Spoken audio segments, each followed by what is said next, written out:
Hello, and welcome to Day 9 of Metal Gear March. I'd like to start the stream off by apologizing for yesterday's stream. I don't know what happened. The internet just went down for whatever reason. The whole EVA motorcycle part kind of cut out. I was answering chat. I was like, oh, I'm joking around like, oh, I wonder if you guys are even seeing this, if it's even streaming. And I check out my phone and the stream isn't loading. So I'm like, okay, I'm gonna stop the stream and see if that fixes it. And then I stopped it and it cut out that entire section. Not good. Very not good. And then I started streaming again to see if that would fix the issue. Not really. But I think everything's good today. Hopefully something like that doesn't happen again. Knock on wood. But yeah. Let's finish up Metal Gear Solid 3 today. Let's see how far we can get into portable ops. And I'll sign off, because won't be able to stream tomorrow, Friday, or Saturday.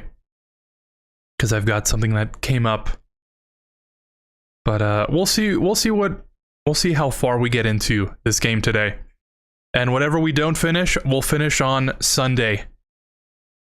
And then we'll start one of my favorite games, Metal Gear Solid 4. So, let us finish this game. All we have left is the boss. It was very painful to watch the EVA escort mission, so I'm not gonna subject you to that again. Unless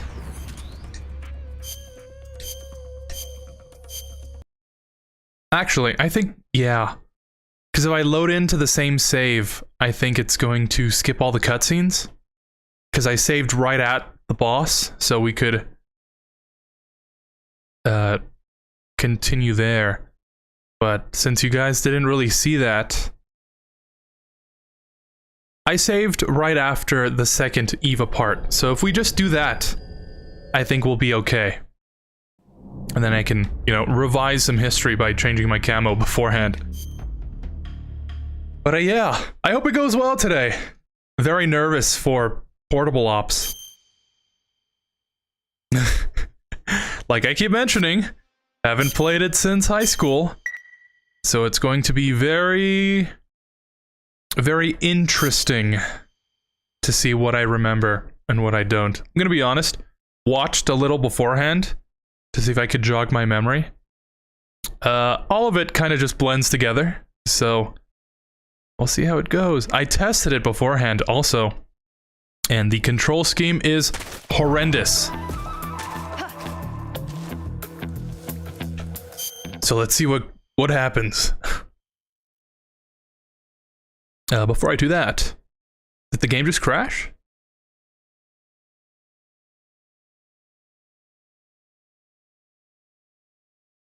Okay, there we go. Never mind. We're all good here. How are you? There we go. I was reading somewhere. Oh, that's right. I was looking at some mods for this game. Very interested in that Minecraft one.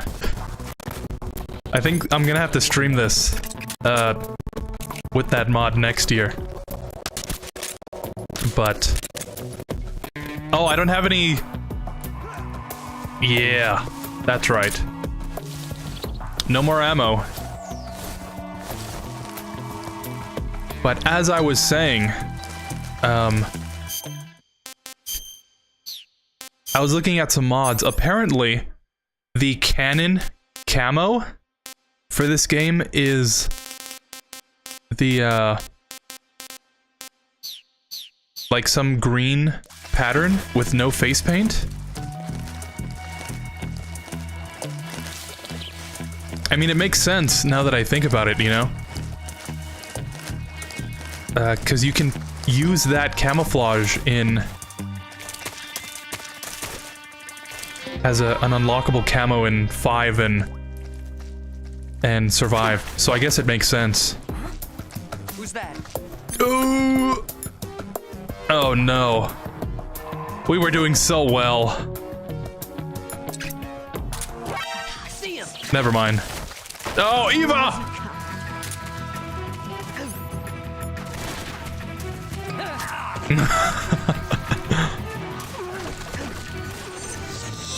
Eva, come on!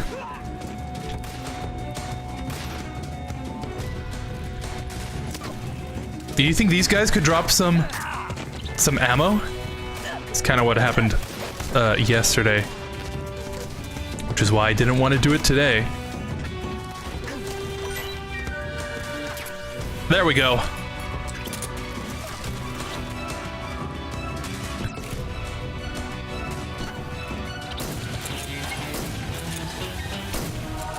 Eva! Where are you? Come on, Eva!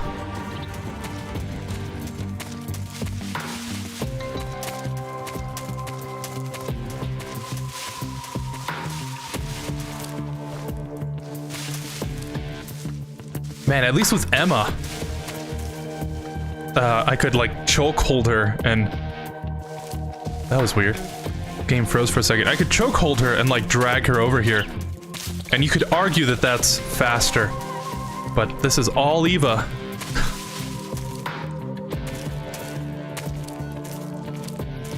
Oh! Oh!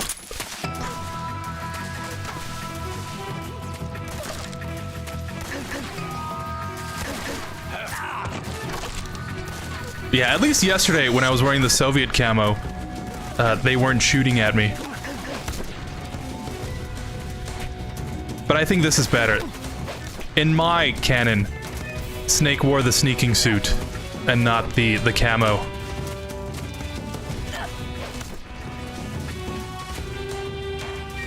Come on, Eva, it's like right there.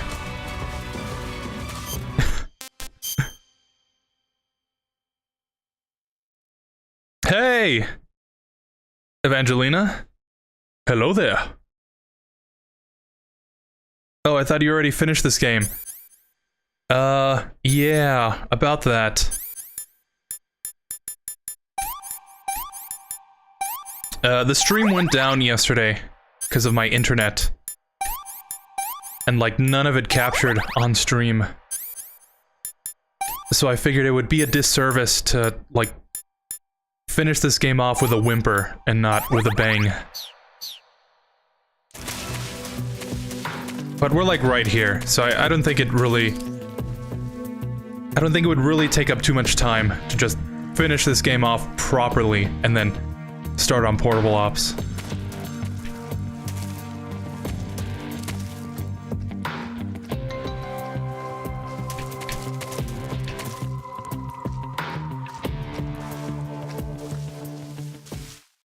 There we go. We call that move the snake.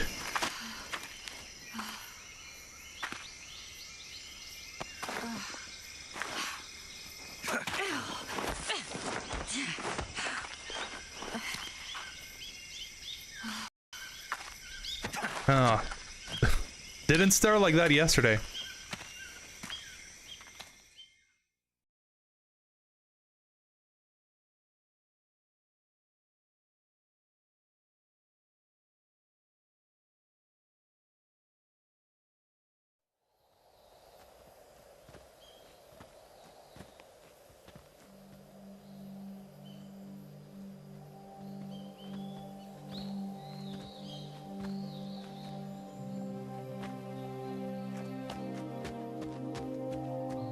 Come on, Snake.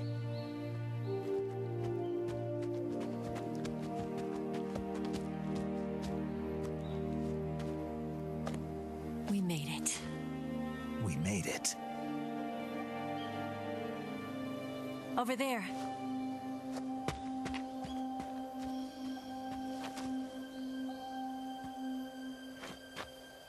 It's the boss, isn't it?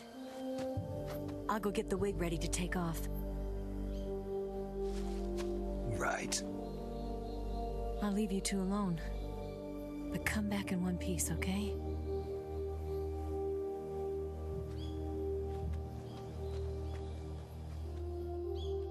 Promise me!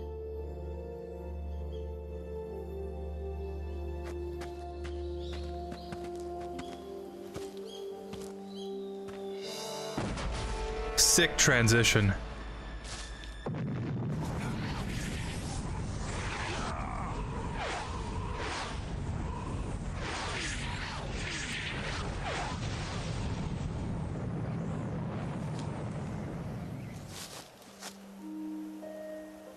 Life's end. Isn't it beautiful? It's almost tragic. When life ends, it gives off a final lingering aroma. Light is but a farewell gift from the darkness to those on their way to die. I've been waiting, Snake, for a long time. Waiting for your birth, your growth, and the finality of today. Boss, why are you doing this? Why? To make the world one again. The world used to be whole. But with the end of the Second World War, the philosophers began to fight amongst themselves, and the world was torn apart. The Cobras, my comrades who trained and fought alongside me, were torn apart as well.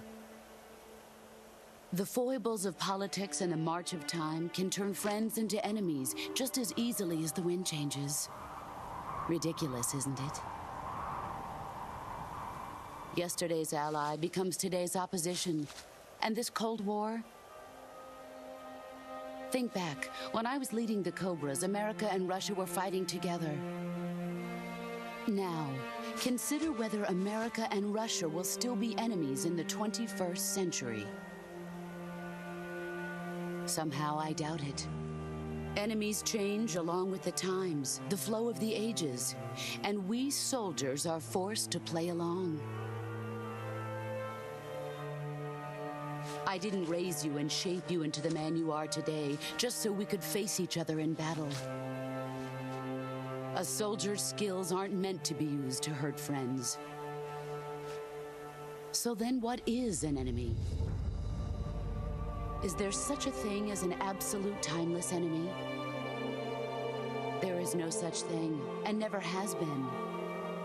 And the reason is that our enemies are human beings like us. They can only be our enemies in relative terms. The world must be made whole again. The philosophers must be reunited. I will devote my skills to that purpose. And with the Colonel's money, I will achieve that end. Just as I once created the Cobras. They are my family. I may no longer be able to bear children, but I still have a family.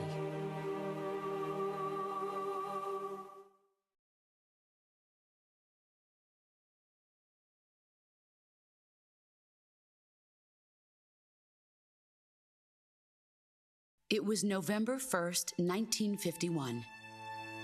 I was in the Nevada desert participating in atomic testing. The name Nevada is derived from Spanish, covered in snow, white as snow. And snow is exactly what I saw in that Nevada desert. It froze my blood white. Snake, you were an atomic test subject, weren't you? On Bikini Atoll. That's part of the reason I was drawn to you. You and I are alike. We're both slowly being eaten away by the karma of others. We'll never have the chance to die peacefully of old age. We have no tomorrow. But we can still have hope for the future. In 1960, I saw a vision of the ideal future from space. 3 years earlier, the Soviet Union had succeeded in launching Sputnik, the first man-made satellite in history, into orbit. This came as a huge shock to the United States. In response, America threw everything it had into its own manned spaceflight project, the Mercury program. Even as the Soviets seemed poised to send their first man into space, America was still experimenting with chimpanzees and rockets. The government wanted human data. So they secretly decided to send a human being into space. I was the one they chose. At the time, they didn't have the technology to block out cosmic rays, and whoever they sent up would inevitably be exposed to heavy radiation. That's why they chose me. After all, I'd already been irradiated once. Of course, you won't find any of this in the history books. I could see the planet as it appeared from space. That's when it finally hit me. Space exploration is nothing but another game in the power struggle between the US and the USSR. Politics, economics, the arms race, they're all just arenas for meaningless competition. I'm sure you can see that, but the Earth itself has no boundaries. No East, no West, no Cold War. And the irony of it is, the United States and the Soviet Union are spending billions on their space programs and the missile race, only to arrive at the same conclusion. In the 21st century, everyone will be able to see that we are all just inhabitants of a little celestial body called Earth. A world without communism or capitalism, that is the world I wanted to see. But reality continued to betray me. In 1961, I was sent to Cuba, to Bahia de Cochinos. It was part of a CIA-sponsored invasion under the guise of taking Cuban exiles back to their country. But the US government betrayed them. Our weak-kneed president held back their air support. Defenseless, the exiles were annihilated by the Cuban army. All I could do was watch in silence. It's kind of like what I'm doing. Haha. I was set up by the very country I'd sacrificed so much for, by the very government I dedicated my life to defending. I was driven from the surface world, and I went underground. Then, 2 years ago, I faced the Sorrow, my old comrade in battle. He was my friend. But one of us had to die. I was left with no choice. The Sorrow gave his life for me. There is no enmity between us. One must live, and one must die. That was the mission. The ones who gave me that mission were the philosophers.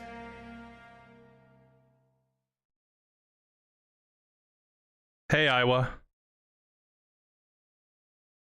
Early in the 20th century, the true I had a brief moment there. in the United States, the Republic of China, and the newly formed Soviet Union gathered together in a secret meeting that would later be known as the Wise Men's Committee.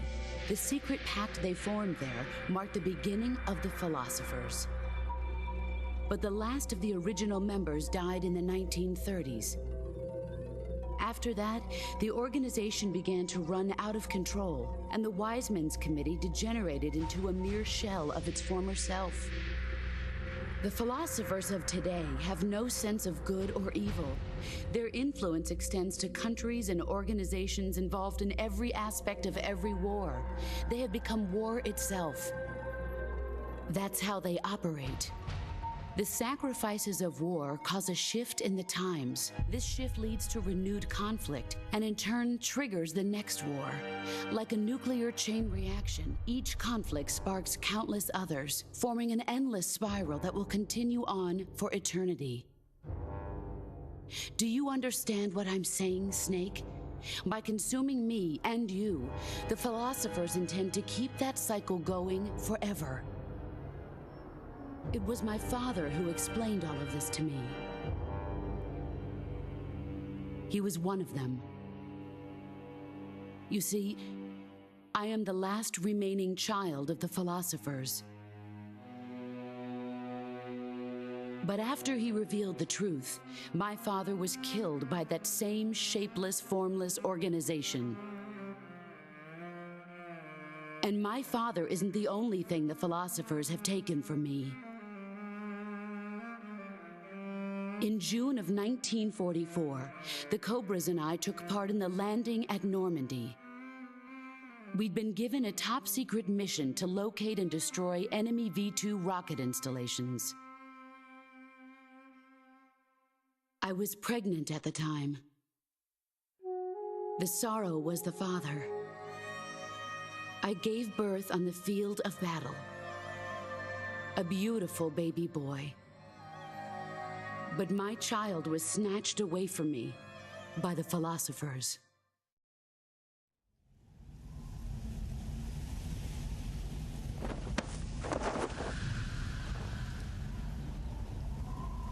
Look at this scar. This is proof that I was once a mother. I gave up my body and my child for my country. There is nothing left inside me now. Nothing at all. No hatred, not even regret. And yet sometimes at night, I can still feel the pain creeping up inside me, slithering through my body like a snake.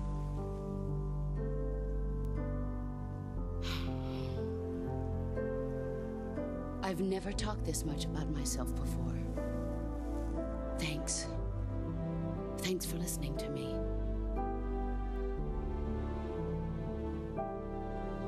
I feel content. Snake, commence the operation. I raised you. I loved you.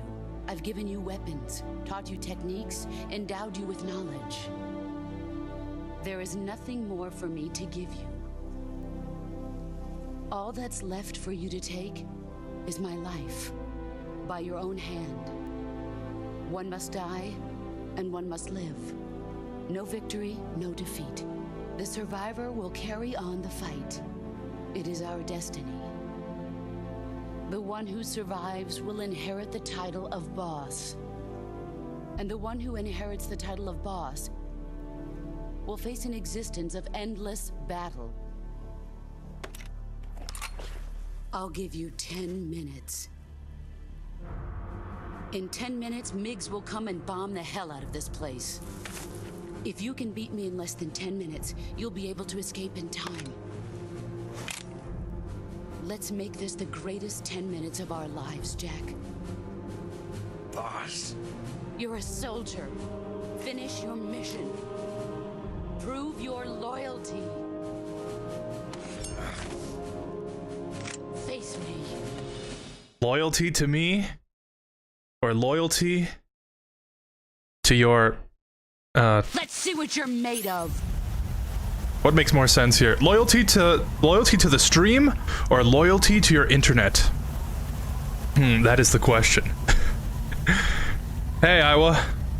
What's going on? Got a lot to catch up on. I always like that shot of the lake with the music in it. It is very nice. It's a change of pace from all the jungle and stuff. And this game also has some pretty good music. Snake really doesn't want to finish the boss. I don't blame him for regretting killing her later. That's what makes it more tragic. Excellent, Jack.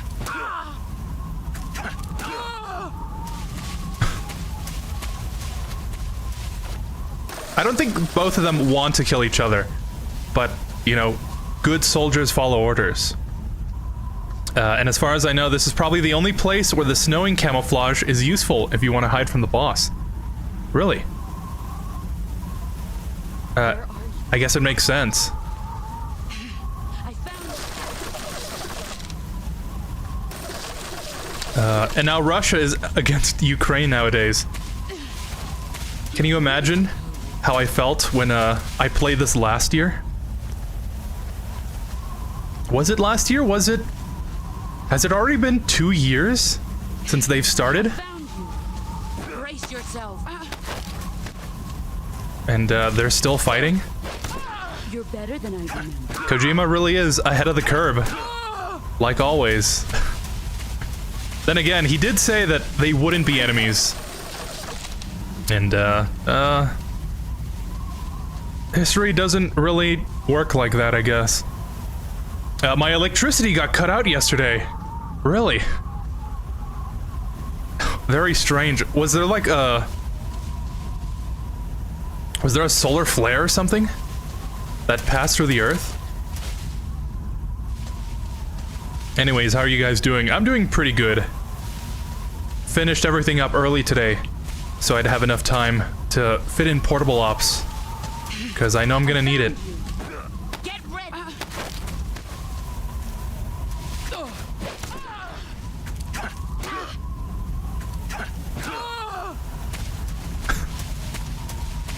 You've gotten stronger.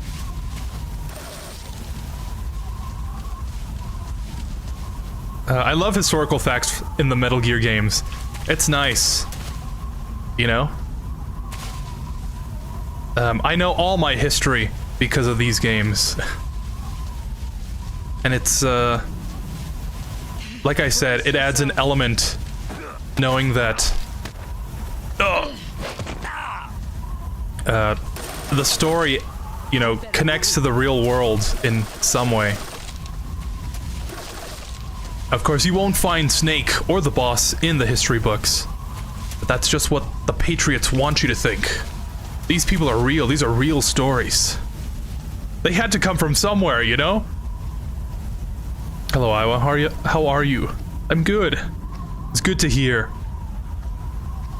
Ah, yes, the thing is, Einsam's internet went down yesterday at the Volgan and Snake boss fight, so now he's doing the bosses again.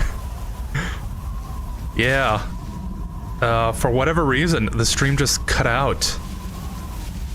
I was dropping frames like crazy, and I was like, oh, I wonder if the stream's doing well.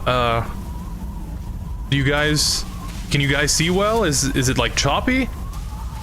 I'm like answering chat and everything, no response. And then I check the stream, and it's still stuck at like the beginning of the Eva motorcycle chase. Better run. So it was not very fun. And then I thought maybe ending the stream, restarting it, would fix the problem. Not really. The VOD of this is gonna be great, though. Me panicking, trying to fix everything, and not working. Get ready.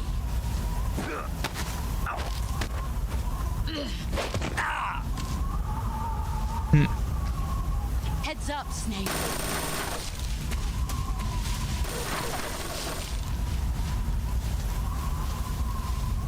Is Einsam living in my walls?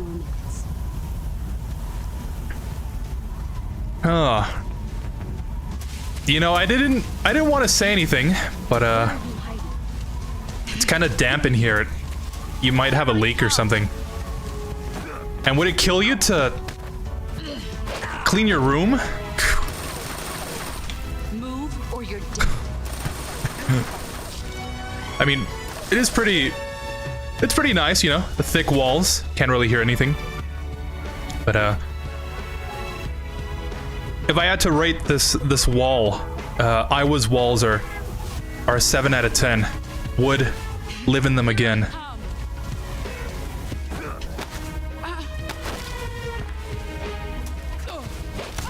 Your skills have improved.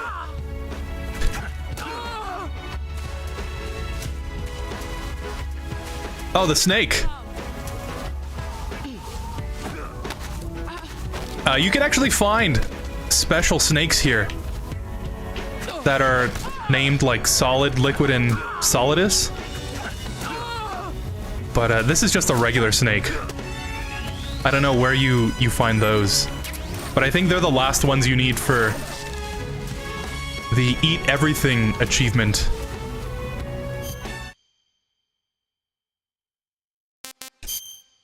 Yeah, it's just a regular snake.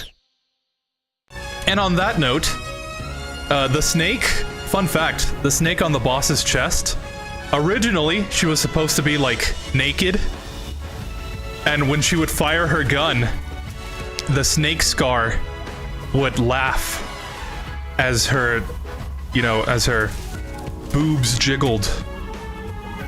So the only reason they didn't go with that is because apparently the rating board did not like that at all. But you gotta give the man credit. Hideo Kojima really is a visionary.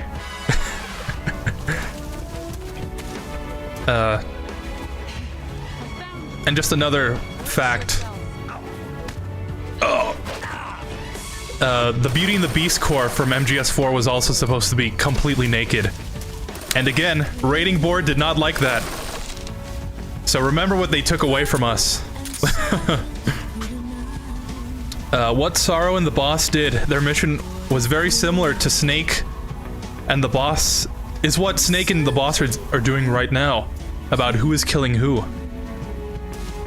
I gotta work on my George Lucas voice. It's like poetry. It rhymes. Goongas. Let's see what you're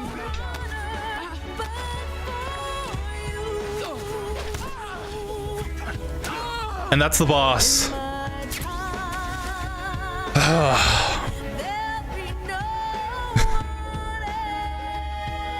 I'm sorry, boss.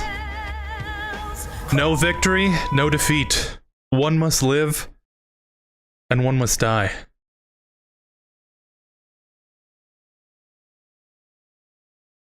I was about to say something similar because I lost connection yesterday after a long rainstorm last night during the stream. Really? Why is everyone's electricity going down?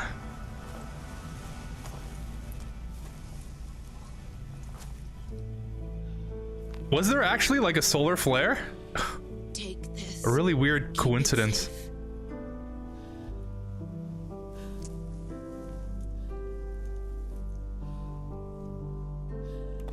It's our only hope.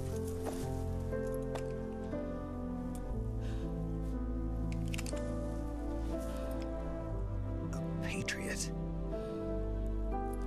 Why are you giving me this? Jack. Or should I say, Snake. You're a wonderful man. Kill me. Kill me now. Do it.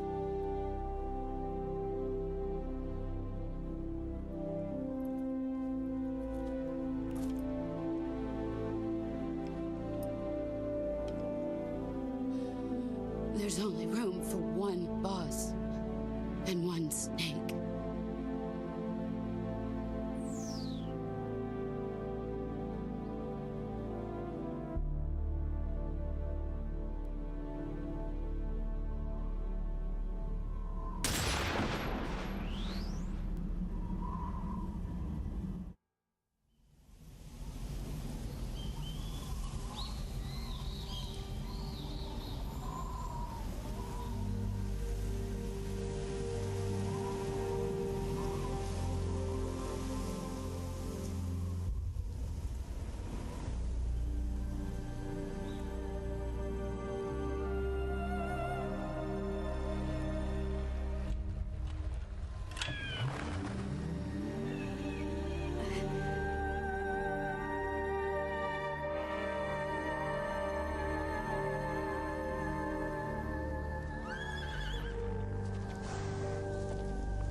Ready to go, Snake?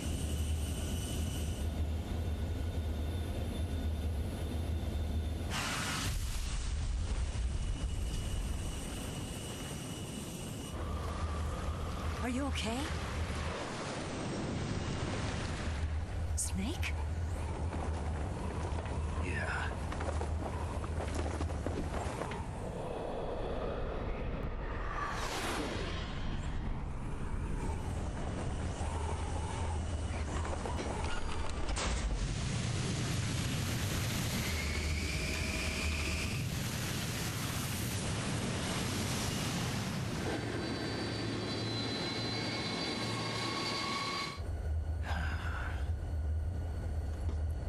I told you you could trust me.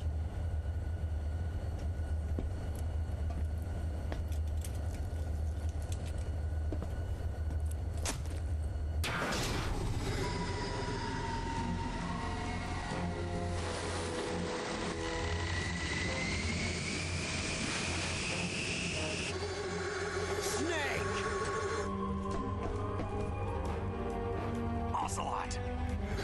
We're not done yet! It's not over yet.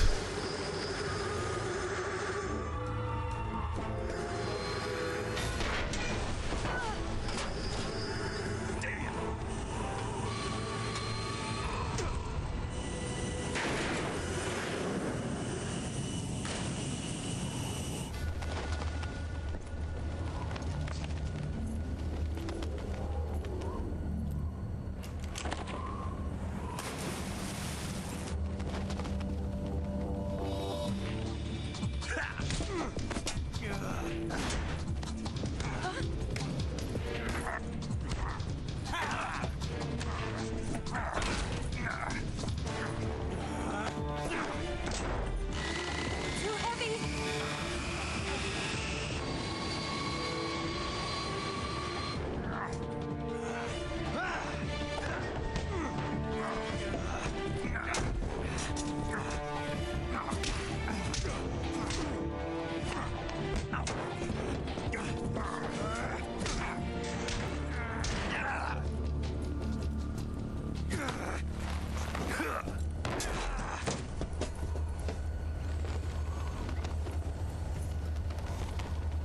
You're pretty good.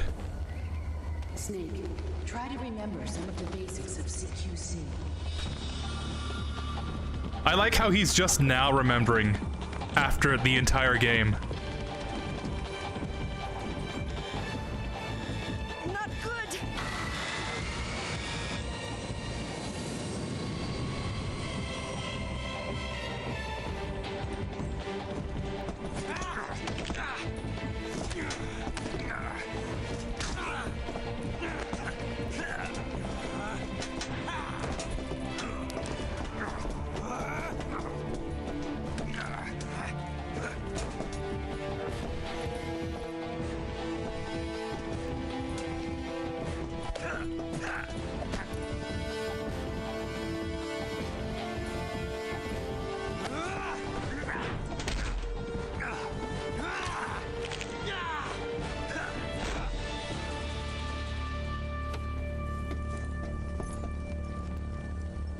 I've picked up a few new moves.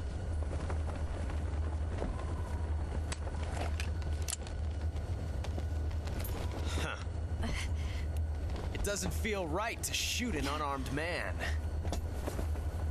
But I'll get over it. Ava!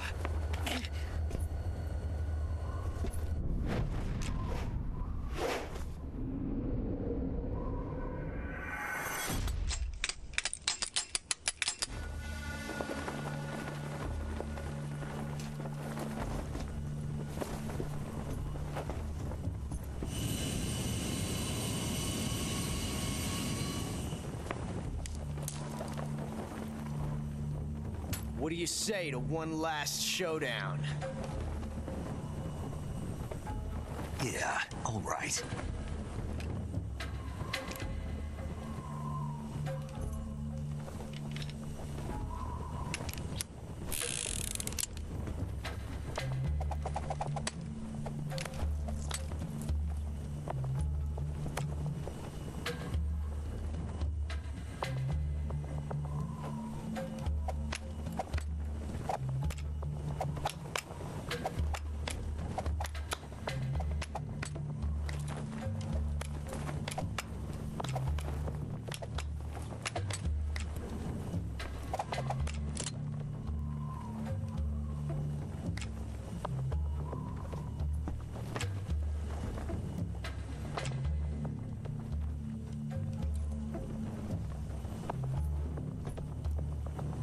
What's your name? Snake. No. Not that name. You're not a snake, and I'm not an ocelot. We're men with names. My name is Adamska. What's yours? John. Very well, John. Plain name. But I won't forget it.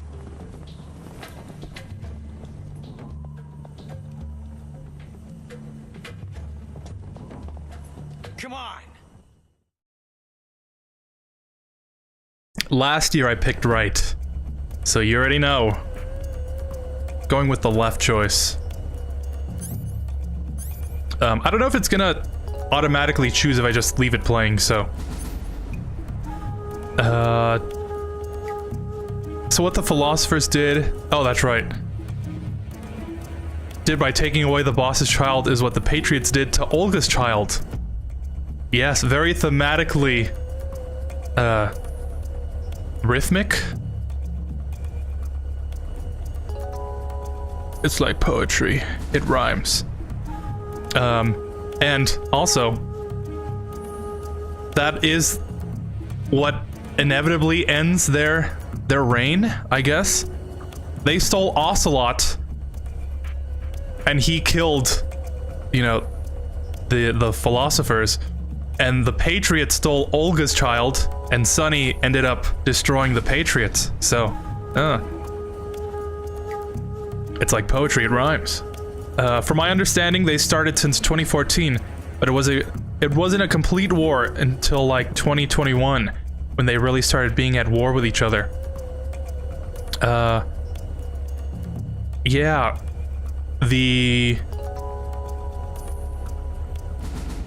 what was it? It wasn't Crimea. It was something with a C though, right? Like the peninsula or something? But yeah. My conspiracy theory... Actually, I won't go into that. That's not something I really want to get into. But yeah, very sad that they're at war. But, you know, as long as people exist, and one person has something that they want, and the other person has it, people will fight over it. I'll always wonder what the boss said to Eva, but I can imagine what that is. Probably something very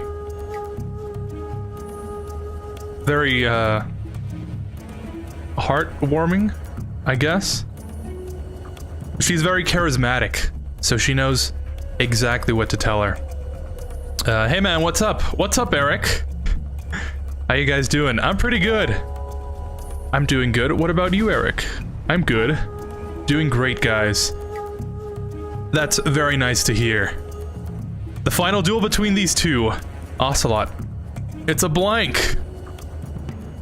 My internet is acting up, so if I don't say anymore, my internet probably gave up. Alright. If it does, thank you for watching, Iowa. Always a pleasure. But let us continue. It's a blank!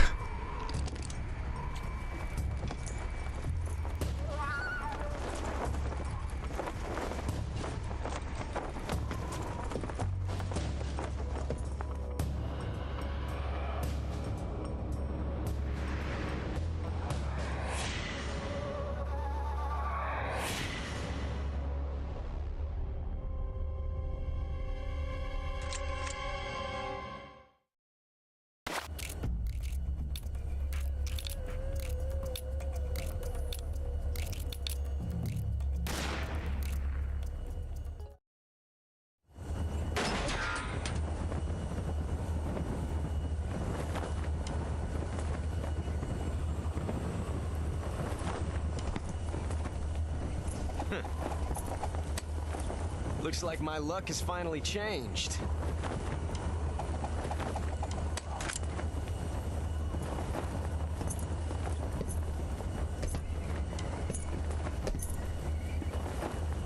Till we meet again, John.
We made it. Yeah, we sure did.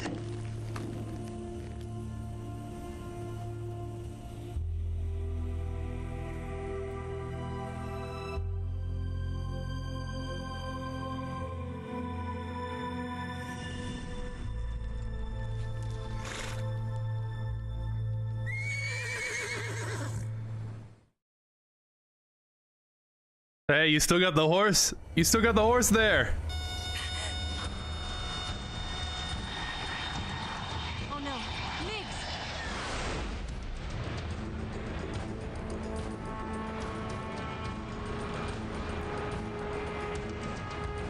There's no way out.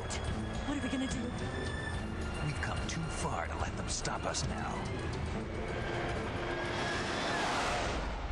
Those things have got to be armed. It's no use. There's no way we can outmaneuver them.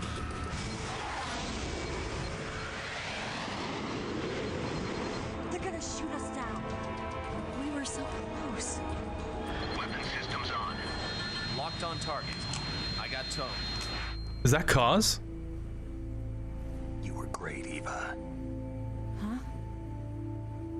Thanks.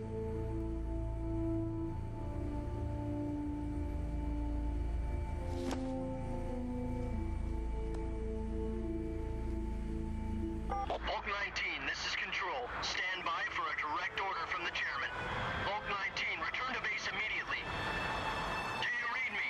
This is a direct order from Comrade Khrushchev. Return to base immediately. Bulk 19, do you copy? Understood. Aborting mission. Cause and Robin really fell off. Look! The Migs are turning back! Woo!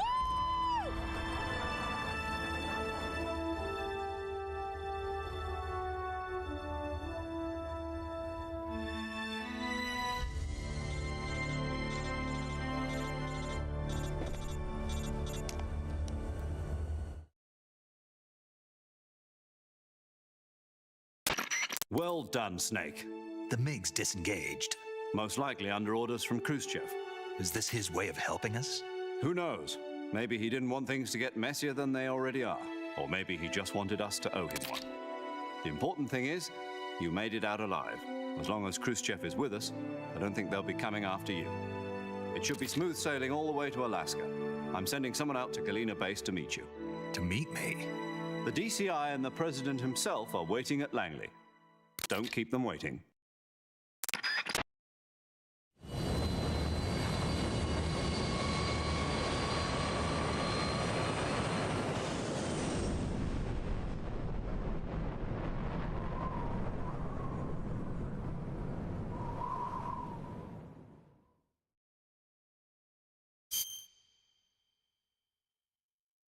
All right, that pretty much is the game. We've just got cutscenes from here on out. But very important to the overall story.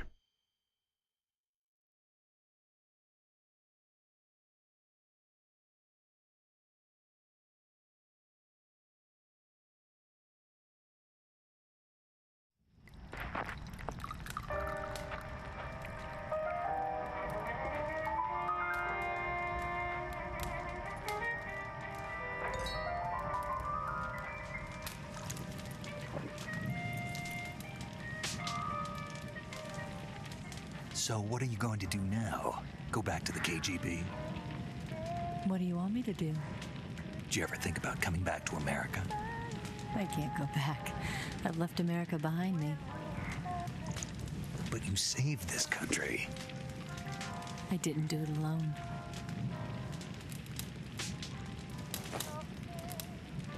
And I still owe you a dinner.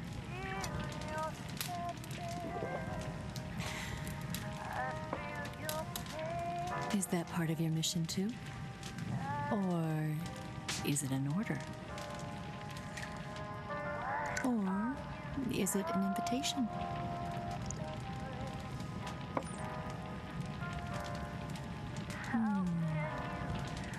Or a proposal? I don't take orders from anyone now.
Scholars tell us that the first spy in history was the snake in the book of Genesis. In that story, it was Eve who was tempted by the snake in the Garden of Eden. But this time around, it was I who tempted the snake and got away with the forbidden fruit of knowledge. Forgive me, snake.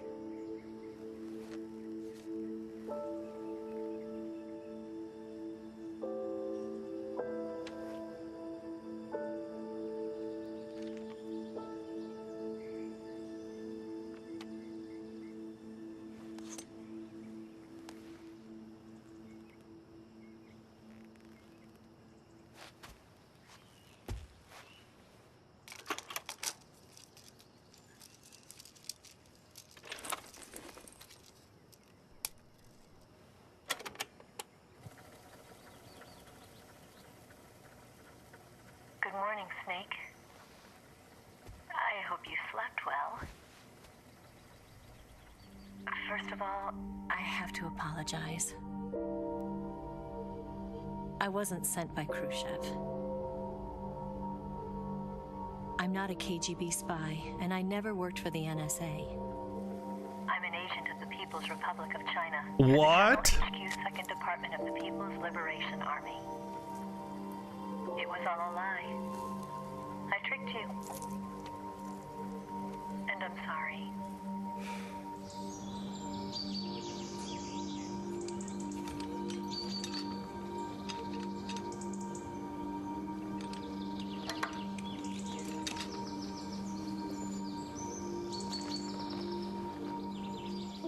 The philosophers still exist in China, too. You see, my mission was to find out where Volgan was hiding the philosopher's legacy and steal it. So I infiltrated his base as a KGB spy. The two NSA codebreakers who defected in 1960 were actually both men.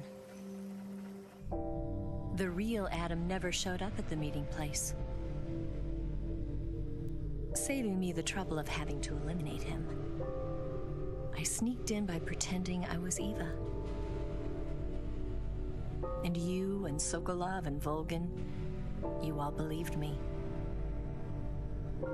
The philosopher's legacy was originally held in common between the US, Soviet Union, and China. We couldn't let the Russians and the Americans take it all for themselves. The Chinese government had its eye on the legacy too.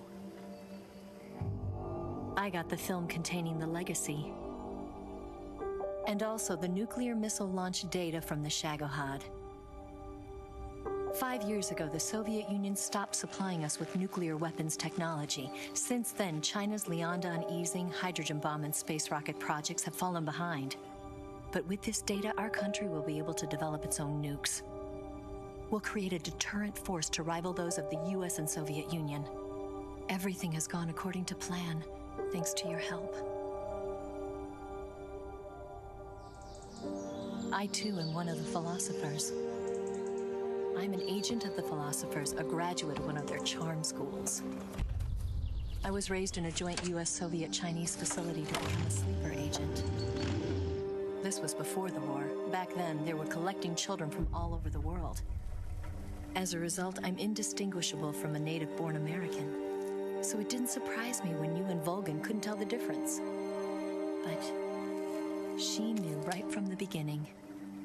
She knew because before the war, she was at one of the philosopher's schools too, as an instructor.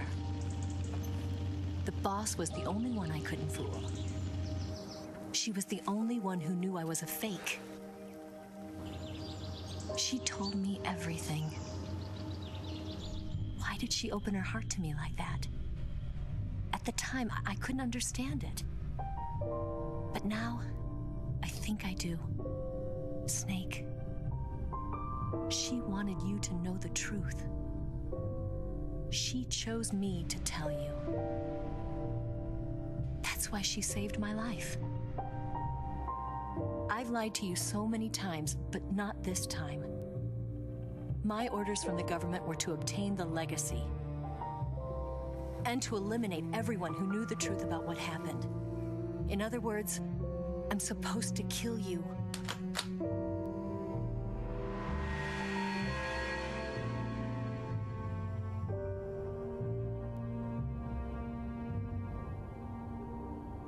But I can't do it. Not because we loved each other. And not because you saved my life. But because I made a promise to the boss. And I intend to keep it. I just wanted you to know. And you have to live.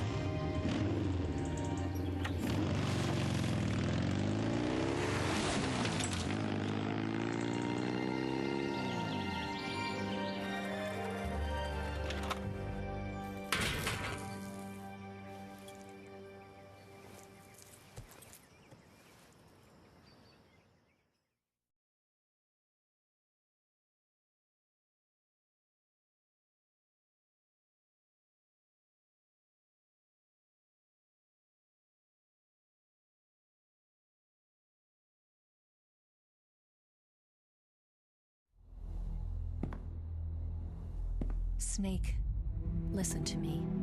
She didn't betray the United States. No, far from it. She was a hero who died for her country. She carried out her mission knowing full well what was going to happen. Self-sacrifice. Because that was her duty.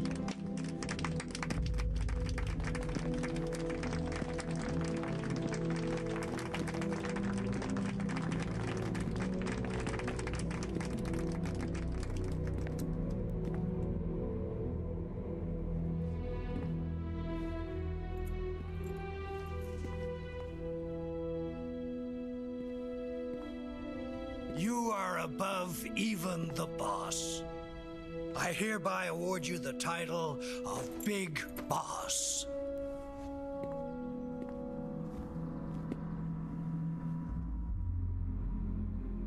You are a true patriot.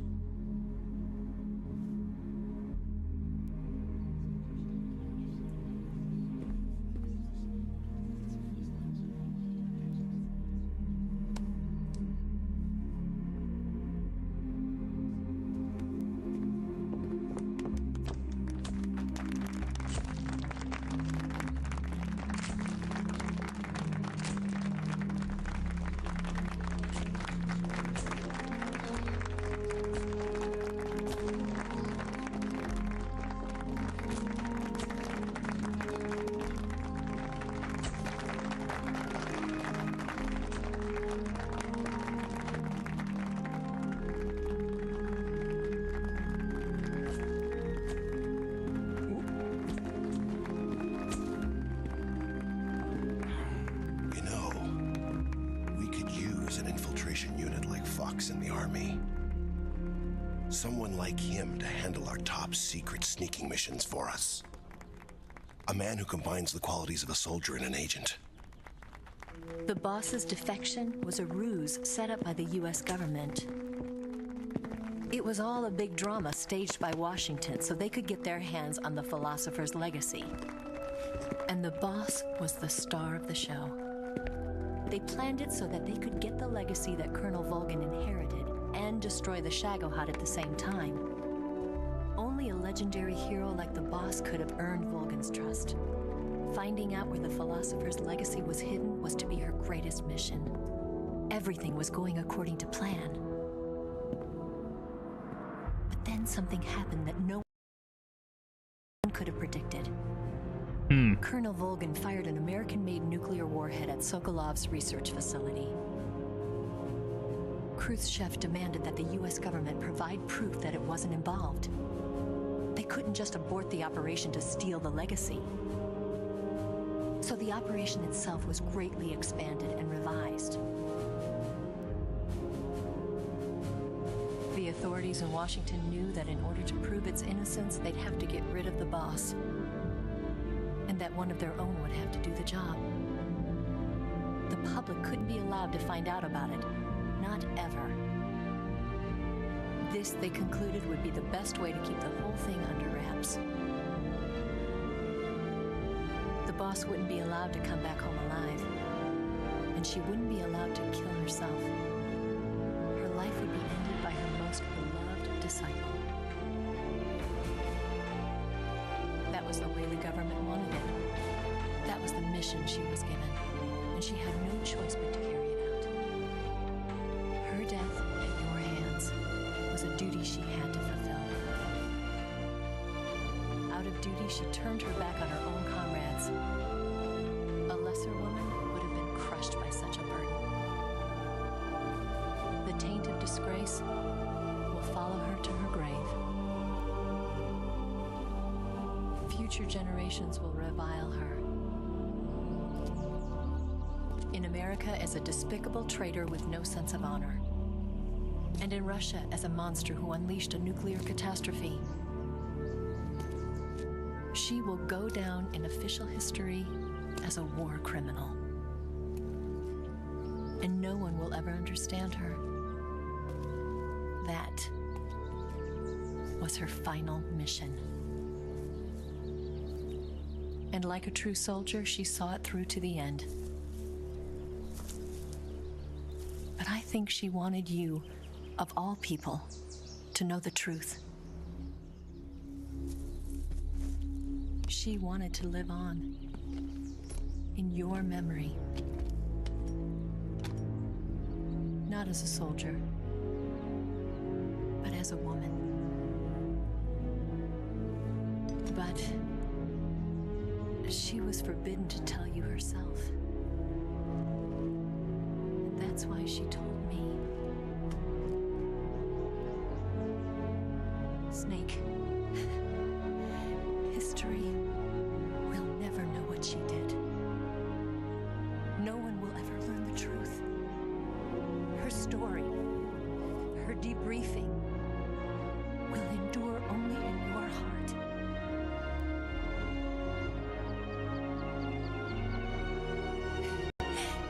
Everything she did for her sacrificed her life and her honor for her native land. She was a real hero.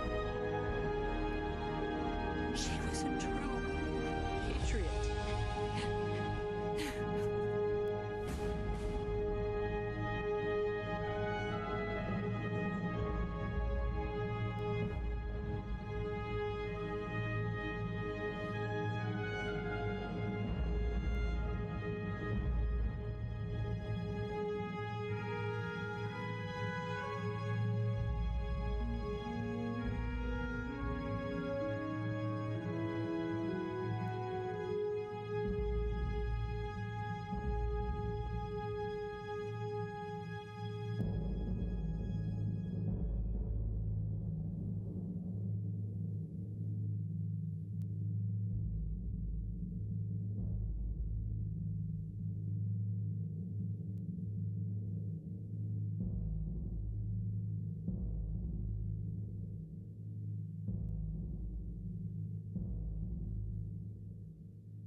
All right.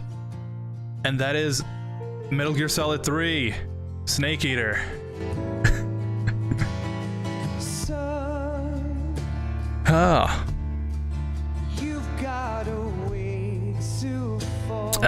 Yes, a very emotional game towards the end. You kind of go into this game thinking, oh, it's gonna be one of those action, spy thrillers, and then they kind of hit you out of left field with, this whole time, the boss was, under orders to defect, and that her legacy will be to always be a traitor. And Snake is the only one to know that she was actually the most patriotic person.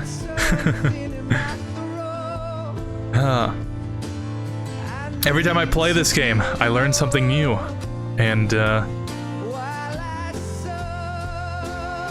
can definitely say that this time. It's one of those games you need to play at least once, you know? But a lot of things happen in this game. So if you have any questions, I think now I can actually answer them. I think, Eric, you asked last stream? The first stream? That Eva and Adam never talked to each other. You know, I think following the ending outro, that would make a lot more sense. But yeah, that wasn't actually Eva. She was a triple agent this entire time. Who would have thought? Did you know about the reason why the Russians speak such good English is because Snake can understand the language perfectly, and also for the players to understand, so it's like they're speaking in their native language, and Snake hears it as well if the player can understand it perfectly too. Yeah, it's a very quick moment, but it only happens like right at the beginning when Snake is talking to Sokolov. But yeah, I've always heard that criticism from other people, like, oh, this game takes place in another country and they're speaking English, huh? That's weird. But then they explain it in universe. Which is a very cool thing to do. I think they also do that in Portable Ops. because they're all Russian soldiers, and that carries on. So when they bring that aspect to Phantom Pain, when you're fighting Russian soldiers, and then Ocelot has to make up a reason why Snake suddenly can't understand Russian, that's another subtle hint to that game's true meaning. But yeah, it's very cool that they included just a small detail like that. Oh, so both of the NSA code talkers are men. I always thought it was Eva and Ocelot. Then who is the other man? Someone we obviously know, or maybe it's Monsieur Miller. I actually don't know who the second codebreaker is. Maybe you can chalk that up to Ocelot killing him so that he wouldn't interfere. You know, it makes sense. I don't think they ever explain that. They never explain the Colonel's electricity, so I think you can put that in the same boat. Not Metal Gear related, but during this time, the Beatles were slowly taking over the world by their music, before eventually heading to sing in the United States. But many other good songs during that time in the 50s and 60s. Bands like the Rolling Stones were huge at the time too, just like the Beatles, another British band. They were big around the world during that time. Here's my controversial opinion. Don't really like the Beatles? I liked some of their music, just never really got into them.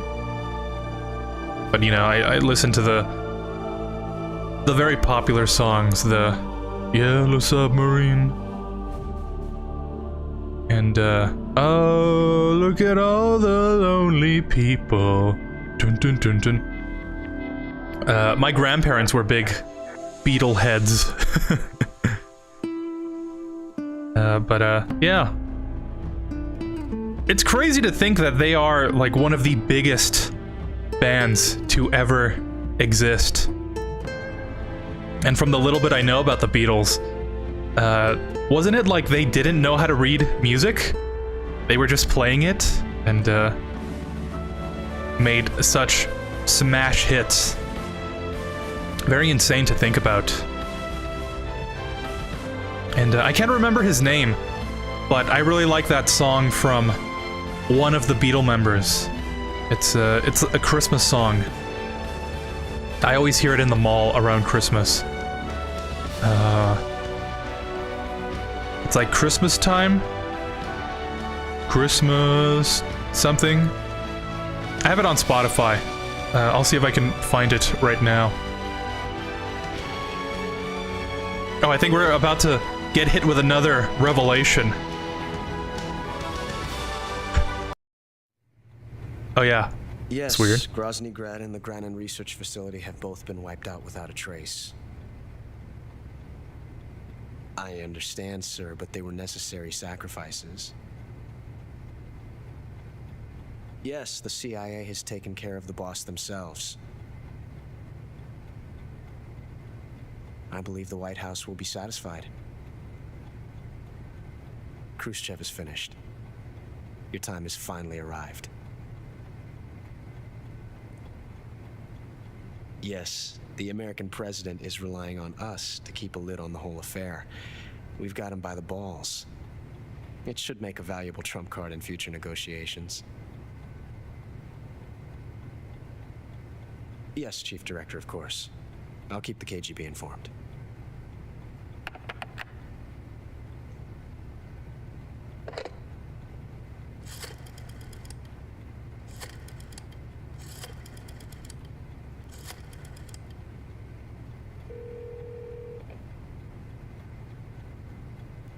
Yes, it's me. The boss has accomplished her mission. The philosopher's legacy is now safely with us, in America's hands. With this money, yes, the philosophers can finally be revived. The film we handed the Chinese was a fake. Peking must be in an uproar right about now. I'm afraid so. Only half the money has made it back to the United States. The KGB must still have part of the legacy. Yes, the weapon has been reduced to ashes. That's right. Grozny Grad has been obliterated by the Davy Crockett we brought in as well. Yes, that was the boss's work too. Speaking of which, I've obtained something from Granin that you might find interesting. It's a revolutionary new nuclear attack system. Perhaps it might just come in handy someday. Yes, we have Snake to thank for that. Khrushchev believed it as well. Yes, they bought our story. I don't think they'll be making a fuss. The secondary alert has been lifted as well. And the Soviets still haven't discovered my true identity. They have no idea that I've been triple-crossing them. I will continue my activities as a contact for the new government. Yes, it appears that no one knew that I was Adam. Of course, I'm always at the CIA's disposal, Mr. Director.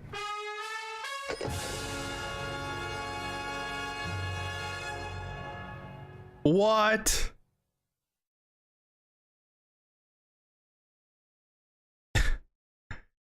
All right, only took 11 hours.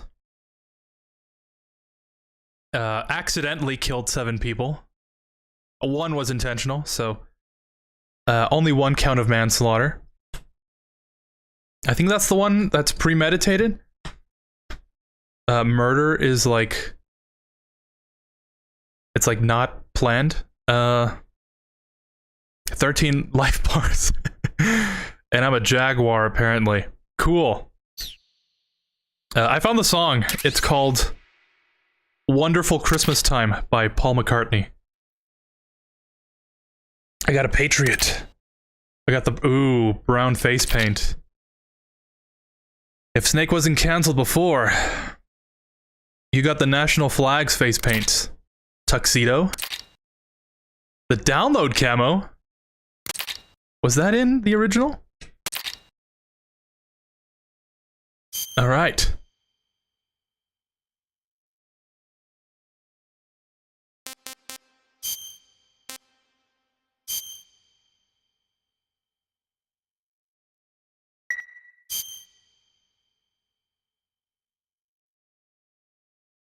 Okay, that is it. Let me load up Portable Ops. Only took an hour and a half. But, yeah. Who would have thought that Ocelot was triple crossing? Double crossing? Triple crossing? Technically? Everyone else. Whoa. He was at him the entire time? And nobody knew about it? So let me unpack that. I won't mention the Peace Walker stuff because that's a whole other revelation. But the boss was sent into Russia to get the Philosopher's Legacy, and Volgin nuked Russia, and the Russians were like, "Oh, America did this." So then America sent in Snake to kill the boss. But they still had... The boss's objective was to get the Philosopher's Legacy all along. But Snake was supposed to kill everyone else to, like, tie up loose ends. And the boss achieved her goal of getting the legacy to America via Snake. Snake killed the boss. The boss didn't want to kill Snake, but that was their mission. Eva was always a Chinese spy posing as the codebreaker that didn't show up. Because Ocelot knew that if he used Eva, they could get the fake legacy to China and ruin their plans. But at the same time, he was conniving enough to never like shoot Snake for real. He always made it seem like he was unintentionally losing. So when Eva would help Snake, it was actually Ocelot using Eva to help Snake. And after Eva took the legacy from Snake that Snake had at the end, it was actually a fake that they never explained how she got. And Snake eventually went back to the US with the real legacy that apparently only they got half of. And Ocelot was always with America, posing as a Russian major this entire time. So very interesting. My antivirus just flared for no reason. But yeah, very complicated. Very, very complicated if you only play the game. You know, you don't really notice how much... Oh, that's weird. Metal Gear Solid 3 triggered my antivirus. That is really weird. But if you only play the game, you only get like half the story. And knowing is half the battle.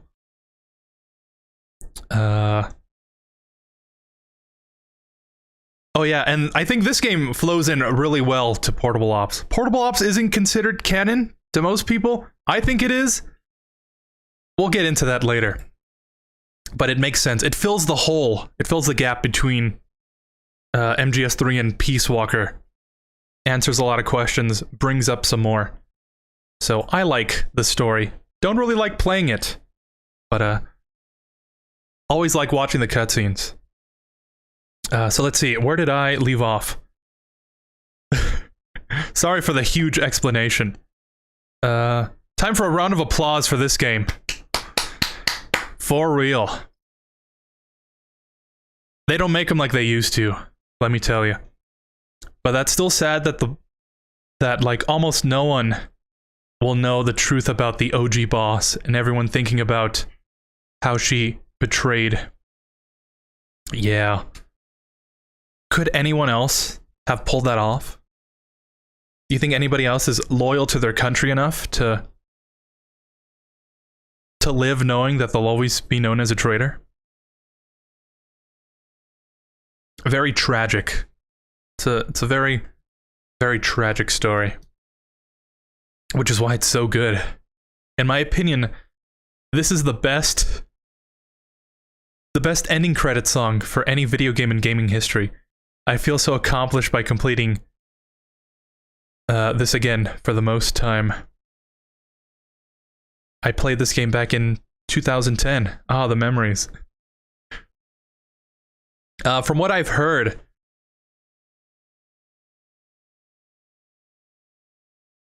it's by Star Sailor. It's a licensed song. And from what I've heard, Kojima was recommended a different song that sounded... The title was similar.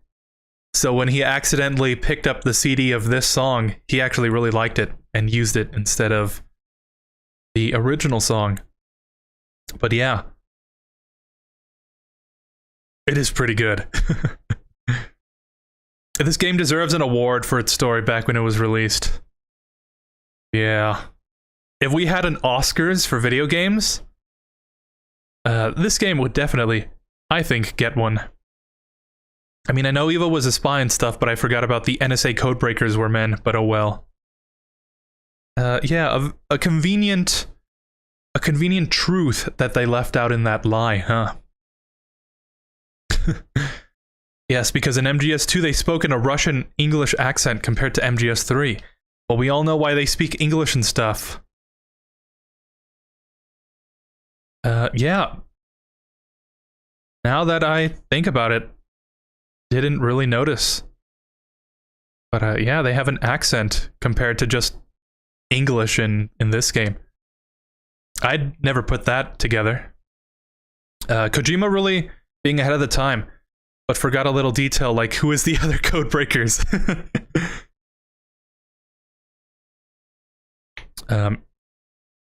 It's not a feature, it's a bug. The second credit song is the official MGS song of the MGS series, in my opinion. It is pretty good. They stopped using it because I think it sounds, funny enough, it sounds similar to a Russian song. So just to avoid legal ramifications, they stopped using it. But it is pretty good. The Beatles members are George Harrison, John Lennon, Paul McCartney, and the drummer Ringo Starr. It's my best British accent, which is terrible. From my understanding, the Beatles had helped to write their music early on, but later they learned how to write their own songs. Alright. Yeah, that makes sense. Don't know a lot about actually making music. Which, yeah, makes sense. But, notes are pretty important to understand in music. So it baffles me that people who don't know how to read music actually made pretty good music. I mean, it's like how Ocelot said to Sergei, "I left Mother Russia during the Cold War." Ah. But that brings into question, right? Was Ocelot always part of the philosophers? Or was he part of the Russian military in the Russian philosophers, and then America was like, hey, we could use someone like you, and then he switched sides? You know, was it always a ruse? Or was it only halfway? Yeah, sorry there's nothing on screen. I think... Let's see. Let me see if I got this correctly.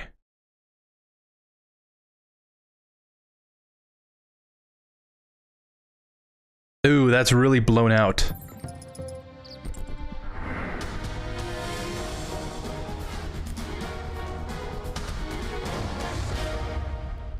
I've noticed with the Master Collection, it really does not like being captured.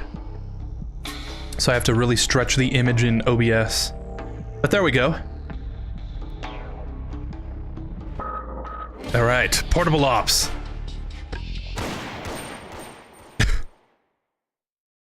I swear this game works. Is it... Okay, it is. That's my old save. It uses the... Oh, that's right. Oh. Xbox controllers, not very good for this game. If you happen to play it, I would recommend a PlayStation controller. Because the grip that you need to hold your controller in is very awkward. And the PlayStation having the thumbstick below actually kind of helps. I need to restart the emulator, because I mean, I have to restart my PSP. Because I just connected a different controller, and I would have to rebind everything again. Sorry about that. Oh! You didn't see that. But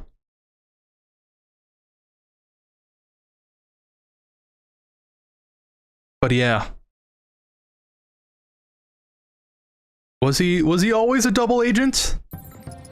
I think only Ocelot knows. I doubt it, only the boss. I doubt it. Only the boss would pull that off, making everyone think she betrayed the country. And Snake killed the only person that could really make a difference in the world. Then again, if the Oscars for video games existed back then, MGS4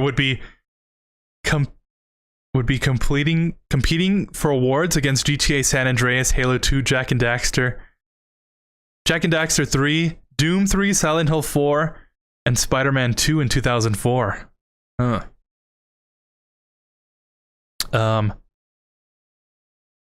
Yeah. I still think MGS4 would win. The fact that it's so cinematic, very movie-like, I think would give it a higher chance. But then again, I guess we'll never know, right?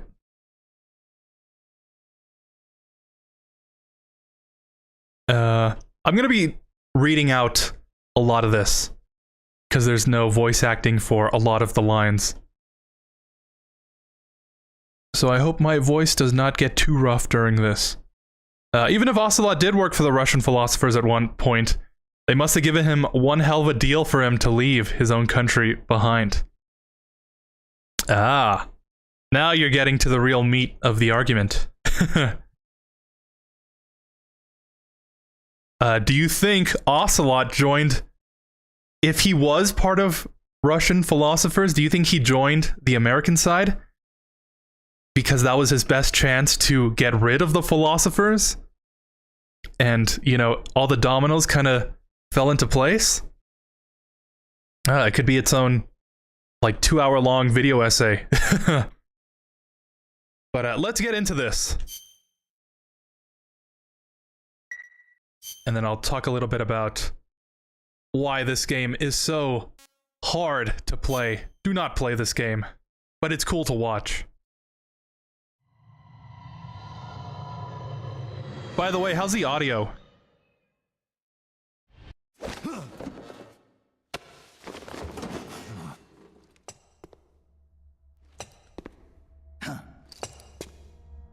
Right on time.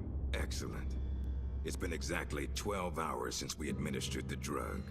I trust your dreams were pleasant, Big Boss. What are you talking about? Oh, please drop the act. I know all about you, boss. Or would you prefer I called you Naked Snake? Sounds like you've got the right guy. Who are you? My name is Lieutenant Cunningham.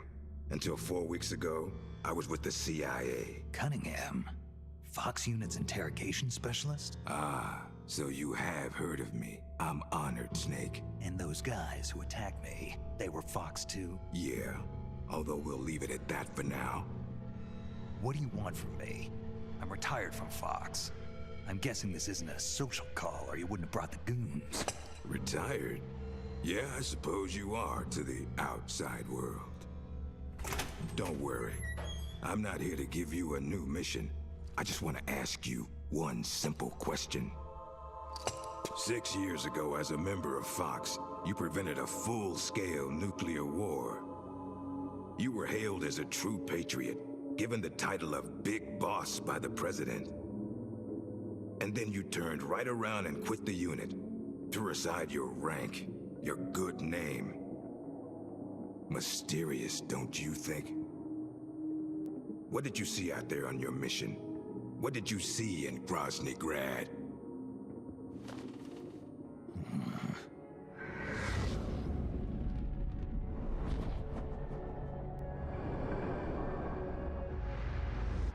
Where is the legacy? You mean the Philosopher's legacy? Yes, the secret cache of funds amassed by the Big Three during the Second World War. Where is it? If you're looking for the legacy, try the CIA. They're the ones who took it after the mission 6 years ago. Simply apply the right type of pain to the right degree at just the right location. It's always been my policy for persuasion, and I found it to be quite effective. The CIA only recovered half of the legacy from the Soviets after Operation Snake Eater. And you know where the other half went.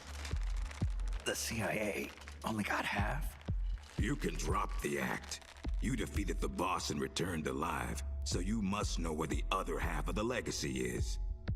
And now, you're gonna tell me, Snake? Don't have a clue. That's too bad. Because I'd hate to have to continue persuading you like this, comrade. No matter. We have plenty of time. Sooner or later, I'm sure it'll all come back to you. Wait. This isn't an official mission, is it? What happened to Major Zero? Tell me the truth, Cunningham. This is an official Fox mission. For now.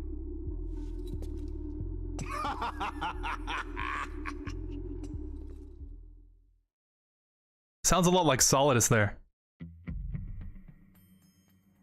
All right, here we are. Oh boy.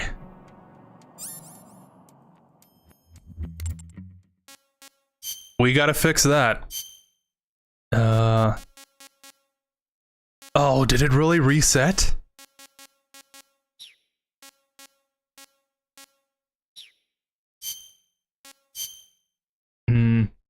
Okay, this is a perfect time to talk a little bit about why this game is so terrible to play. Peace Walker definitely did it better. I saved that Reddit post.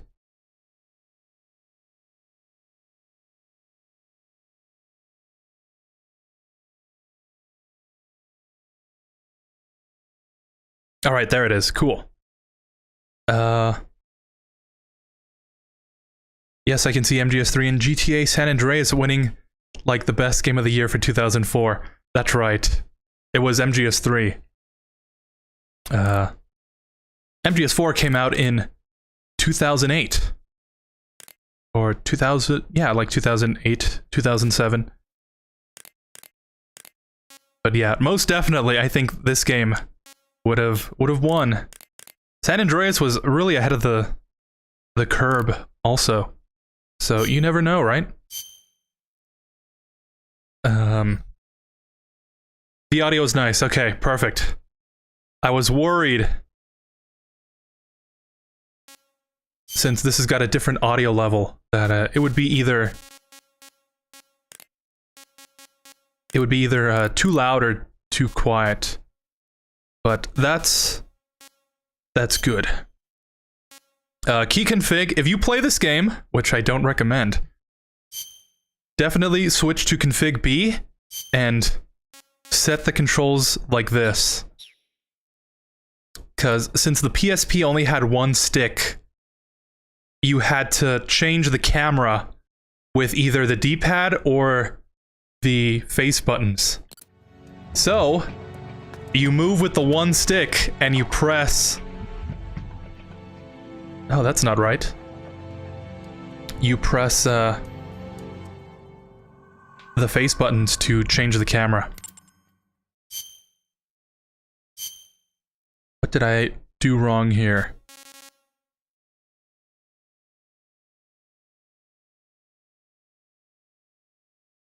Oh, do you think it's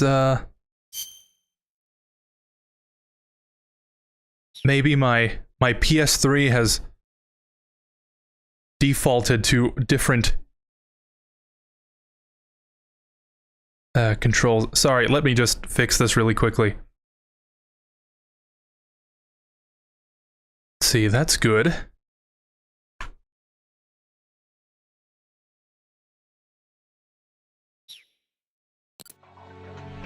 Yeah, no, that's really weird. The face button should not be doing that. Snake! That's not how he sounds like. Snake. So that's your name, huh? It's got a nice ring to it. Who are you? I'm just a prisoner like you. An American? How'd an American like you end up a prisoner in a place like this? It's a long story. But never mind that. Don't you want to get out of here? You know a way? Take a good look under the bed. See that duct? The cover comes right off. You can go through it to the next room. How'd you know? 'Cause I'm the one that took the cover off. But as luck would have it, they moved me to another cell right after that. so I never got a chance to use it. If you make it out, will you do a fellow prisoner a favor? A favor? Don't worry, you'll get something out of it too. Deal. I'll give it a shot.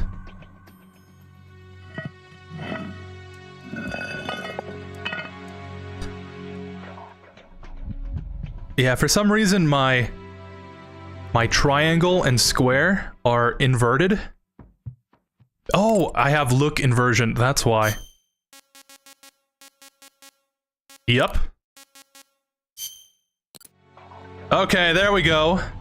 That's still not good, actually.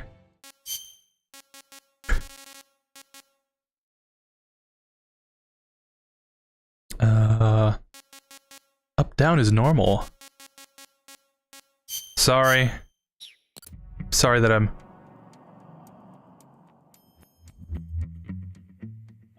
Yeah, what if I enable inverted direction? Ah. It's still inverted. If I turn it off again? No, that's still inverted. Let me see if I can fix this.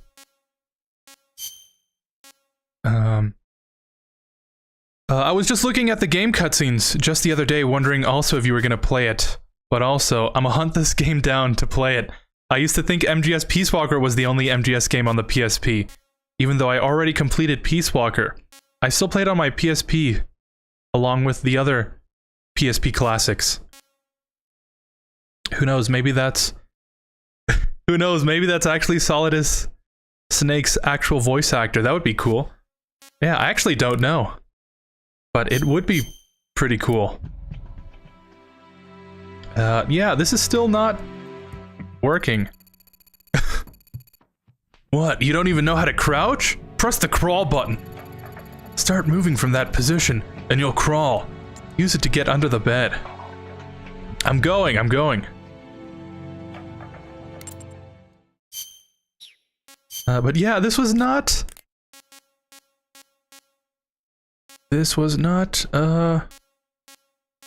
Oh, because it was first person.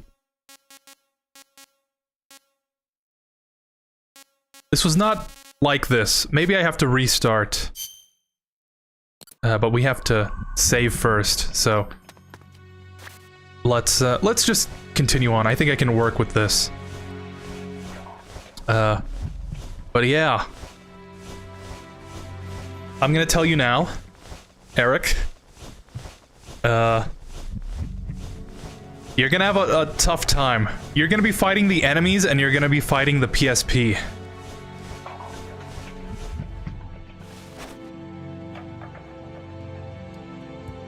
The face buttons are definitely the way to do this. But the controls are like this. Since there's no right stick on the PSP, you move with the left.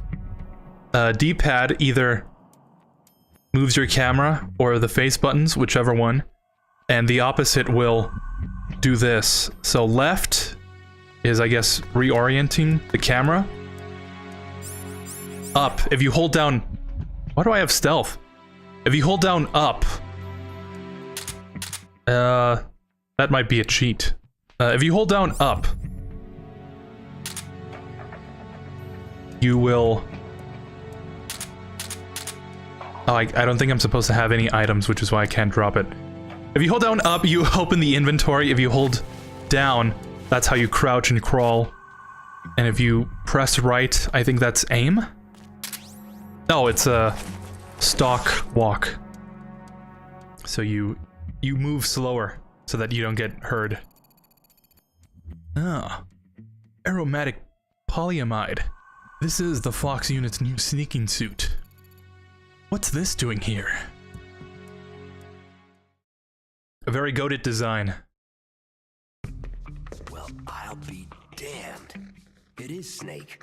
Or should I say, Big Boss. Are you the real deal? You know me? Are you kidding? You're a legend in the Black Ops world. Black Ops. What What's a hero like you doing in a place like this? Beats me. I'd like to find out myself. Where are we anyway? Near the equator from the looks of it. If I had to guess, I'd say South America. You got it, Big Boss. The San Geronimo Peninsula, to be exact. Known to the locals as La Peninsula de los Muertos, the Peninsula of the Dead. It's off the coast of central Colombia, more or less directly south of Cuba. Never heard of it. You wouldn't have. It doesn't show up on any conventional maps. It's under Red Army control. The Red Army? In Colombia? In 1964, the Russians provided military aid to FARC, Colombia's biggest rebel faction, and in return, FARC gave them this land. 1964, the year of the Virtuous Mission. 2 years prior, the Russians failed in their attempt to build an intermediate-range ballistic missile base in Cuba. Had they succeeded in deploying nuclear-equipped IRBMs inside Cuba, every major American city would have been within range. The Cuban Missile Crisis. Exactly. In the end, the Russians gave up on the idea of deploying missiles in Cuba. But rumor had it that they were looking for a new site, one where they could build a base in secret. And that place was the San Geronimo Peninsula. Yeah. Well, not exactly. Apparently, the plans for this missile base were abandoned before it was built. Abandoned? Due to détente. Both the US and the Soviet Union are having trouble financing their enormous military budgets, and they can't afford to keep waging the Cold War like they did in the 60s. Last year, they began conducting the strategic arms limitation talks, with the goal of limiting each country's number of ballistic missiles. Meaning no more need to build a new missile base. Right. But as you can see, they'd already completed part of the facility. We were sent in to investigate what was going on. Before we could do that, they ambushed us. They? The Fox unit. My team was wiped out in the blink of an eye. I fear I'm the only survivor. What's the Fox unit doing in a Soviet base? Not a clue. I'd have expected you to know more about it than me. I'm not with Fox anymore. I see. Anyway, that's all I've got. All right. Hold on. I'll get you out of there. It's no use. I've tried over and over. You need a special key to unlock the cell door. Right now, you've got to get out of here. Head 5 clicks southeast of the detention center, and you should reach a communications base. I need you to call in a rescue, if you can. Rescue? You should be able to make contact with the States using the satellite uplink, but the circuit will most likely be monitored. If only you could use some kind of encrypted transmission. Someone capable of receiving an encrypted protocol that they can't listen in on. Any ideas? I don't know if I'll be able to pull it off, but there's one thing I could try. Great. I'm counting on you, Big Boss. Call me Snake. It's been an honor, Snake. The name's Campbell. Roy Campbell. Good luck.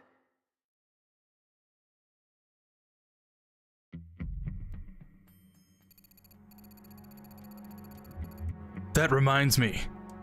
That's my best Roy Campbell. Colonel Campbell before he became a colonel.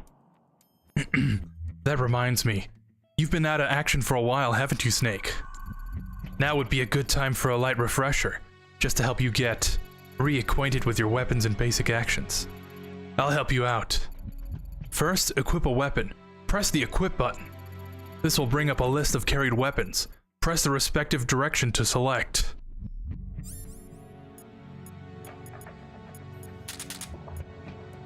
Oh, that's right, because yeah. Inverted. To use a weapon, press the lock-on button to ready the weapon, and the attack button to use. Now it's your turn. Oh yeah, the controls are all messed up. What the hell?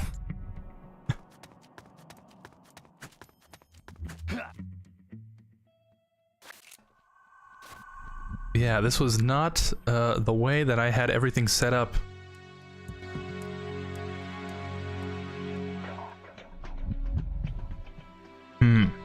I'm gonna have to mess with the settings. Oh no! Sorry, let's get to the first This is gonna be a challenge. And I thought playing this game normally was hard. Let's get to the first save, which is after this mission, I think. And, I'll see if I can fix something. You know where you're going, huh? Okay then. Head for the communication space. Use the action button to open any doors you encounter. Well, as long as they're not locked, that is. You can view the route to the communication space on the map screen by pressing the start button. The goal is marked with an X. I also seem to remember there being an electronic gate along the way. If you're careful, I think you can sneak past it. You know how to crawl, right? I'm counting on you, Snake. Or should I say, legendary soldier? Alright, time to crawl on the ground like the snake we are. Oh, I think I remember. Oh, dude! Oh. Yeah, okay. This is going to be quite the stream. Oh. You said to quiet. Me. Oh, he said the thing.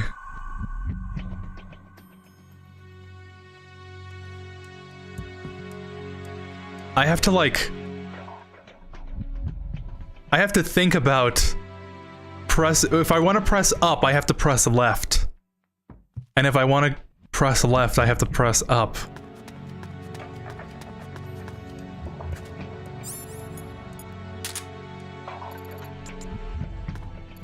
But I wonder why all the controls are all messed up. Everything was working fine.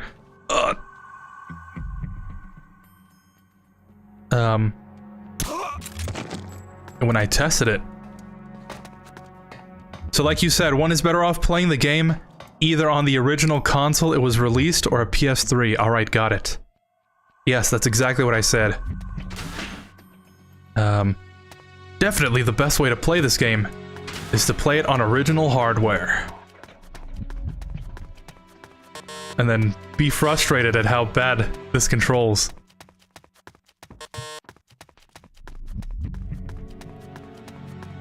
I'm thinking maybe I might switch out for the D-pad, because then I wouldn't have to use my finger to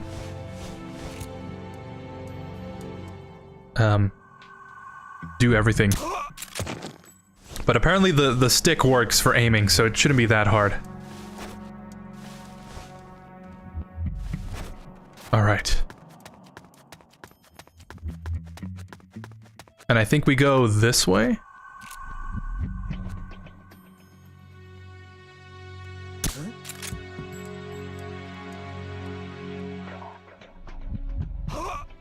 Cool. I can't wait to see the boss fights of this game. Honestly, I don't really like much of the boss fights of Peace Walker, so time to see how the boss fights in this game, especially the characters. Boss fights are something else. What the? Let me tell you, it's not this way. Huh? What the? But you said... To bring it back, you said that you thought Peace Walker was the only game on the PSP? My imagination. You know, it's not a bad way to think about it. I'm really hating on this game, aren't I? Peace Walker did it a lot better. I'm just gonna say that. And the HD port of Peace Walker is the way to play that game. So I hope they remake this, just like they did Peace Walker. They add control to the other stick for the camera. If they do that, I think then I would recommend this game.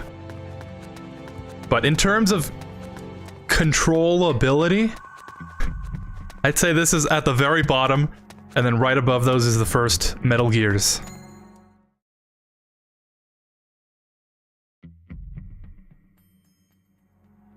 Because the first attempt at a Metal Gear on a portable system is very noble, but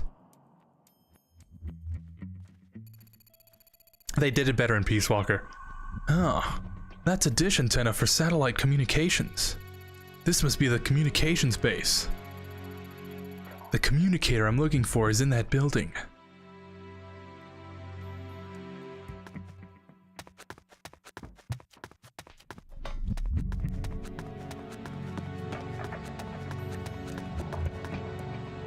I'm gonna get used to these bad controls, and then I'm gonna start messing up the actual controls. But here we are. I think that's the first mission.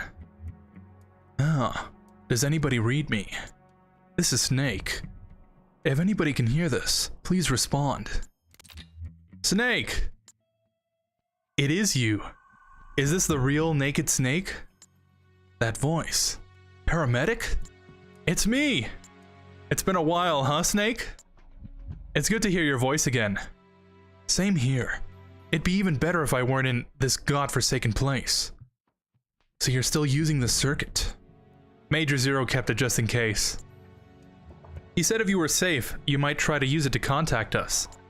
To be honest, I never really expected you to call, but I'm glad you did. Yeah, me too. But why are you on the line? Where's the Major? Major Zero was placed under arrest by the military last month. The military? The Pentagon arrested the Major? Why? He's been held under suspicion of treason. I don't know the details, but a month ago, the CIA unit stole a top-secret weapon guarded by the military and fled the country. They're charging the Major with instigating the revolt. You've been charged too, Snake. Me? Doesn't even sound like Snake. The military believes you spearheaded the rebellion. You've got to be kidding me. I'm retired from Fox. I know, Snake. Calm down and listen to me. The CIA unit, the one that stole the prototype weapon and executed the revolt, its name was Fox. Meaning the Fox unit is your next target. What the hell? What are they after? I don't know. Any members of Fox who didn't join the rebellion were killed. The unit is in shambles. I don't believe this. I know how you feel. You know why the military suspects you, don't you, Snake? Whoever started this mess managed to gather Fox members specializing in solo missions, and killed all those who opposed. The only soldier who could have pulled that off is you. Done in by my own overblown reputation. Are you the only one there? For now, at least. But Sigan's helping us over at ARPA, the Pentagon's Advanced Research Projects Agency. Right. His frequency is 148.41.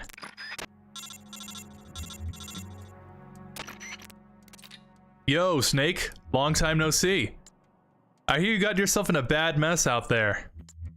Mr. Sigint, looks like I need your help again. Aw man, it's cool. We've been through a lot together. With your skills, it shouldn't be too hard to find your way out of there. But that's not gonna be enough. You gotta catch whoever started this revolt. If you can't take him alive, dead will do just fine. Huh?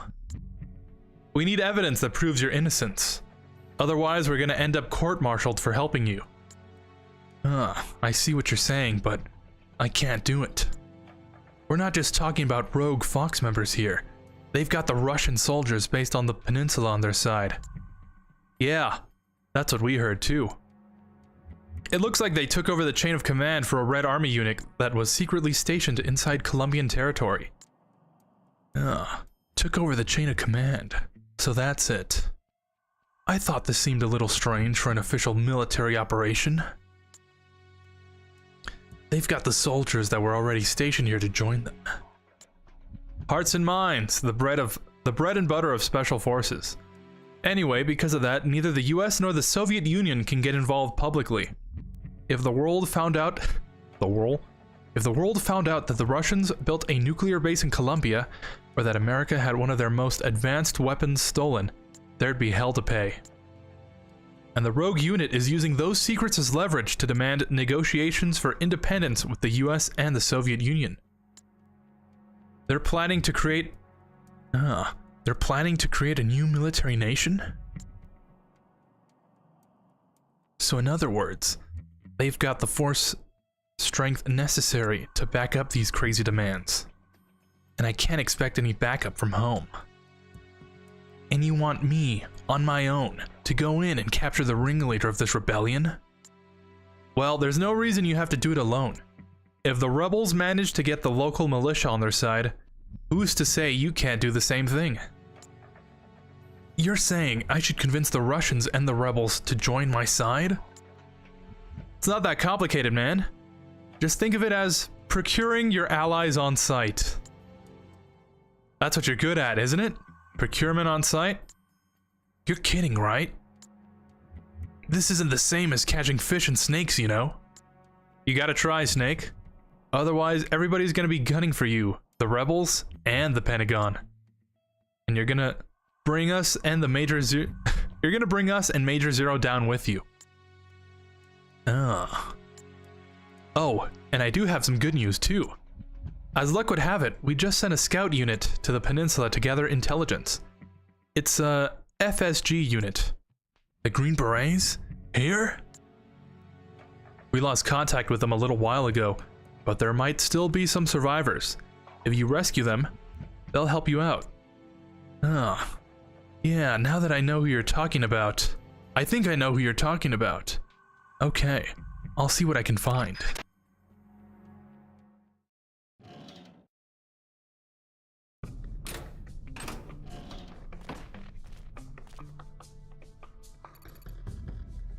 You okay, Roy?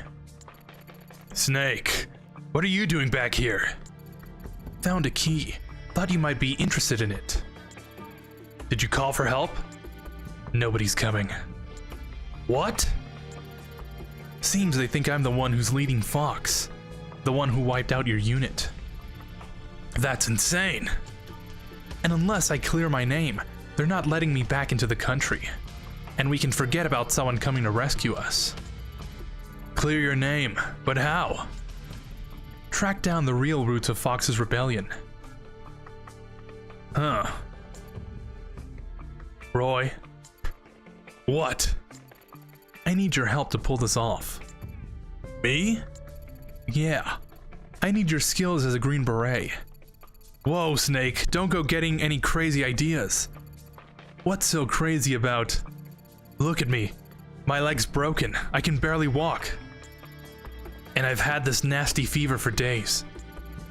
Alright. Why don't you drive instead of walk? What do you mean? On a base this big, there's bound to be a personnel transport vehicle or two lying around. Well, yeah, but... And you don't need your legs to fire a gun, right? Huh. So are you with me? Roy! Alright, I'm with you. Great, I owe you one. Jeez, who'd have thought the legendary Big Boss would be this pushy? I'm leaving my spare radio with you. If anything happens, call me. We'll use frequency 140.85. Press the select button to open the radio screen. Use the left and right directional buttons to adjust the frequency, and press the O button to make a call. Press the down directional button to bring up a list of saved frequencies. I'll give you a ring if I start to get lonely.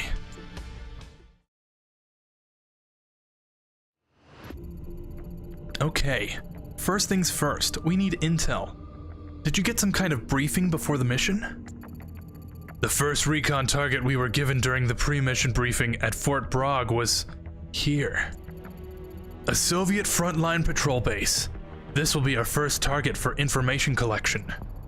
I can take you there. I've got a good idea of where it's located.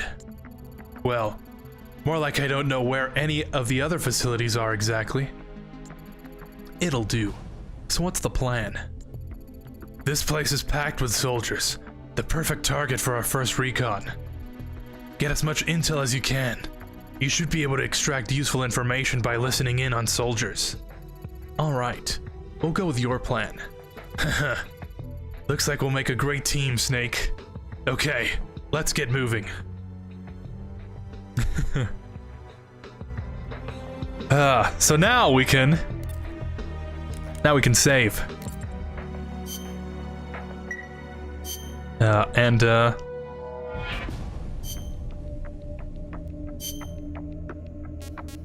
Did I? Yeah, I don't see anything that I did wrong. Let me restart. See if it's an issue with my PSP. And, if it doesn't work after this, I guess I'll have to rebind all the controls again. Which shouldn't be a problem. It'll just take a second. But in the meantime... Oh! That Roy Campbell, before helping Snake in MGS1. That's cool, not the fake Roy Campbell from MGS2. The I Need Scissors 61 guy? You could say that. Who's not to say that Roy was, cloned like Snake was, and, you know, there's a secret Roy Campbell,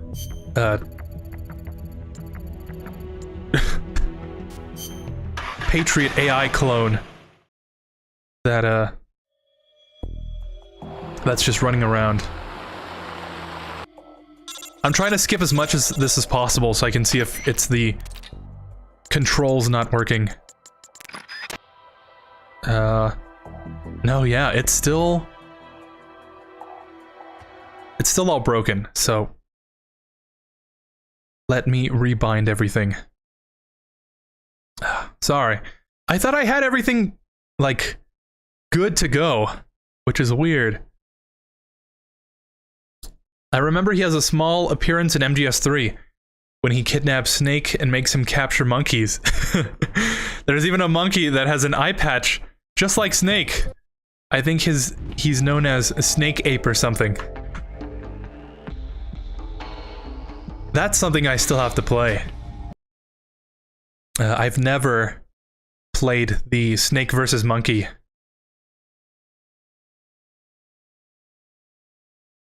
minigame. I think that would be pretty cool.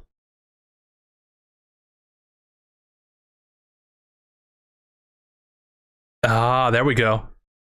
That changed.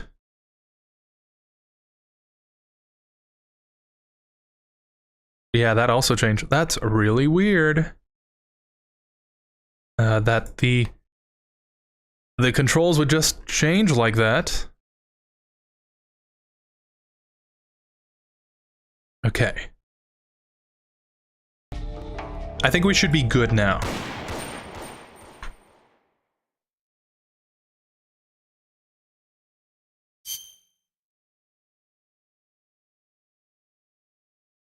Have you played that mode before? Oh. Yeah. Never played it. I've only played the HD version of all the first Metal Gears.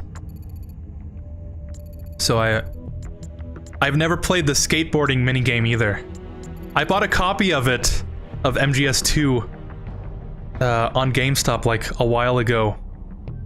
Like years and years ago, in the hopes that I could play it eventually. But I bought an original Xbox version. It's not backwards compatible, and I don't have an original Xbox. With the intention being eventually I'll get to play it. But the way things are going, I'll probably end up just emulating it. But I wonder why they never brought those on.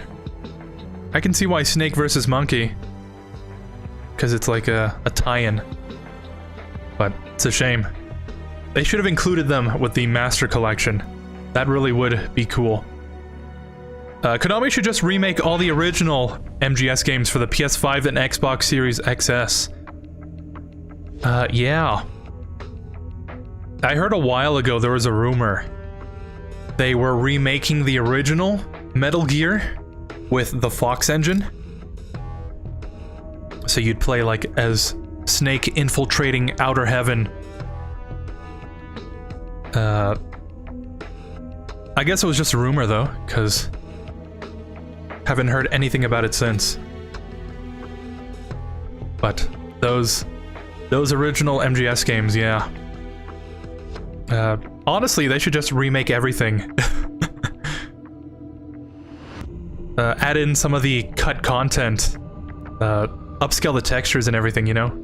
Higher res models. I think they would look pretty good.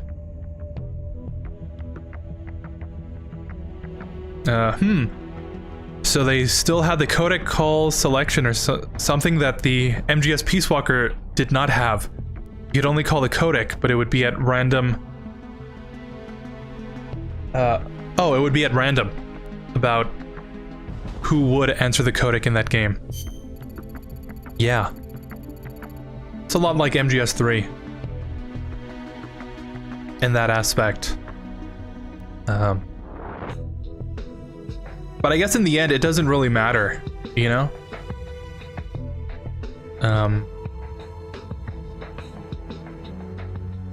Then again, I don't know. I don't think it personally matters, but I can see it being a mechanic that would be nice to have in the future games. My voice is gonna be rough after this. This place is packed with soldiers, the perfect target for our first recon. Get as much intel as you can. You should be able to extract useful information by listening in on the soldiers.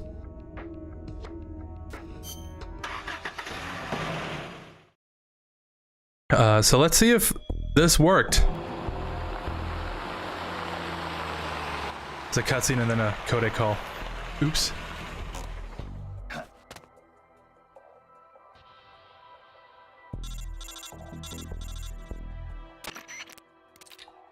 Okay, now get out there and suss out the situation.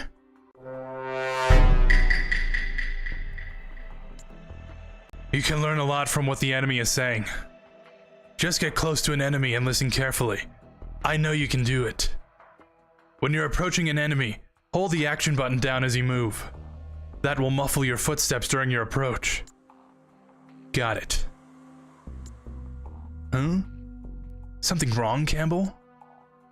No. It's just got dizzy for a second. You sure you're alright? How's the fever? I'm fine. And there are more important things to worry about. Take care of yourself. We can't afford to have you out of action now. Yeah, I know.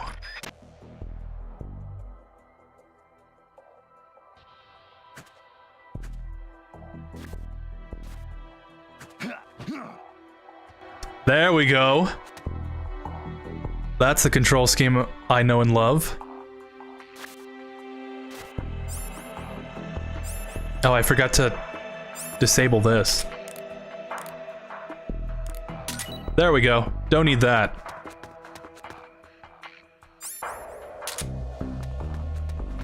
That's just cheating. A weapon that can obliterate an entire something? Give me a break. This is the Russian soldiers speaking in English, which is why. You've been watching too many movies. No, this ain't no joke. I heard that American officer, the one our boss brought in, say something about it. You mean that tight-ass peg leg? You should have seen that bastard's face.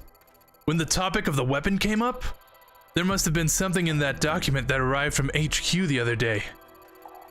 Probably just had a bad case of the runs. I know I do. Johnny? This isn't a joke. Look, I know what you're saying. Aiming that thing at our motherland. That just doesn't sit right with me.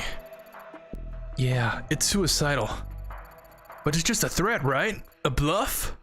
He's an expert at this sort of manipulation. I hope you're right. Do you ever wonder what kind of weapon we're really storing? Sometimes, but this is not your run-of-the-mill nuclear missile we're protecting, that's for sure.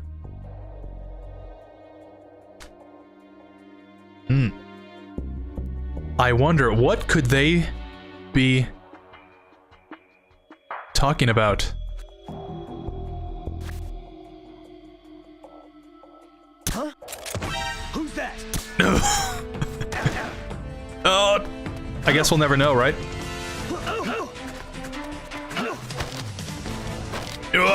Wow. Consecutive CQC. HQ. We've got smoke grenades. This is patrol. Enemy sighted. Requesting backup. We can't spare any reinforcements. You have to move. Magazine. Oh. I think you need a box to get those. What the? Like in Peace Walker when you can just leave the box and climb on top of it.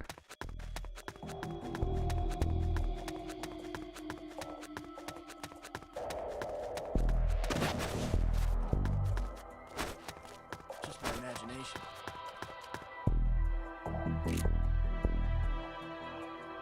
There we go. What's this before we pick up that document? I think it immediately ends the level. This is patrol. Medical kits are like the life medicine in MGS3. Acknowledged. The enemy is still nearby. What the? There we go. Very short missions for on-the-go gaming. Just like Peace Walker, actually. Looks like you've obtained some enemy documents. Good work. Okay, hoof it back to the truck. We'll look them over after you get back.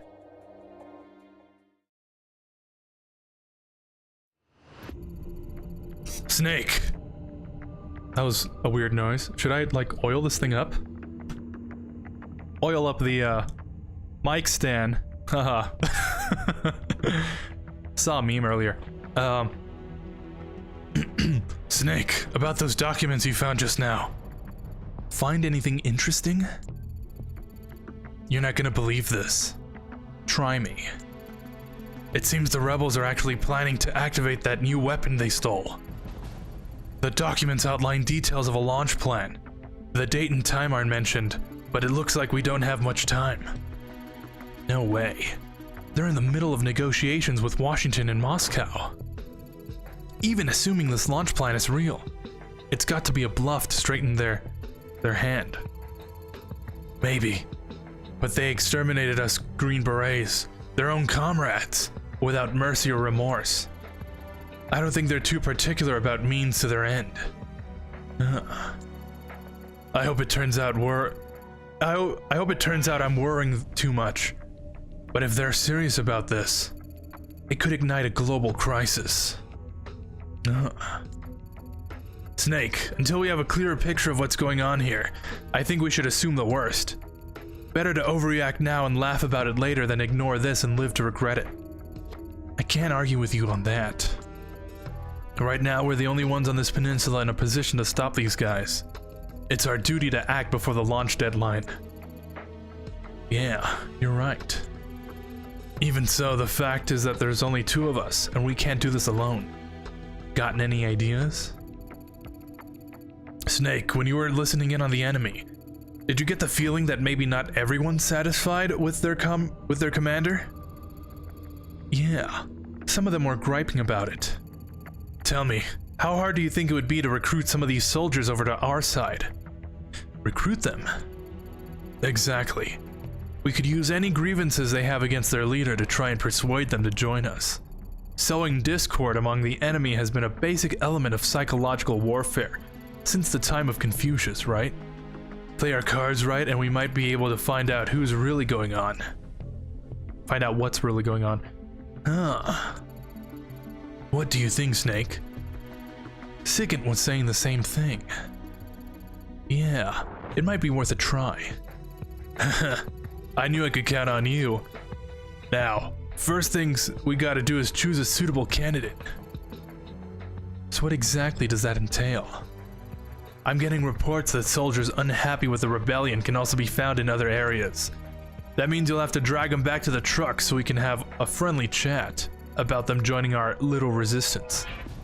Go out and give it a try. Oh, and one more thing. We've learned the name of the enemy's supreme commander. Who is it? His name is Gene. G-E-N-E. Gene? Okay then, let's get this mission started. Pick someplace where there'll be enemies easy to convert. So where to, big boss? I guess we'll go here. Once you found a promising candidate, capture him, okay?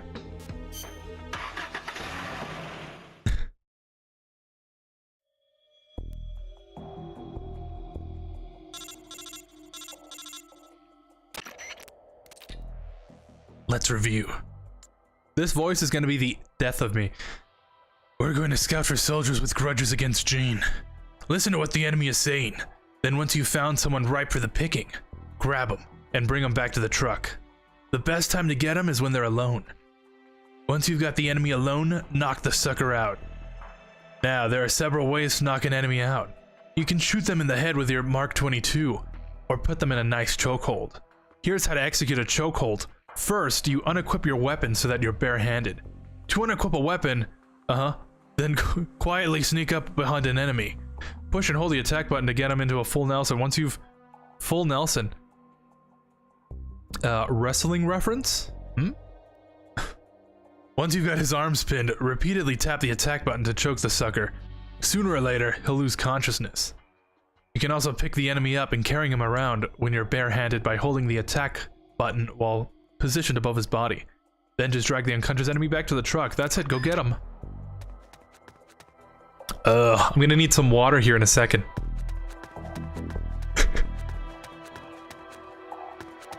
So, this is kind of like the precursor to Peace Walker. You just knock an enemy out. Why do I still have stealth?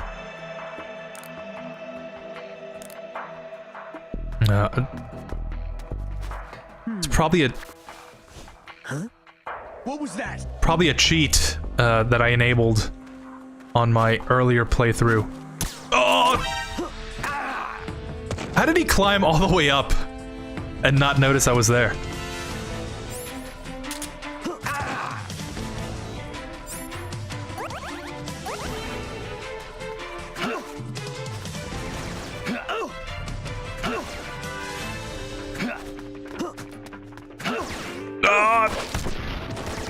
There we go. You have to repeatedly tap it.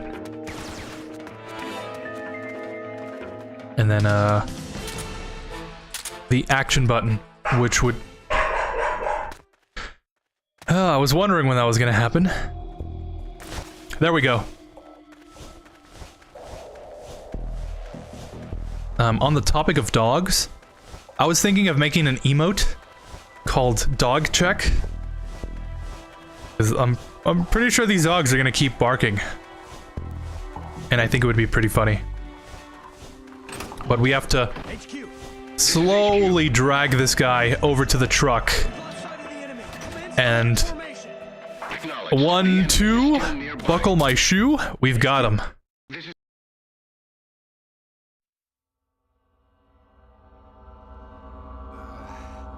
Oh. Audio desynced. You heal up pretty quick. Who are you? Call me Snake. Snake? Is that a code name? You must be with the Americans. Are you with the Fox unit too? I'm not with the Americans or with Fox. I'm just a soldier. Just a soldier? Then why? We're here to stop Fox unit from going renegade.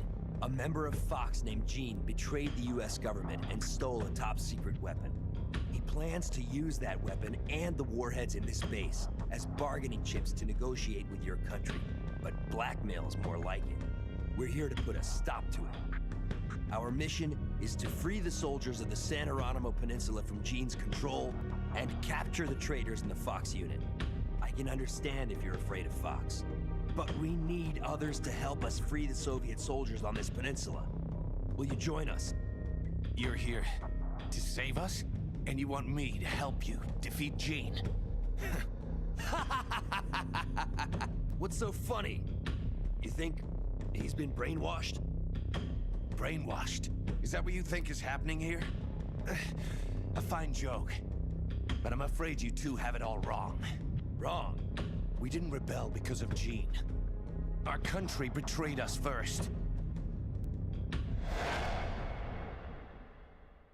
We have stood guard over this god-forsaken base, unable to reach our friends and loved ones because of the secrecy of our mission.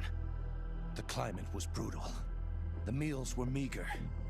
We watched as our comrades succumbed to disease or died fighting the Colombian government. And still, we went on carrying out our mission, believing our efforts were all for the good of the motherland. And how did the motherland reward us? By stabbing us in the back. You're talking about the Kremlin's policy shift. If the existence of this base came to light, the political fallout with the United States could fatally undermine Moscow's position in the strategic arms limitation talks that Brezhnev is promoting. That's why we have no use for political rationales. What matters to us is that Mother Russia wiped this base from existence. And instead of allowing us to return home, the army erased all traces of communication and cut off our supplies.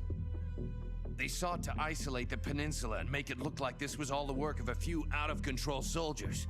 We were abandoned by our own country. That's why you decided to follow Gene? Gene told us he would build us a nation. A nation not of soldiers, but for them. We do not follow Gene out of fear. He will deliver us justice. The only thing we fear is losing that justice. That's why we follow him, not you. You'll never be able to stop him. Justice, huh? The meaning of justice can change from one day to the next. A professional soldier never brings justice into the mission. The only ones who need a reason to fight are the ones who fight for a living. That's what my mentor told me. Politics are fickle. They change with the times. So long as we remain loyal to our countries, soldiers like us need nothing to believe in. She died out of loyalty. Not to justice, not to her country. To herself, for the mission. Your mentor, the one who taught you the art of battle. Who was she? They called her the boss. I killed her. The boss? The legendary soldier? And Snake, you must be Big Boss. You're the hero who killed Colonel Volgin at Groznygrad. Prove your loyalty as a soldier. That's what the boss told me. I still don't know what she meant. Prove your loyalty. Not to justice, not to your country, but to yourself. Does Gene truly plan to threaten the motherland? Yes. Snake procured documents from a patrol station that confirm as much.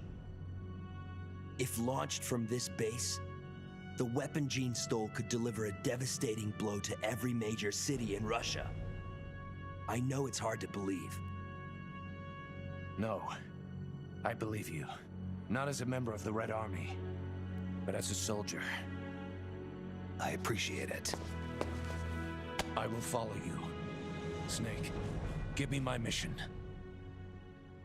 And just like that, we have the first steps to what eventually would be Outer Heaven. It's why I like this game. It shows that Snake, Big Boss, was unwillingly, it's not the word, he didn't want to create Outer Heaven, you know, it just kind of happened. And as this game progresses, we get more hints to what will come. So I always liked it in that aspect. Cough, cough. Okay, Snake, what's the plan? I'm gonna stop doing the voice, cause really hurts my throat. Hey, Campbell. You sure you're alright? I'm fine, I'll get over it. Now about our plan. If we're gonna keep collecting intel, we need to pick up some more new recruits. Of course, I'd recommend putting together a unit of 4 soldiers. But if you want to continue on with a smaller unit, that's your call. So we need 2 more. For now, let's use the buddy system and pair you up with the one you just caught. We can organize your unit using Manage over at the briefing menu. Push the X button to bring up the briefing menu and select Manage. We'll put you and your new friend down as Team Alpha, alright? The new recruit is registered as a rookie, so move that guy over to your team, Team Alpha. Don't forget you've got Bravo, Charlie, and Delta teams you can fill too. Recruit more comrades and fill those ranks. Just remember that there will be plenty of missions that only you can lead. So make sure you move to that team before deployment. If you need more detailed instructions, press the select button and view the help screens.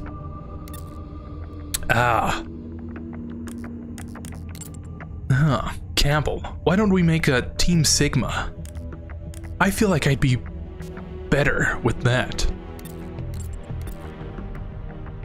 We've recruited Jonathan.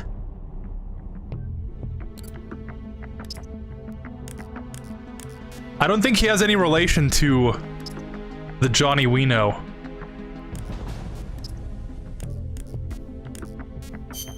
There we go. But it's a nice callback.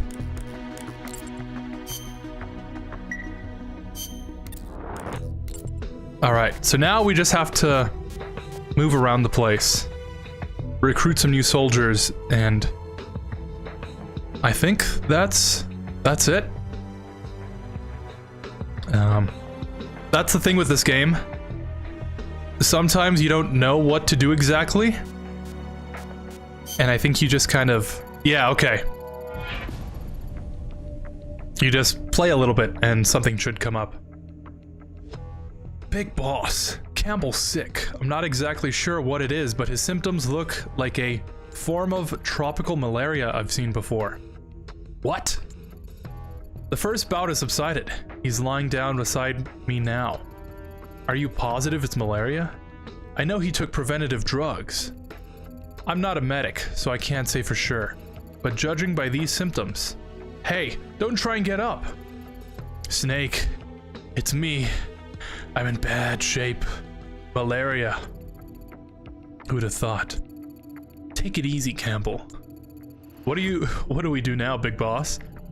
The preventative drugs don't work. This could be just the beginning. If he's got some tropical disease other than malaria, then there's no telling whether we might start showing the same symptoms. Good point. I've got an idea. Keep an eye on him. Give me a minute to consult with my family doctor about treatment. Huh? Family doctor? Paramedic. Let's head for the communications base. Right. The communications base, got it. Sorry to be such a pain in the ass, Snake. Save your strength. On the way, we'll keep an eye out for new recruits. We need detailed info on malaria and its treatment methods, and we need to use the satellite communications facility so that this doctor, paramedic, can tell us what to do, right? Sneak into the base and make your way to communications equipment. Take care not to be seen. Symptoms may have subsided for now, but there's no telling when I'll have another outbreak. Time is of the essence. I'm counting on you. Alright.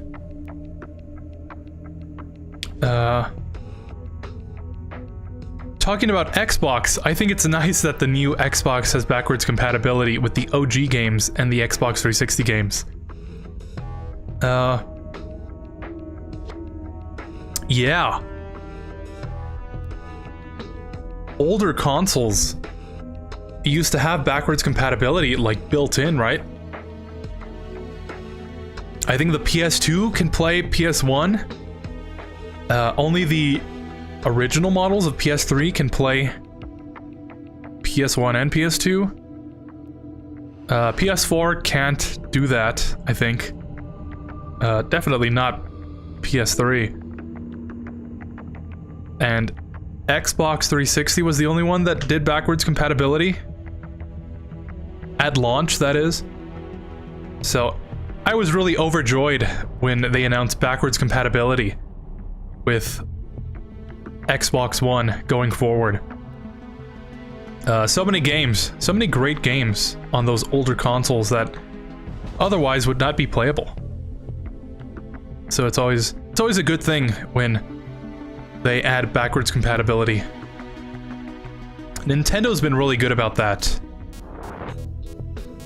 Not a huge fan of Nintendo, but you know, I gotta give credit where credit is due. Most of the new consoles you play... Most of the new consoles, you could play older games. And I think with the Switch, it's all digital, so... I don't know about that. Good, you made it inside the communications base. They've probably beefed up security, but you've got to stay out of enemy sight until you reach the communicator. I don't know how many more of these outbreaks I can take. We've got to find a cure and soon. I know you can do it. Big boss. Let's go over how to switch team members. Won't be sneaking in alone anymore. Alone is all the point, right? I know! We'll move one at a time. Hide them nearby in boxes. You want to switch, press map, and then... Okay. Yeah, all stuff we don't really need to know.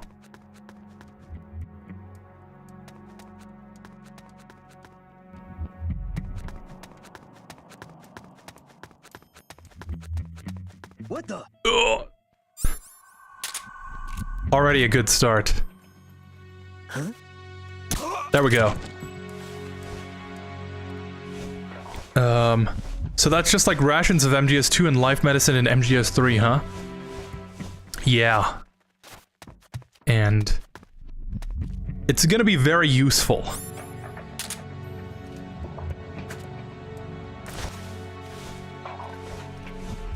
Let's see if I press...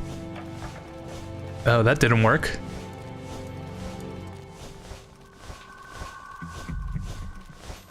I thought I binded that that control to fast forward. We had it there for a second. So we don't have to sit through all this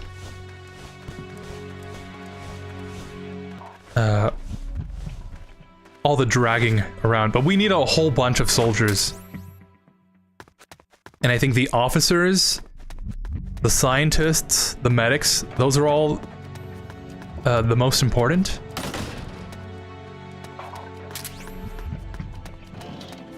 So I guess when I go to turn off the stealth camo cheat, I'll bind that fast forward. But just like this, the mission is over.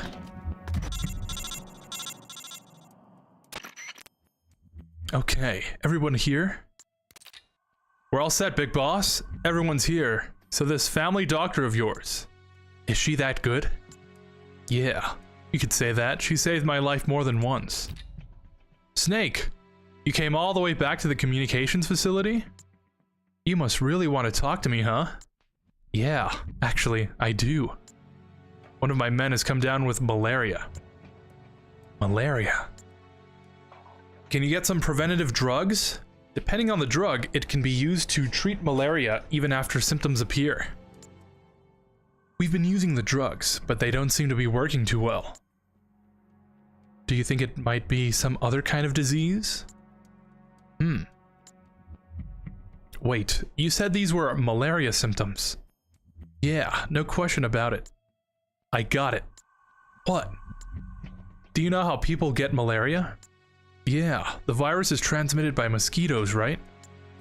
It's not a virus, it's a parasite. Parasite? You mean there's an actual bug inside his body? Exactly. In tropical malaria, the malaria parasites gestate within female anopheles mosquitoes and are then transferred to human hosts. Ordinarily, the drugs would prevent the symptoms from appearing, but there are different populations of malaria parasites. In certain areas, the populations are drug resistant. You know what that means? The drugs won't work. Bingo.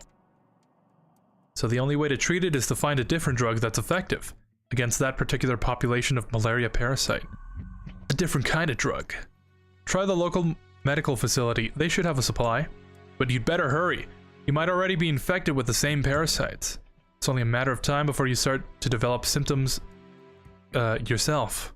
Got it.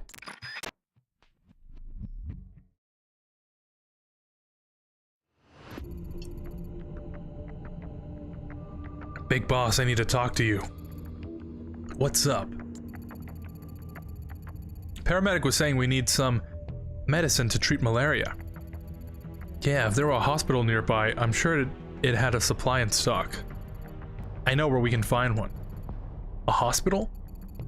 Yes, there's a hospital in the sector my former squad patrols. I can tell you exactly where it's located. Must be my lucky day. Lead the way. Yes, sir. Oh, and one other thing. Go on.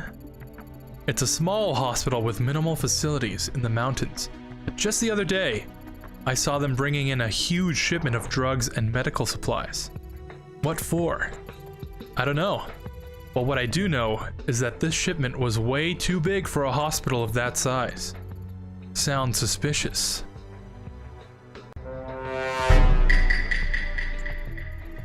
In any case, Snake, we'd better hurry to the hospital. They've got to have some malaria drugs there. And I'm guessing it'll be a prime location to recruit new comrades with medical careers. Might as well recruit some new allies for the battles ahead, right? Since you're operating as a team, you can all work together to get new recruits. For instance, when you knock an enemy out, you don't have to drag them all the way back to the truck yourself. Why not drag the body over to one of your teammates hiding in a cardboard box? Let them do the rest of the work. Go ahead, give it a try. Now, let's get going to that hospital. Find the malaria drugs and recruit some medical staffers along the way. Yeah. Speaking of medical staffers,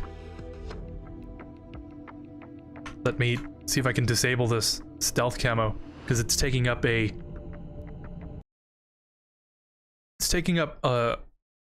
an inventory slot. And we're gonna need it for the coming battle. Along with, while I'm here. Sorry.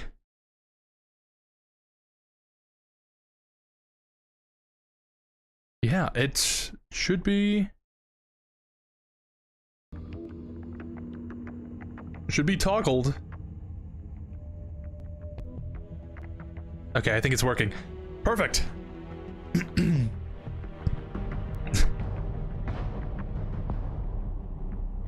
Who do you think would win in a battle? The Cobra unit versus the bosses in MGS1?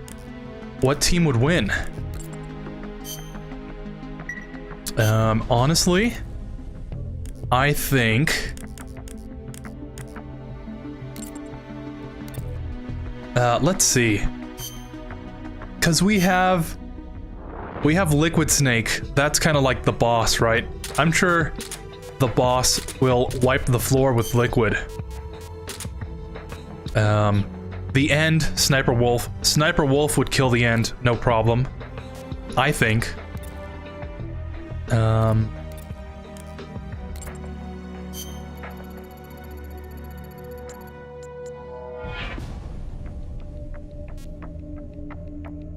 Psycho Mantis. I guess the equivalent would be the Fear, right? No, the Sorrow. Yeah. Considering the Sorrow is already dead, I would say Big Boss. I would say Psycho Mantis wins that by default.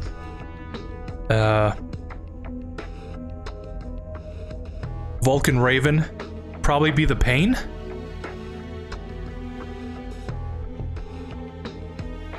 I think Vulcan Raven wins that. I'm sure he can take a couple bee stings. And Decoy Octopus, I guess, is the Fear.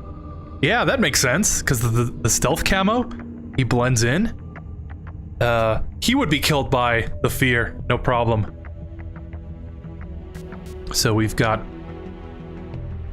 the boss, we've got Sniper Wolf, we've got Vulcan Raven, we've got Psycho Mantis, we've got the Fear. So yeah, I guess by not a huge margin, I would say Foxhound would wipe the floor with the Cobras. The boss would do most of the work.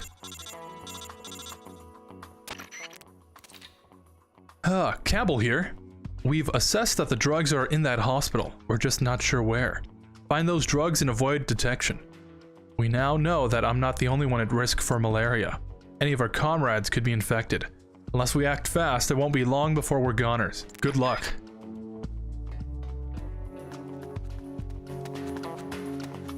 This is the map that I think I remember the most. Got some rations. I think it's the first mission in Portable Ops Plus. And, oh, the memories of that game.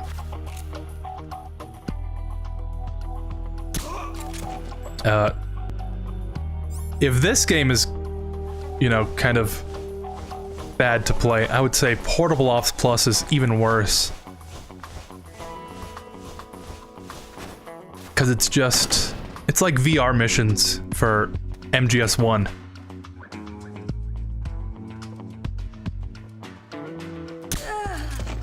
It's a DLC for this game.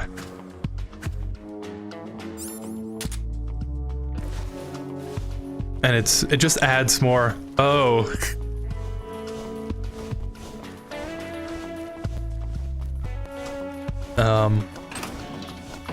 I guess we'll have to drag her all the way back. Oh boy. Where's Jonathan?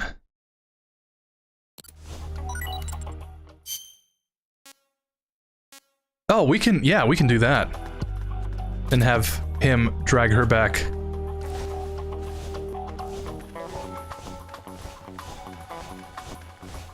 For some reason, the fast forward is not working, so I guess we're just gonna have to deal with this.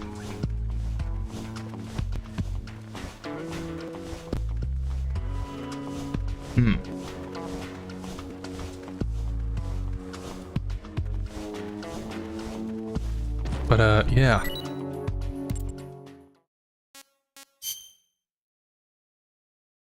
Oh, actually, that's where he would come in from. I think he's actually at the truck. Oh, this is gonna be terrible. I don't know why fast forward is not working.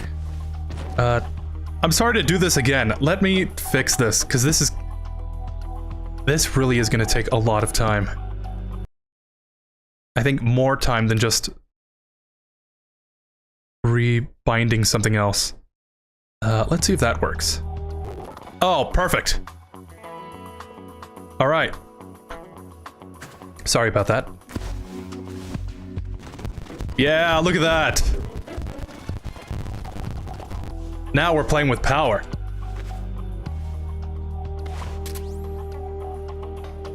Now this is pod racing. Oh man, you should definitely try Nintendo games, since they have great games in them, like that Zelda games. Since you like awesome storytelling then, you will definitely like the story of the Zelda games. I've been meaning to play the Zelda games.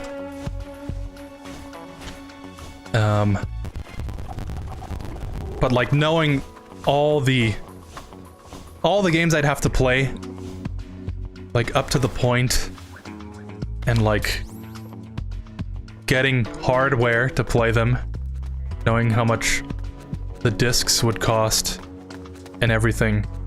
And if they are on the Switch, I don't want to have to pay for another subscription service. So like, you know, I want to, but I haven't found a good way to play them yet. But I'm thinking about playing the first one on stream. And, not looking forward to Zelda 2. But I'm sure you know that already. Did you find the drugs yet? What? Oh, I see. They weren't in there. Alright then, try the other rooms. There are other rooms there, right? Take your time and search them in order.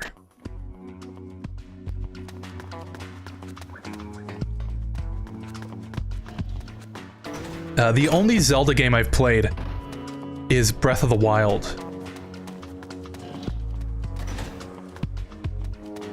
I bought it on sale for Black Friday, like... No! Sorry. I bought it on sale for Black Friday 1 year, and I haven't opened it. It's still brand new in package. Still no luck finding those drugs? I just don't get it. He told us that a huge shipment of medical supplies was brought in. There's not a trace to be found. Ah, look somewhere else then. So I guess I didn't really play it. But I know the most about it. And that's the only one I could readily play.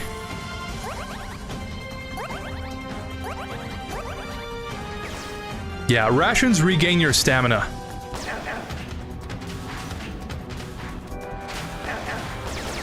Oh.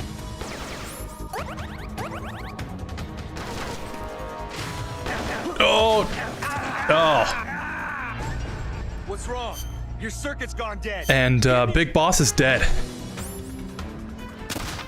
Canonically, that's the last time we ever see Big Boss.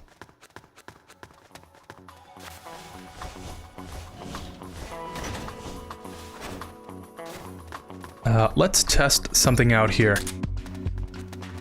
Huh? The enemy's here. Okay, that's what I thought. I've heard that you blend in with the enemies if you play as someone else. Absolutely not true. HQ. This is HQ. This is patrol. We've lost sight. But we need her. The medical team will develop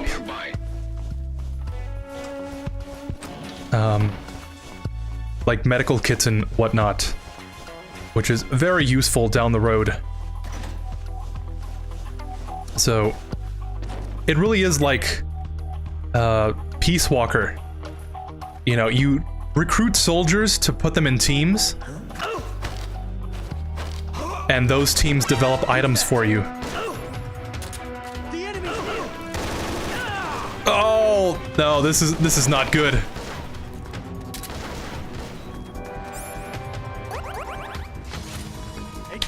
If we die with Jonathan,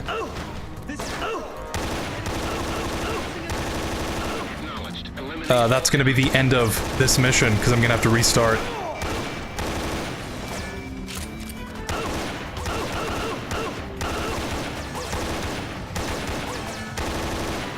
But we are not doing non-lethal for this.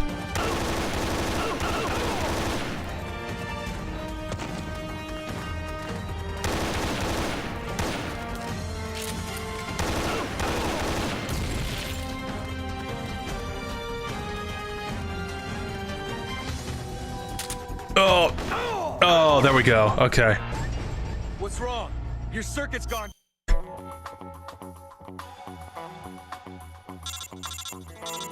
But yeah. Eventually I will have to try Tears of the Kingdom and everything. But those are... all the Zelda games are on the list of things I need to play. Don't know when that'll be, but never say never.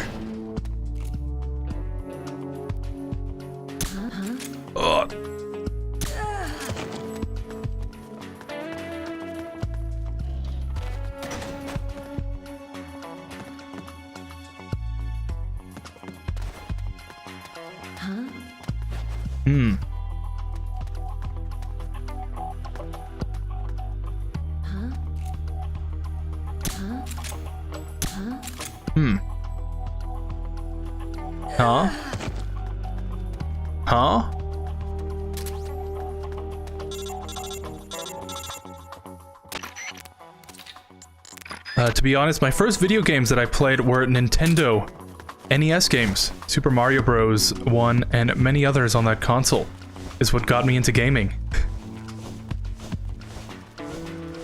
That's pretty cool. Pretty sweet. I've heard a lot of people have gotten into gaming by playing Nintendo games. But yeah, I've never really played Nintendo games. I've mentioned it before. I've never had a Nintendo console. I've always had PlayStation. So I would guess that got me into gaming, but yeah, that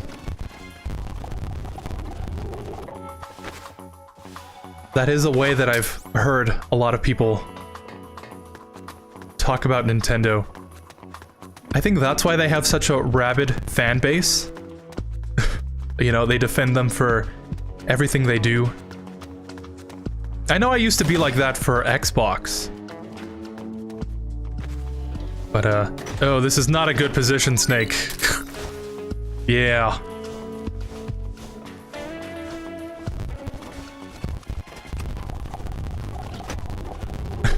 We already caught Snake,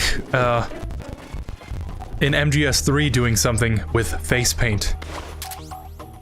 We don't want him to get cancelled for this, too.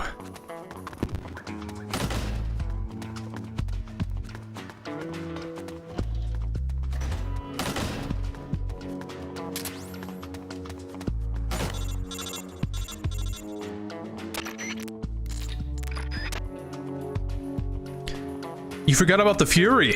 I did. I can see him holding his own against Raven, but not with Psycho Mantis, but could easily take down Sniper Wolf. Then who do you think would win MGS1 bosses versus the Beauty and the Beast? Oh, now we're talking.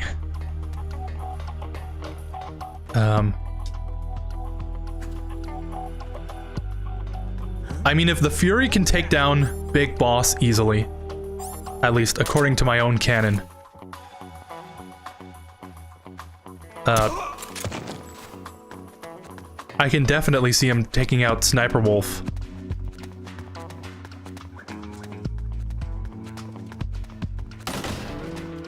Then again, I would think Sniper Wolf could be able to shoot his fuel tanks, like make him explode. But I'm probably just looking too deep into that. Too bad we never got to We never got to see the bosses fight each other. Like, canonically. I think we could learn a lot about that. But yeah. MGS1 bosses versus Beauty and the Beast. And, understandable, but still, no matter what Zelda game you play, it's gonna be a hard one. Since they're all hard to complete, to be honest. Yeah, I've heard about that. It's a list of outgoing materials. Heading for a lab. Huh. All these cutscenes are being desynced. Where are the escapees? Why haven't they been caught? If they get away, I promise you'll regret. That was not supposed to happen.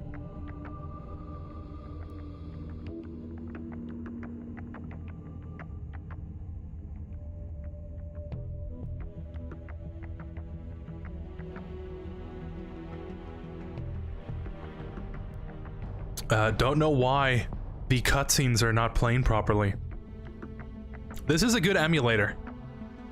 I mean, this is on original hardware. So, I don't know why we're getting issues like that. There were no malaria drugs in the hospital, not even a single dose. According to the log left in the director's office, they hauled every last bit of that stockpile of drugs and medical supplies away. They were shipped to a research lab north of the hospital. But we're in luck. Not only do we know from the log that they took the drugs to a lab, but we found its exact location by following the helicopter's flight path. Quite a coincidence, huh? You'll see when you get there, but the lab is built on terrain that makes it hard to spot from the outside. Chances are slim you'd find it unless you had some kind of clue. Head for the lab, infiltrate it, and search for the drugs again. Sorry to put this on you, but I'll need them if I'm going to keep command. Raven! Delivery man. What a thrilling career choice. Delivery man career, items and equipment you pick up during the mission can be sent straight back to the truck.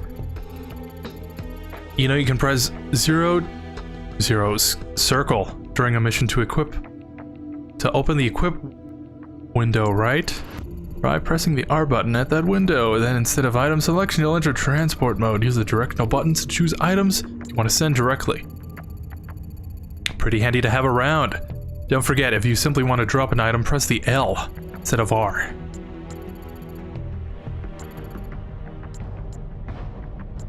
Okay. Yeah, I feel like I'm gonna be stuttering a lot.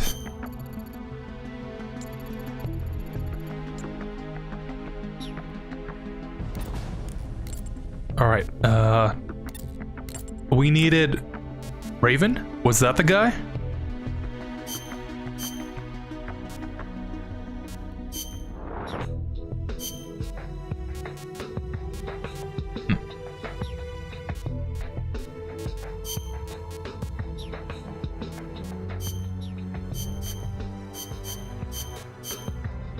There we go. I think that's what it was before.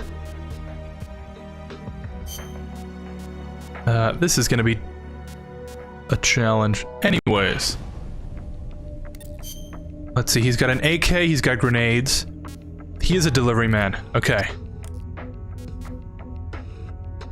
Welcome to the team. And these other guys haven't been persuaded yet. That or we don't have the team for them yet.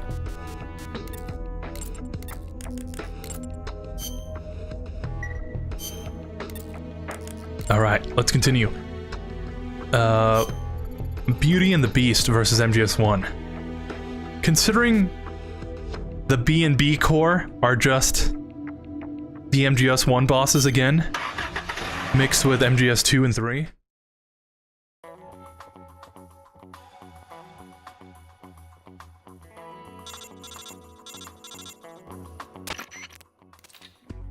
Apparently the medical supplies they brought to the hospital have all been transferred, which means the drugs must be there too.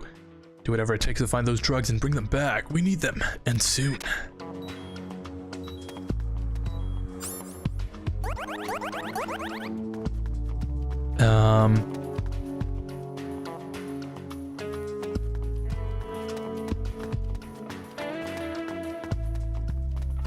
Yeah.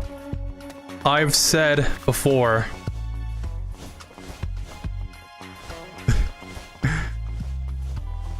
it's Laughing Octopus, Raging Raven, Crying Wolf, and then Screaming Mantis, with them taking their names from the MGS1 bosses, their emotions from MGS3, and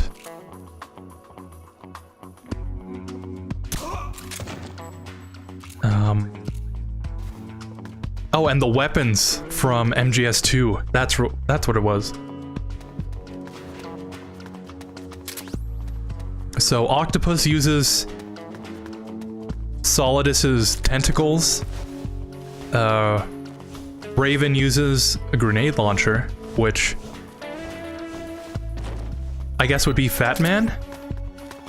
Crying Wolf uses Fortune's railgun, like the exact same one. And Screaming Mantis uses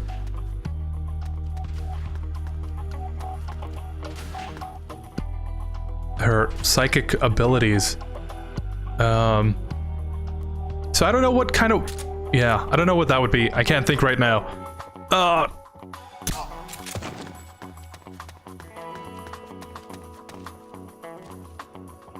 Given they are all wearing like exosuits and everything, I think they would win.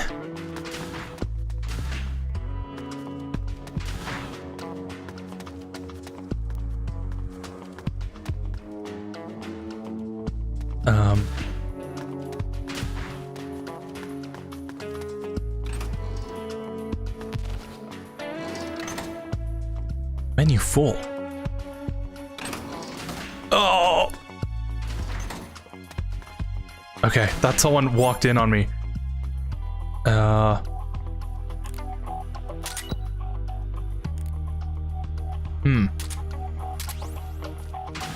I guess only the delivery man can send things to the truck?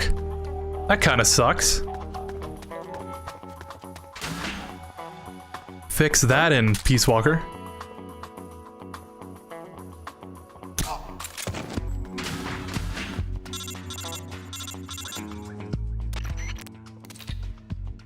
Haven't found them yet? You've been looking for... find that chopper. We were supposed to go up, but I'm looking for some TNT here. Because we're gonna need it.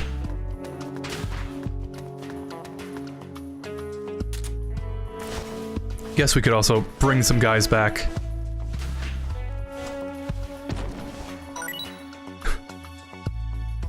Oh. What's this? Oh, what's this big machine? It almost looks like a coffin. Never mind. Right now we need those malaria drugs first. Remember this, because this is going to be on the test.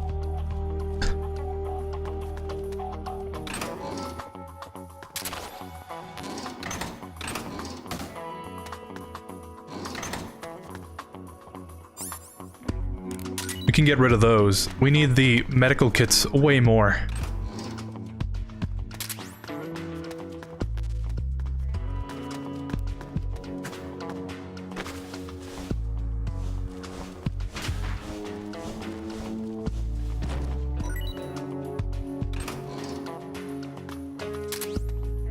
But yeah. I don't think anyone else but Solid Snake could have defeated the Beauty and the Beast. Those bosses really are, like, a cut above. They're like Arsenal Troopers, the Tengu, but, like, I think, way worse.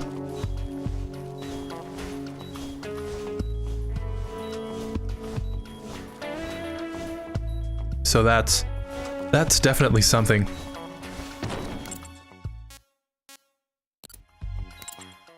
Guys, where are you at? Oh man, we're gonna have to, yeah.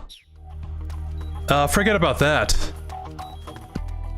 Even with fast forward, we're gonna have to go back and forth. Yeah, again, Peace Walker did it better with the Fulton.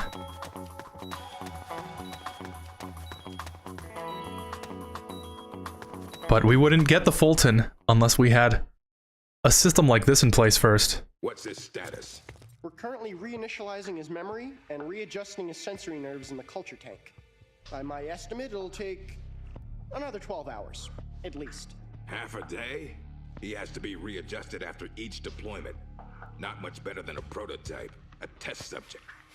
My apologies, sir. The culture fluid takes time to prepare. With such limited equipment and personnel, readjusting Null isn't... I know. That's why I brought along a specialist. The chief? But... The escaped prisoners have yet to be found. This could be just the job for our perfect soldier. We'll roll out the tank as soon as the fluid's stabilized. Make all necessary preparations. Yes, sir.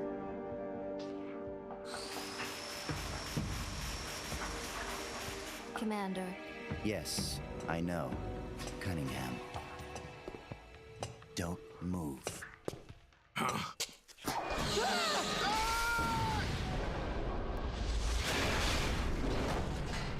Commander! Lieutenant! Are you all right? We're fine.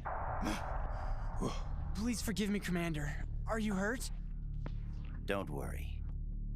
Fate would never see me hurt. This facility you are helping to build. That was weird that it just sped up like that. Vital to the strong roots of our new nation. But never forget that you, yourselves, are no less valuable a resource to that nation. A nation that will house the mightiest, most capable military ever seen by man. Warriors in their prime. We will end an era that sees soldiers discarded like tools and strike war from the menu of global politics. And it is you, soldiers, military engineers, who are her first citizens. Our nation's riches and its fighting spirit. I only pray that such priceless resources do not be sacrificed in vain.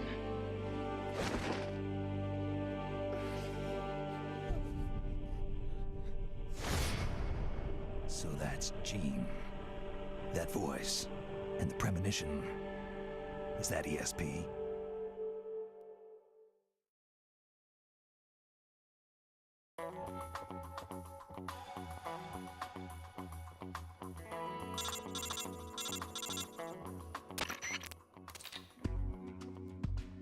No luck finding the drugs, huh?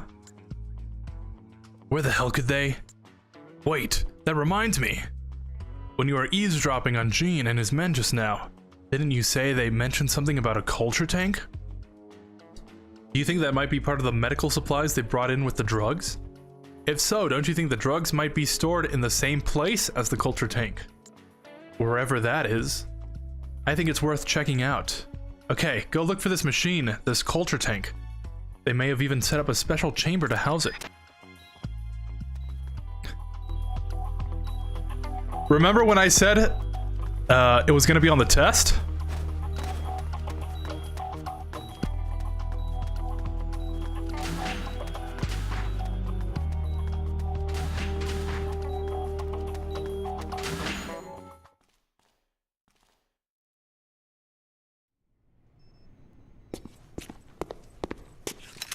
What is this? It's him. Who's there? Can't you read the sign? It says do not enter. You. A kid? What are you doing here? I'm in charge. You? In charge? You there! Search upstairs. The rest of you, we'll sweep the prep chamber. This way, Snake. Hide there, in that locker. What? Just do it. What's going on here? The preparation chamber is for authorized personnel only. Miss Elisa, are you alone? Have you seen anything suspicious around here? No. Is there something wrong? We received a report that there's an intruder in the lab. Someone also reported seeing a suspicious truck nearby. Well, there's no one here. Just me. And him. You're disturbing his sleep. I'll have to ask you to leave. Yes, ma'am. If you see the intruder, please notify us immediately. Now I've seen it all. A little girl in charge of an outfit like this. Why did you help me? I don't know. I just got this feeling that I needed to. And how do you know my name? Are you with the Fox unit too? No? But your uniform... It's not like that. When I saw you at the heliport with Cunningham and the others... That was my sister. Sister? Her name is Ursula. She's the one who's a member of Fox. I'm just a medic. You're pretty young. Well, you were out on the battlefield when you were my age, weren't you, Snake? Or should I say, Big Boss? Ursula and I were raised in an East German lab. They sent all the kids with ESP potential there to study them. My powers are pretty weak, but Ursula is different. She's one of the most powerful psychics in all the communist world. Through special training, Ursula gained great power, but in doing so lost everything that makes her human. So much so that she can't even talk with me anymore. 4 years ago, Gene took us away from East Germany. He was on a mission from Fox. The CIA wanted to get its hands on ESP from the communist bloc. And then you joined his little revolution. Yes, that's right. So, this is what you were calling the perfect soldier. Does he have ESP too? No, he's just an ordinary human being. That is, he used to be. He was raised in a special way, under very special conditions, to be a great warrior. He's incapable of emotions or doubts. He's the ultimate combatant, created with one purpose only, to accomplish the mission. He has no human memories. The only thing he has left are his skills in battle. No memories? Each time he completes a mission, he undergoes readjustment. Like this. Inside the culture tank, all 5 senses are shut out completely. Most men would go mad in minutes. Like a baby who's coming into the world for the first time, the perfect soldier's sensors are honed to a razor sharpness. He can read the enemy's movements and learn them faster than any normal person ever could. What kind of person could endure that kind of extreme training? Nobody, of course. The Perfect Soldier project ended in failure and was abandoned. He was the only success. That's why they gave him the code name Null. He's a lost number. He has no feelings and no memories, not even a project number. Don't even think about fighting him. You can't possibly win, Snake. You could be right about that. Or you could shoot him now, but you'll have to go through me. I'm no assassin. Shooting a soldier with their guard down isn't my style. You're a good man, Snake. I knew you were. Here, take this. It's a drug for treating chloroquine-resistant malaria. How'd you know?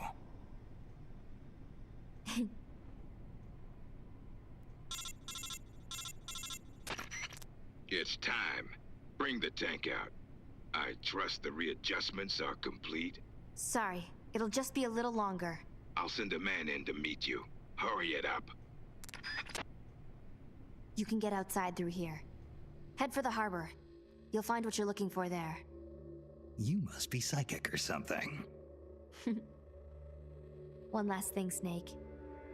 If you find Ursula in front of you, don't hesitate. Shoot her. Shoot your sister? If you can't do that, you're already dead. All right, next time, let's try for a more upbeat prophecy.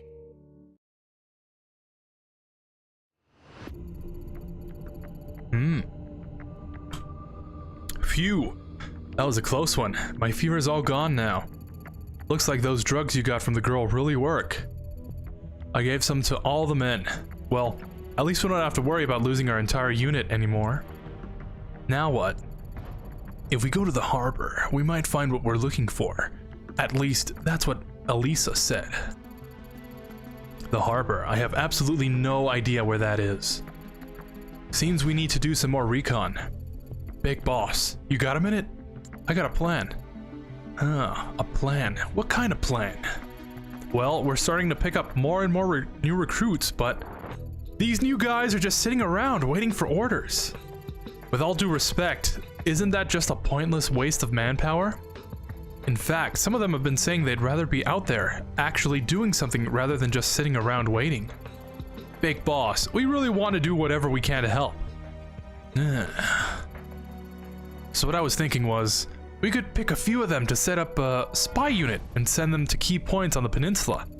We've all been stationed here for a while, so we've got a pretty good idea of how and where to lie low. And we'd make pretty good intelligence collectors too. And correct me if I'm wrong, you're going to want a broader picture of what's going on around the peninsula in order to accomplish your mission. So what do you think? Spies, huh? Snake, the soldier has a point. Right now, we've only got awareness of a few dozen yards around our truck. If we think we can figure out why Fox rebelled like this, we're not just dreaming, we're crazy. I think sending some of our men out to gather intelligence is a good idea. Okay, we'll go with your plan. We'll start forming a spy unit right away. You got it, boss. You can manage your spy units by selecting Manage on the briefing menu. Only instead of putting free soldiers in the sneaking unit, you'll be putting them into the spy unit. You need to put together a spy unit for each location you want to, reconnoitre? Never seen that word before. Then just let them do their thing. They'll go out and go to their assigned location and report the results back to you. You can see the reports by going to report. Got it. I'll try it out, but we don't have enough men to send them out willy-nilly. Got any ideas where we should start? Well, we do need to find a route to the harbor. Why don't we send a unit out to the supply depot? That's where they store all the cargo they unload at the harbor. Might give us a clue to how to locate the harbor. Agreed. In the meantime, I'll keep looking for new recruits. Snakehead. Squirrel. Alright. At the supply depot. Can you imagine if that's the Raven?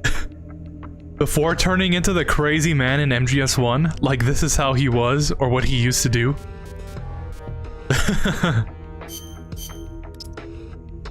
Yeah, you know what? That would be kind of crazy, actually.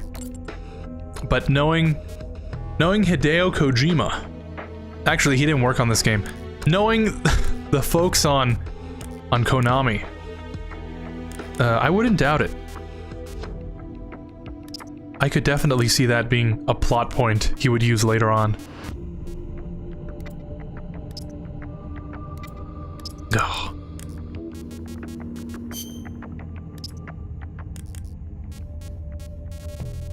Oh, there we go. And we don't have the medical team yet, so that's perfect.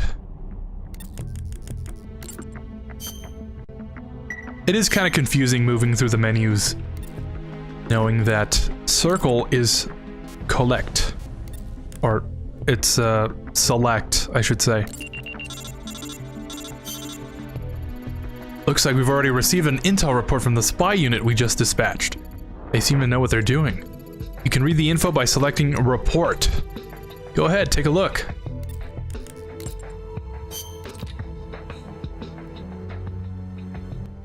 Yeah, there we go. Sources indicate that a map detailing cargo shipment routes is located inside a warehouse in the supply depot. Warehouse is located behind a large building, and that it's available for procurement at any time. According to the report, there's a map of the supply depot showing the route used to deliver supplies. It details how they get supplies unloaded at the harbor to the depot, which means it also shows how to get from the depot to the harbor. So what do we do now, Snake? What do you think? We're heading for the supply depot. Roger that.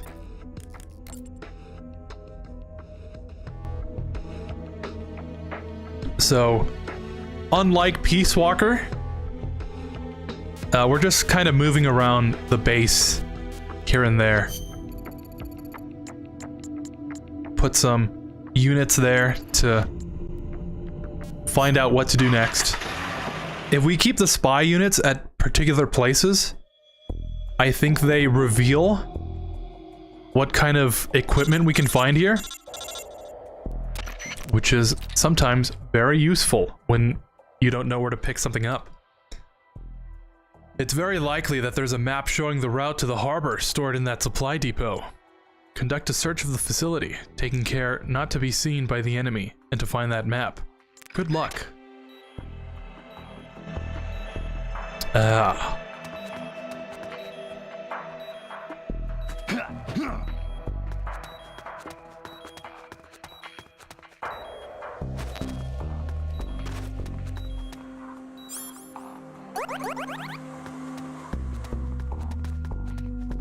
I think it should just be right up there.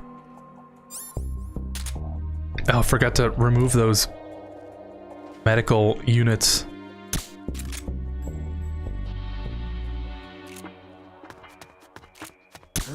Yeah, there we go. Cool.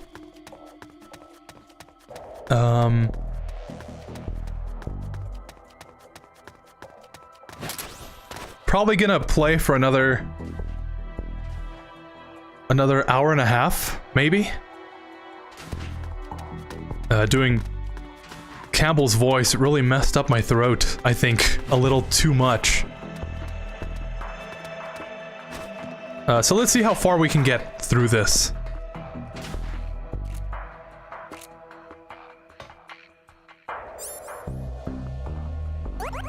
There we go. I want to pick up that scorpion. But I guess it It'll always be there in case we need it, so that's fine.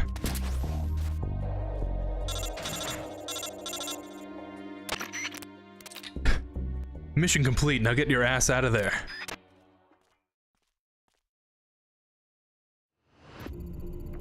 This map you found has given us a lot of valuable intel on the peninsula.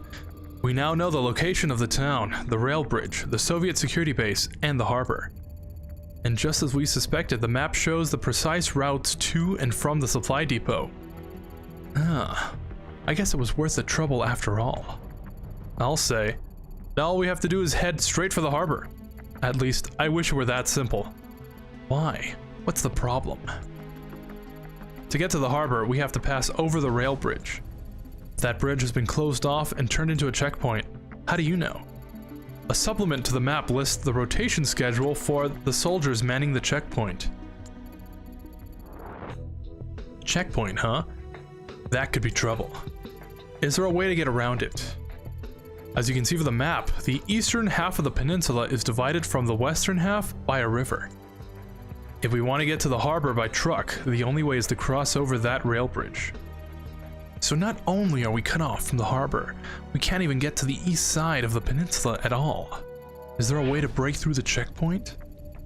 I can't say for sure without actually scouting the place, but I'll bet the checkpoint will be heavily guarded.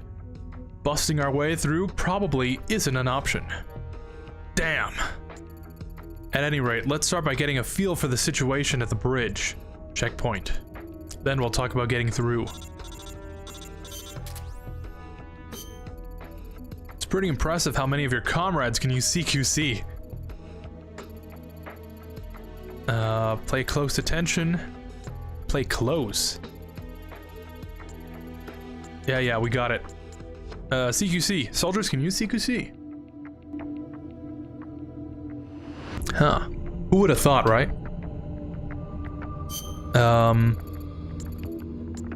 This next mission is gonna be like instant, so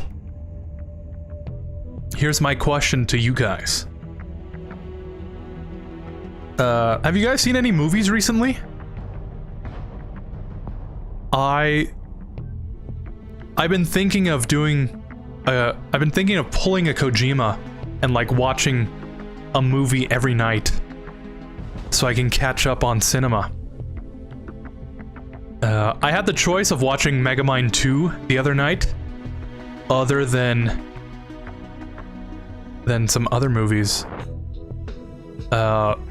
So instead of watching Megamind 2, I rewatched A Hitchhiker's Guide to the Galaxy. Really like the humor in that movie. It's been a while since I've rewatched it, so it was pretty fun. And I also saw All Quiet on the Western Front. When I said quiet, all those sleeper agents must have activated, huh? And it was an interesting movie.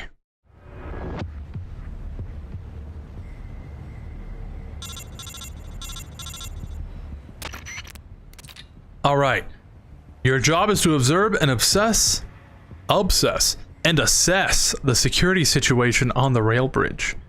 How many soldiers are deployed there, and whether there are barricades and defensive measures in place.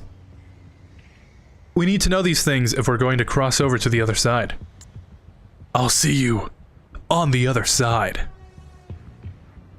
Proceed to a position from which you can observe the bridge. Good luck.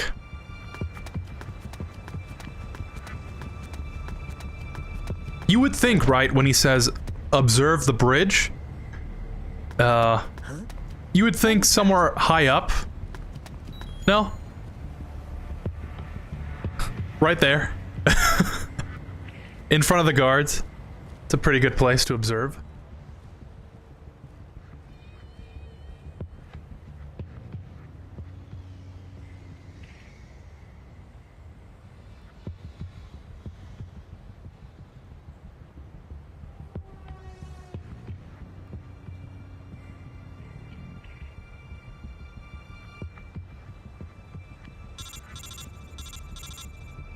Weirdly had to wait for that one soldier.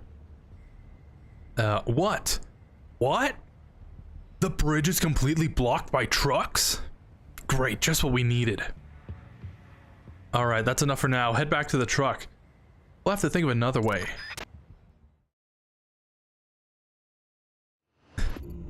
Alright, what next? They're using those trucks as roadblocks. And based on the supplements from the checkpoint, it looks like security on the bridge is as tight as a noose. I'm talking tight. Meaning there's almost no way we'll be able to sneak across it unseen. Any idea, Snake? We lack the manpower to take them head on and break through. And sneaking through seems out of the question. We need to figure out some other ways to thin out their numbers. A diversion, huh? Exactly. If we can create some commotion by blowing up an enemy facility or a prominent landmark, they'll send in reinforcements to deal with the situation. It looks like they've got a relatively large force deployed on the bridge, so I'm thinking this is the first place they pull people from. Good thinking.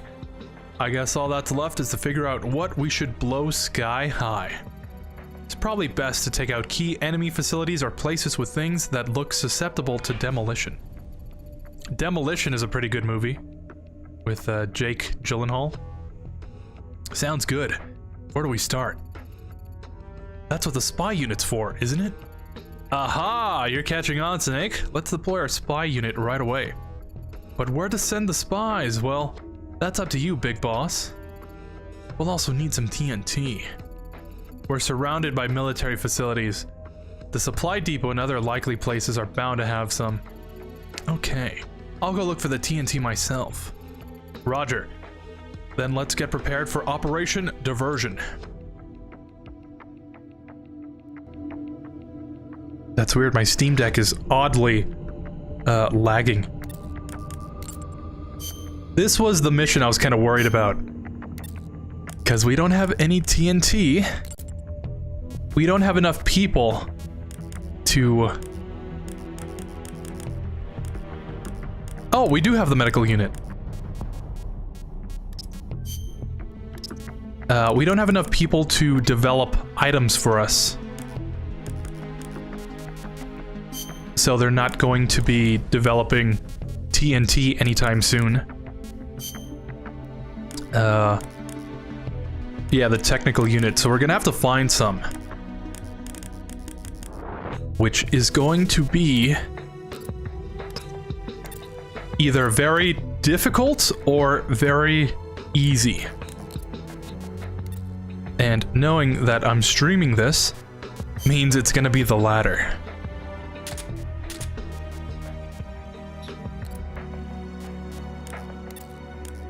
Alright. Supply depot, we've got one guy there.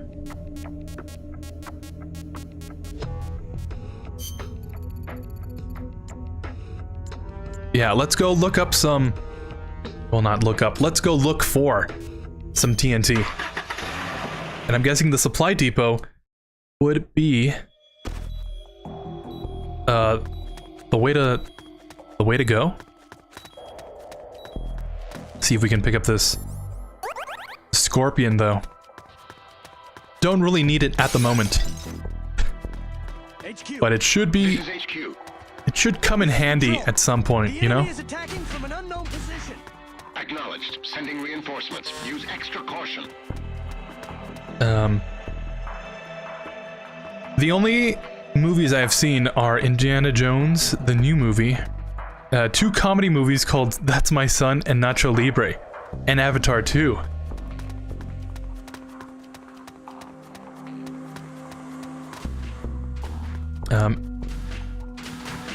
I have not seen Megamind movies. Should I give it a go? Are they good? To answer your second question first, or to answer your question, me, Eric, and Iwa had a whole discussion concerning the Megamind movies.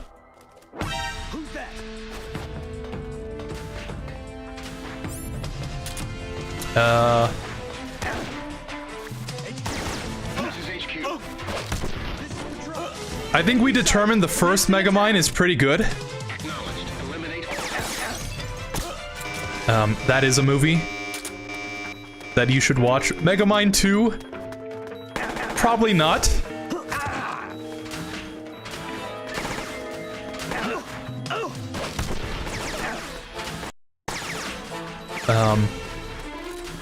Yeah. It looks terrible. Oh, this is not good. What's wrong? Your circuit's gone dead. Give me a status report. Oh. Let's shoot Jonathan. He's got more health.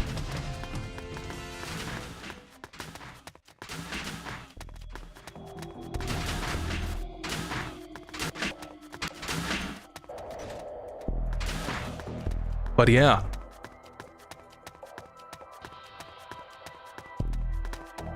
I was planning on seeing Megamind 2. But I don't think it would be... I don't think it would be worth the effort of sitting down and watching it knowing that it is really bad. But I don't know. Never say never, I guess. I'll watch it eventually to see what the dumpster fire really is like.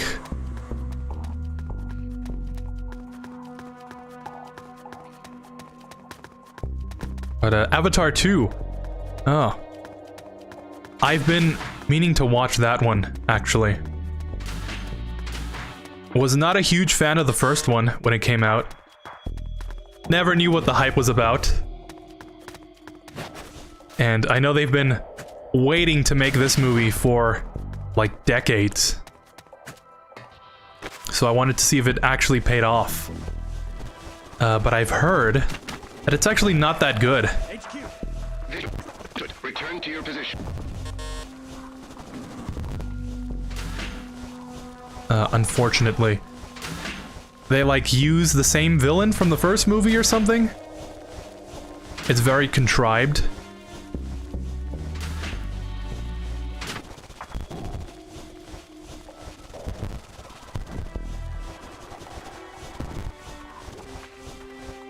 Alright, we've got an officer now.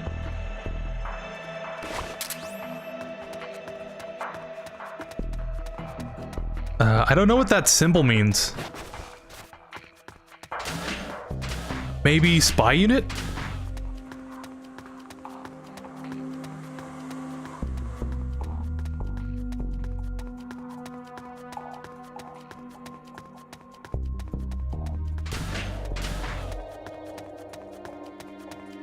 But Nacho Libre, I've seen only half of that movie, and that was literally like 10 years ago. Why is that guy there?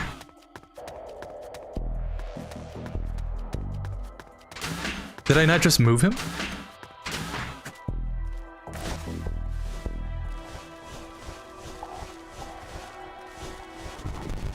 Very weird. But, that's my son. I think I've heard of that movie. But I've never seen it. Oops. Nothing here. What the? Huh? What was that? Oh, don't see me, don't see me.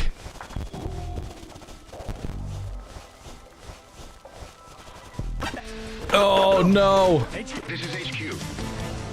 Let's get out of here. Enemy sighted. Commencing attack. Acknowledged. Eliminate all enemies. No TNT. So that's not good.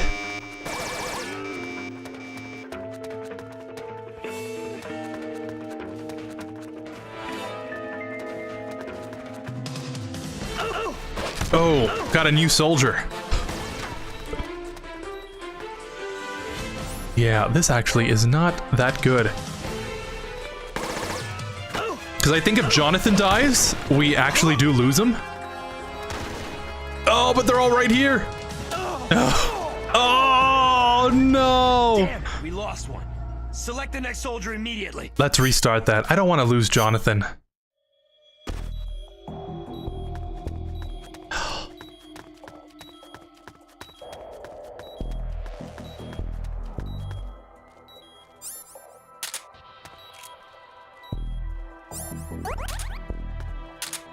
I think we had to restart anyways, because the TNT might be in that building. So it's good to just start off fresh with no alerts. There we go.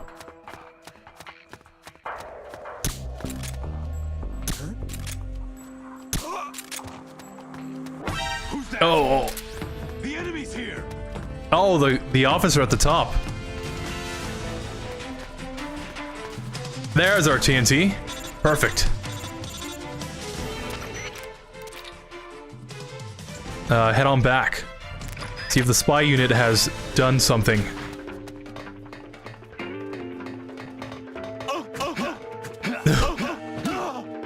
HQ. This is HQ.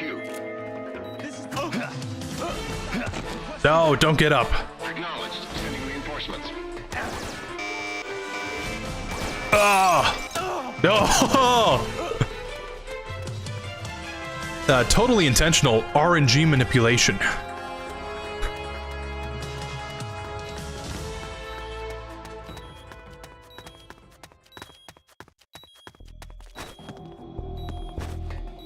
Alright, see if we can capture a few guys on the way back.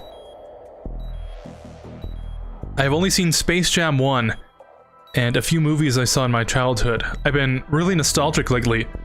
Been watching Walt Disney movies. I still haven't seen the complete movie, but I'm kind of wondering at the same time how the movie of Megamind 2 ends like. But by the words of Raiden, whatever. I think that is the general consensus for that movie. Oh, whatever.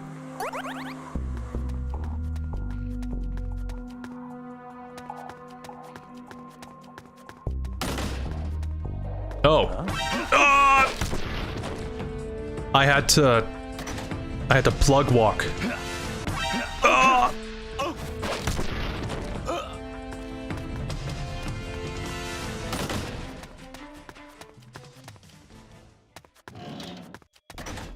Okay, if everyone's down, I think this would be a great opportunity.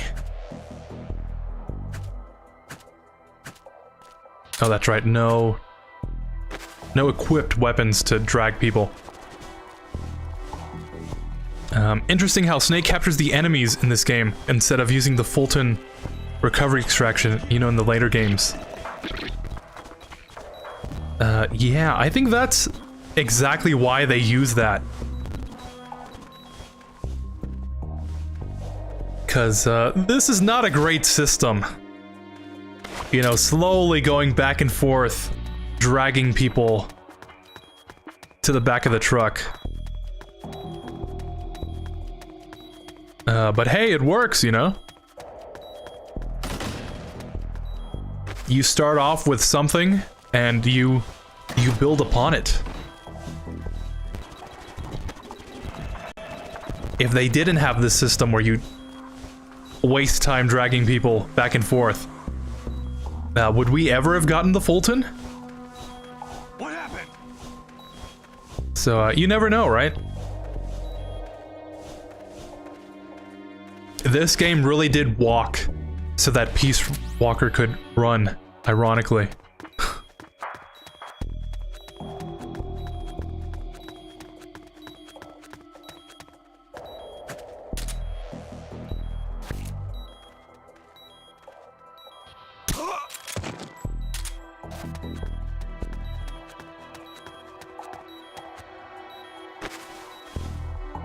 I'm not sure if we just leave.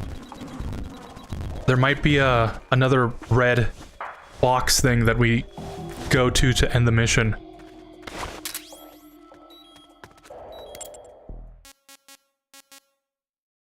Yeah, I don't know. Let me take a look around. Because I'm afraid if I abort mission, it's just gonna cancel everything. And we have to do this all over again.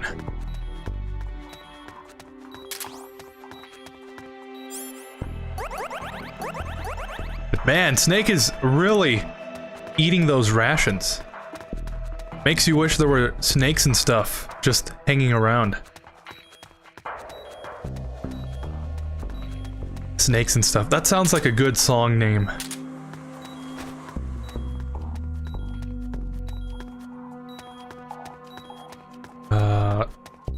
Yeah, no, I think that's it. Unless it's above somewhere?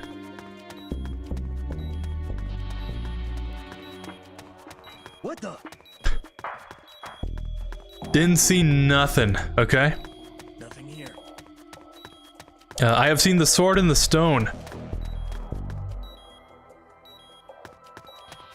Reuben, Good, Leon, King, Mulan, Brother Bear, Hercules, etc.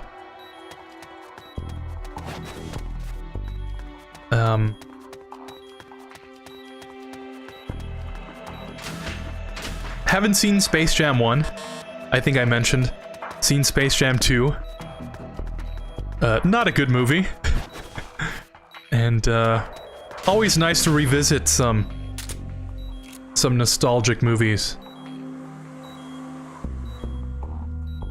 Grew up watching a lot of the Disney VHS tapes. But I never watched Mulan. That's a movie I've never seen. And, Brother Bear, haven't seen it either.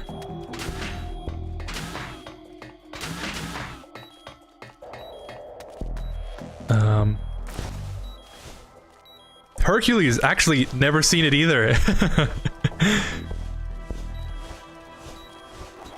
But I know those are some very classic movies.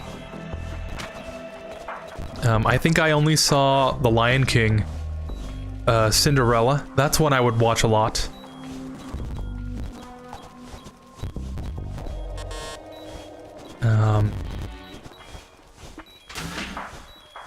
I guess it's technically a Disney movie. I would watch the Toy Story movies, 1 and 2, all the time. Oh! Oh. Guess we're not capturing this guy.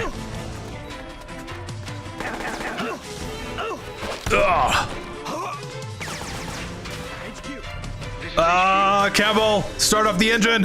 Enemy sighted. Commencing attack. We gotta move. Eliminate all enemies.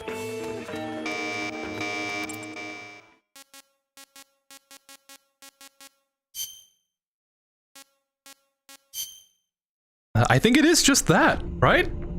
Oh no.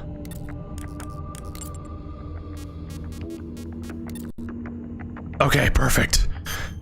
Oh, we still have the TNT. I was so worried for that.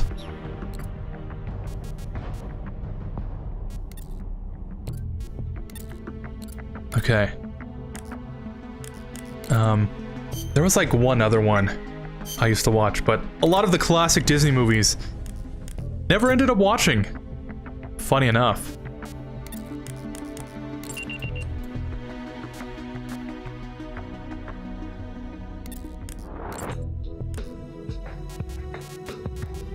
Yeah, and all these guys are still... They're still not convinced that we're the good guys. Alright, sea urchin.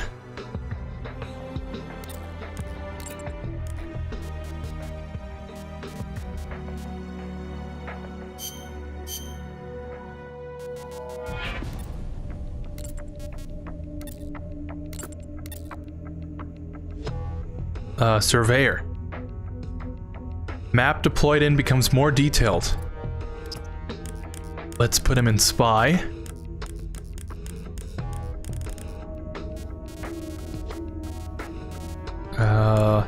There we go, spy unit. I think there's one we need at the supply depot. There's a truck we need to blow up.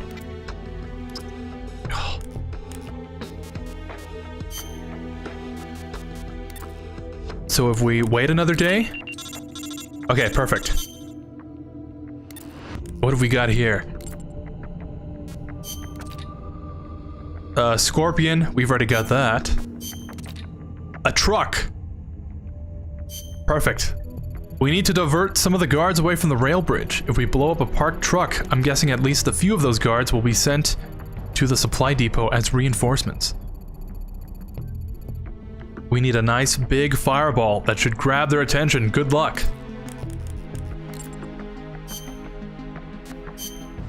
Since we've got the TNT, should be no problem.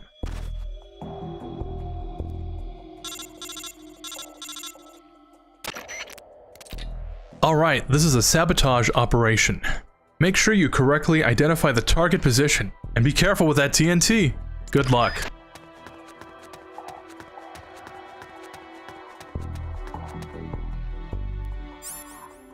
Kind of...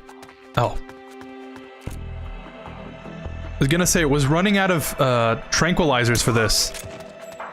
I think usually the technical team, the R&D team, would produce a couple every mission, just like Peace Walker. But since we don't have a technical team, technically, all my weapons and ammo are strictly OSP. Which is a big boss thing to do. But for our purposes, we really need a lot of these tranks. Luckily, the suppressor doesn't wear down. If that did happen, though, game would immediately be a lot harder.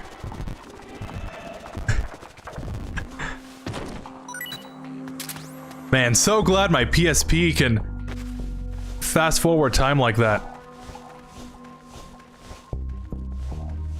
A real time saver that option is. I wonder if Iowa has seen the full movie by now. I'm gonna ask him when you stream next. Yeah. Yeah, actually, since it's gonna be a while since the next stream, I might end up watching it. I'll let you know what I end up doing.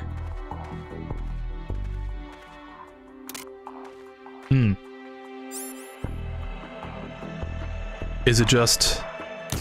there we go.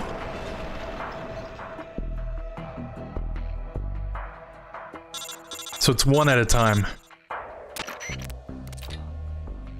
Okay, that about does it. Good work. Now hurry and get back to the truck.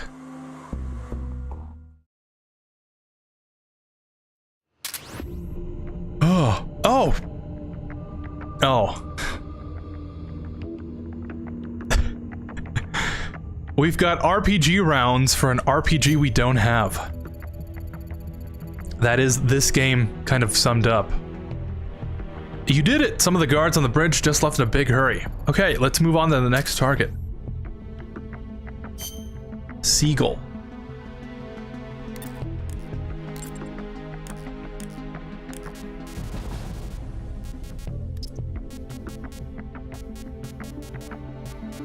Maybe Calm Base?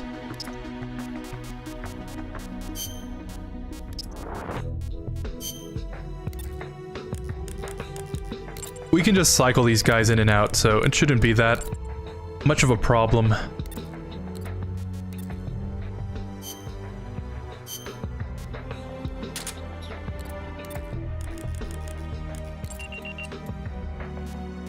Alright, still no. We got some ammo. Yeah, okay. So probably not there. Let's move these guys to the patrol base.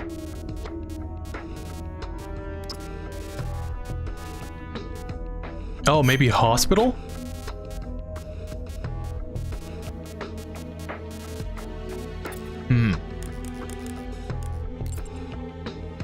Once these other guys get convinced to join, I think it will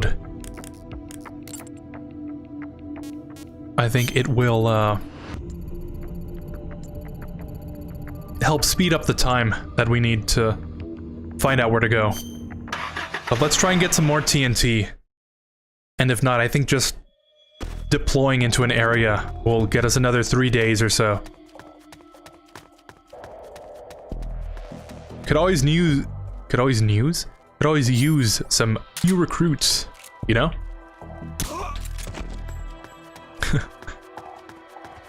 No, dude. Huh? What was that? What happened? Oh, you're joking.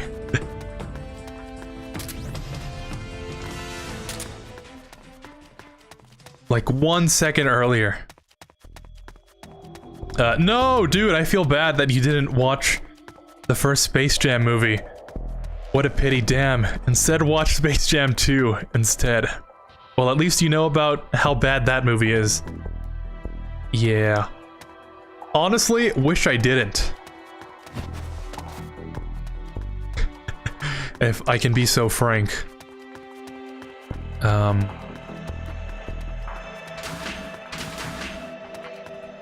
not gonna hold Space Jam 1 to the standard that Space Jam 2 set. But knowing nothing about the first movie, kind of have no interest in watching the first one. I know it's not at all alike, but I don't know. I'll watch it eventually. I'll get to it.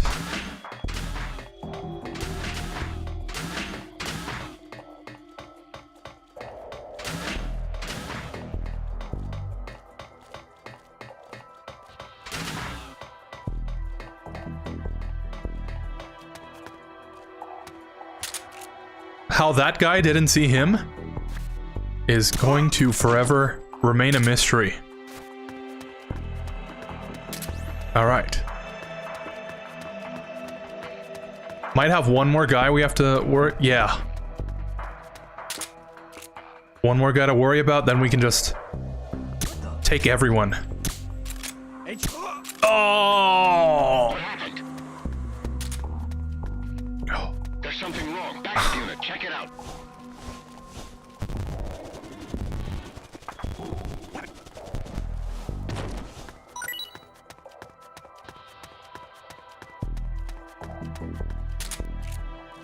Backup unit, check it out.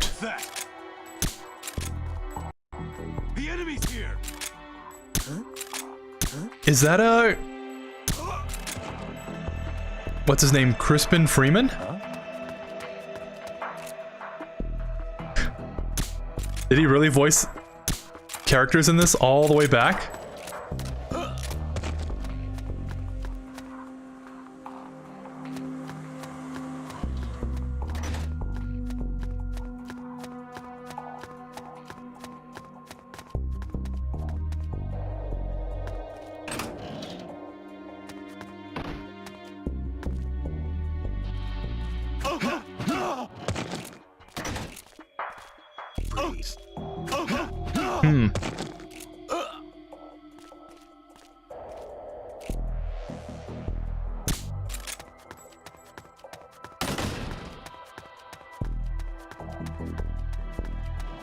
Is that it?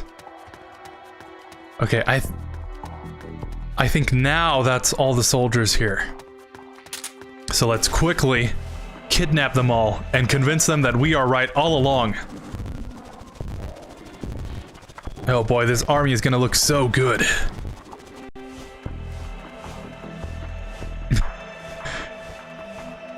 But yeah. Space Jam 2. Not a very good movie. Damn, you missed out on some classic Disney movies. Oh no. I hate when they all wake each other up. What happened? What happened?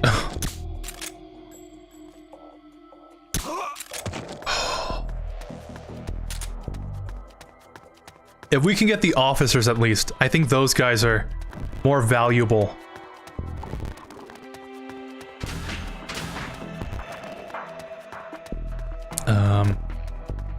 Damn, you missed out on some classic Disney movies then. Brother Bear is my favorite Disney movie. Really? Along with Mulan and Hercules. Freeze. Yeah, funny how that turns out, right? Funny how it works out too.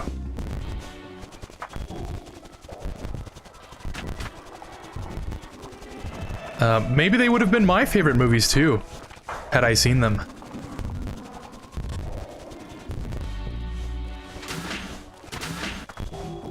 But I guess we'll never know.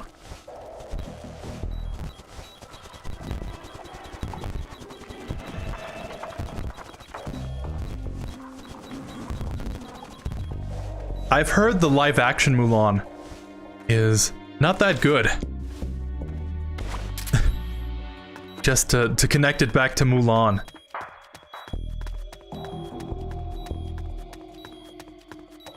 They've been remaking a whole bunch of those classic movies in live action, haven't they? And just like the originals, I have not seen any of them.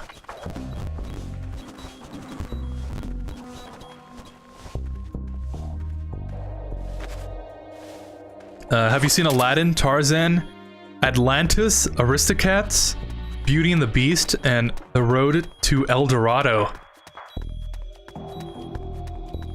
I knew I was missing a couple. I did watch Aladdin. I think I had Tarzan as well, but I never watched it. And if I did, I didn't really like it. I did watch a lot of Aladdin. Now that you remind me. But never seen Atlantis, never seen Aristocats. I want to say, if I have seen Beauty and the Beast, it's been so long that I forgot about it. I think that's good enough for this area. Okay. If I have, it's been such a long time that I haven't seen it. But don't remember that movie. And The Road to El Dorado, never seen it either. But I do know the legacy that it's left behind. If you catch my drift. Haha. Claymore's at the hospital.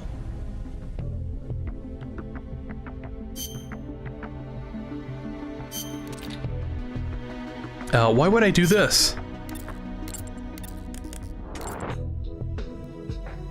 You know, obviously, other than the fact that innocent people are gonna get hurt. But like, does that really help me? Sounds bad. Okay, let's put this guy at the research lab. Crane.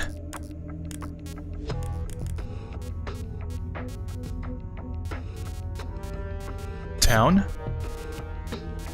Pretty sure it's not at the town that we need to blow something up at.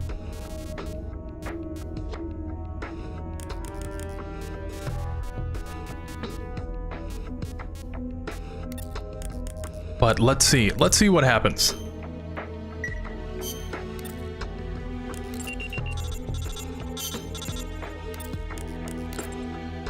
Ooh.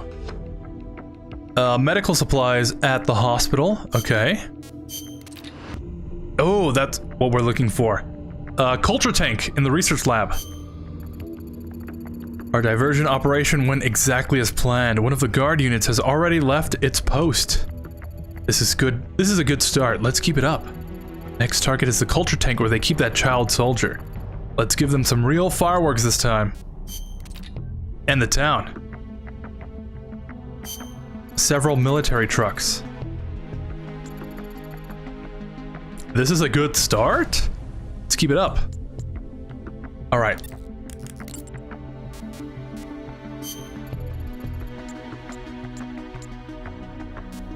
Shouldn't be too bad.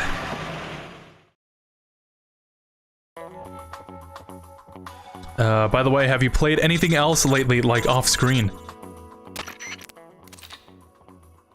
Let me answer that right now. Alright, this is a sabotage operation. Make sure you correctly identify the target position and be careful with that TNT. Good luck!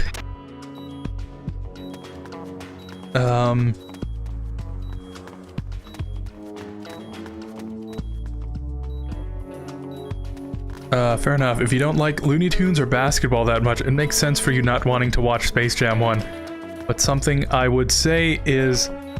find the music in the game. It's great. Alright. Honestly, don't really game that much off stream.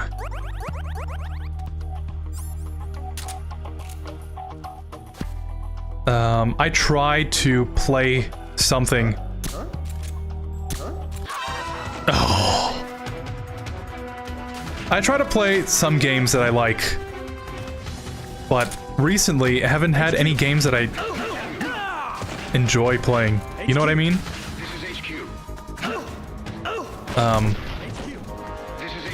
I've been playing some No Man's Sky because I've got a game, I've got a save on that game that I have 2 hours in. I have 2 hours? I have 200 hours in one of the save files. It's like one of my first playthroughs.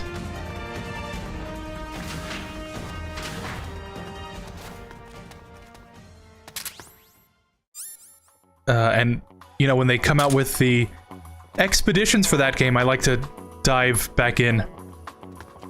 But other than that...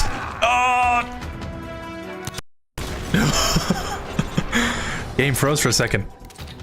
Nice job! All you need to do now is get out of there. Have a safe trip.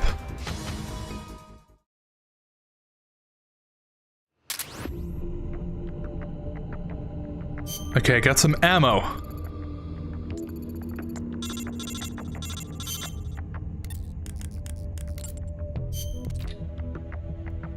Medical supplies at the research lab. Pentazamine. An armory at the patrol base. Oh, for the... okay.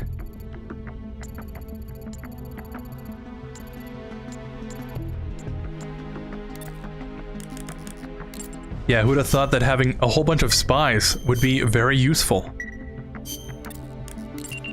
But, other than No Man's Sky, I've been playing some Metal Gear Survive, trying to level up my character to play the extreme.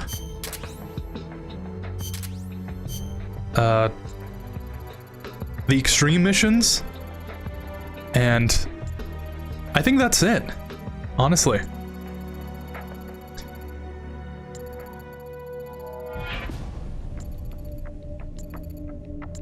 Yeah, this is just explaining the development team unit.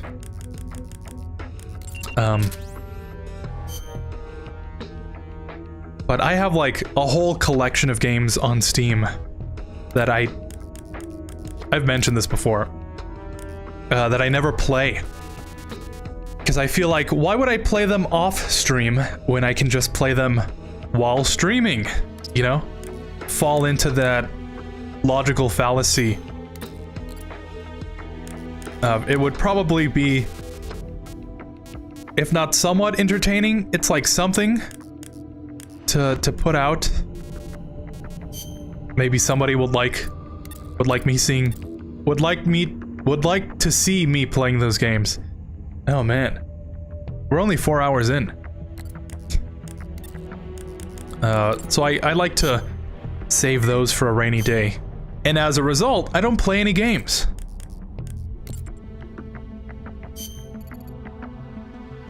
That being said, I have been looking at Helldivers 2. That looks like a game that would be really fun to play. Haven't played it yet. I'm planning on buying it next month. So maybe a couple streams of that. And Pal World, that also has my interest. But yeah. I usually like to just rot in bed watching YouTube videos. But the streams help me play games, you know? If it wasn't for this year's Metal Gear March, I probably wouldn't be streaming right now, to be honest. So it's a good thing, in a way.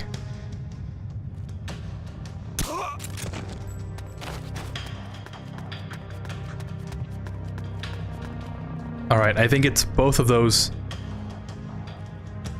3 of those trucks?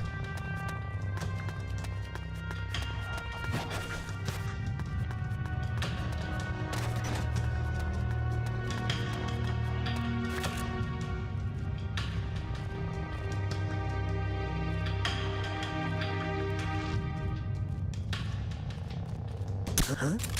What was that? Oh no!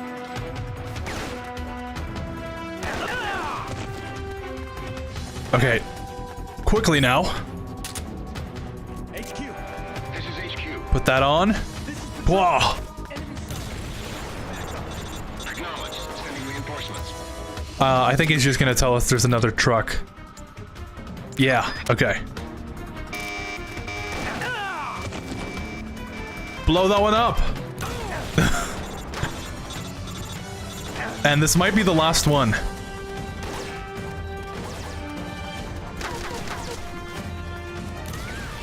Oh!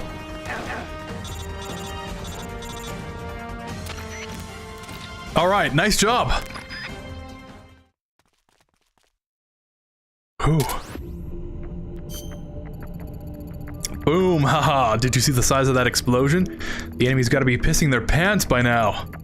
Security on the bridge is down to almost nothing. I'd say we've pretty much achieved our objective. Of course, I wouldn't complain if you took out one more target. I guess that means we've gotta... Well, we don't have to, but we could.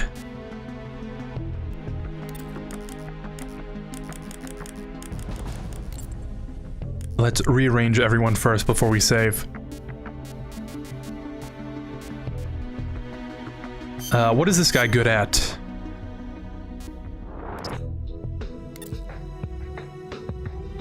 Just a corporal. Arms dealer. Place and spy unit.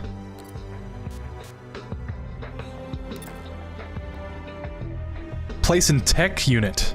Okay. So this guy was not a, not a real good spy. That's fine, we don't really need them anymore, I think.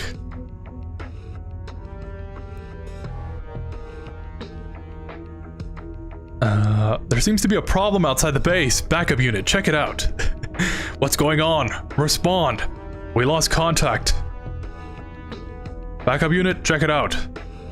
Unable to find the AWOL soldier. Nothing else to report. The situation is normal. All clear. Well, the thing is, there was many things they took out from the original Mulan, and instead added some BS in the live-action version. But there's still something I like about the live-action, to be honest. And yeah, that's okay. I think if you hate something, you should try and find something you like about it. So you could, balance it out, you know? This guy's in the sneaking unit, but that's not really useful for us, since we can just fast forward. Thankfully. Spy. This guy's just a regular dude.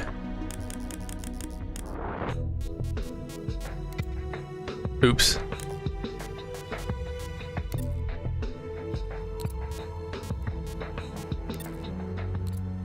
So who was the guy that,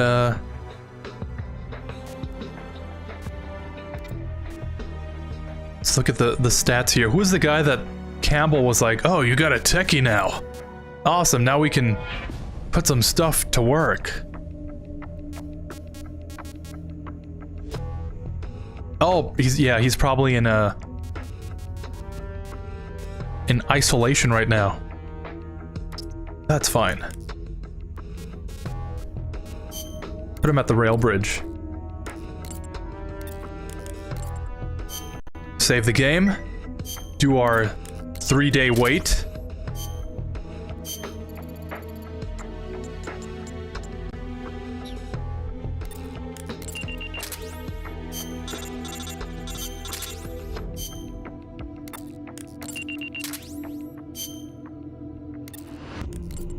Alright, and what does this guy have? Lion. He's just a major. Major, I'm burning up. Yeah, put that guy at the supply depot. Okay.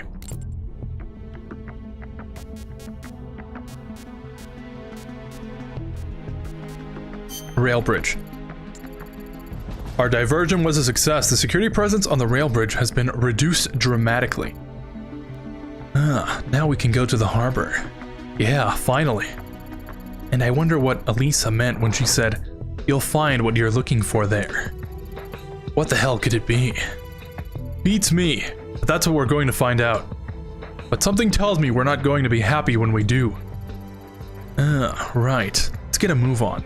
We need to cross the bridge and get to the east side.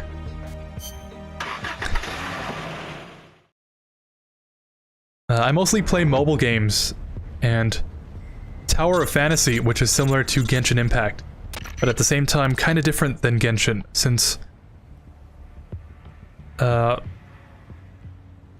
first of, it's a futuristic type game compared to Genshin Impact. Ah. I used to be a real big mobile gamer. Back when I was in high school. Played a lot of Dead Trigger 2 in middle school too. That's a game that I should really get back into. How's the guard situation on the bridge? Looking good, huh? Then all we have to do now is cross over. We're heading to the east side of the peninsula.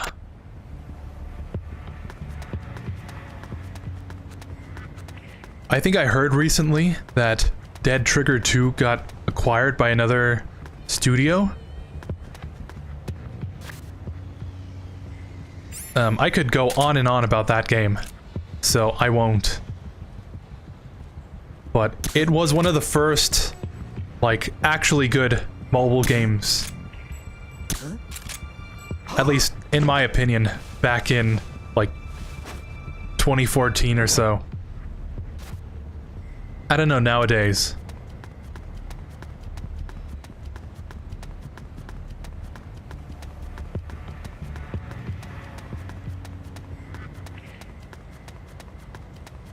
Guess we just cross over then, huh? I think there's an M16 in that building to the right. If my memory serves correctly. Or there's like some kind of gun. Excellent, we made it through without a scratch. Hooray, onto the harbor.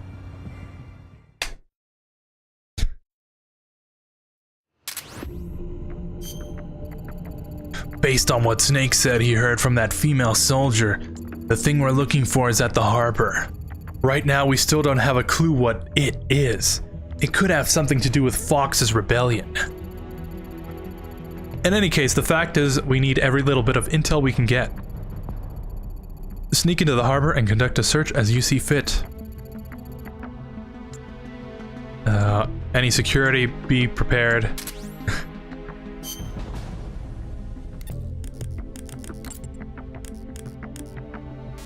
Alright. Put that guy there.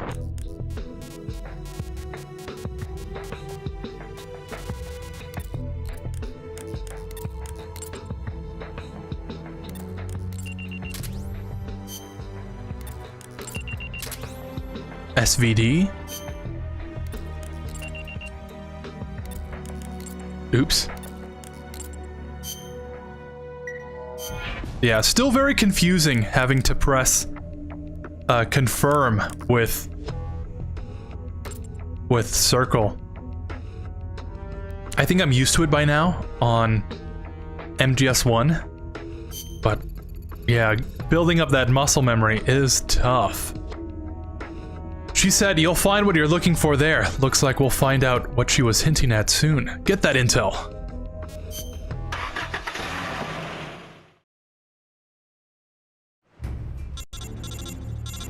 Oh, we're not Snake. Your mission is to investigate the harbor based on the lead Elisa provide. And guys, next time one of you tries to get a young chick to spill juicy info, make sure you get the damn specifics. Conduct a thorough search of the harbor. Campbell, out. Alright, this guy's only got an AK.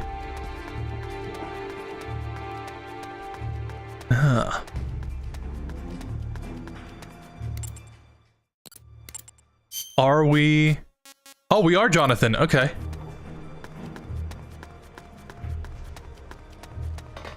Oh, actually, I think I know exactly where it is.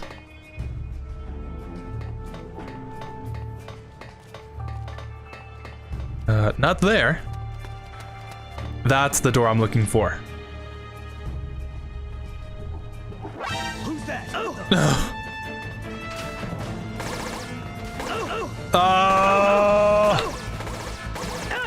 There we go. Perfect landing. It's good. Yankee dog. Keep your filthy paws off my collection.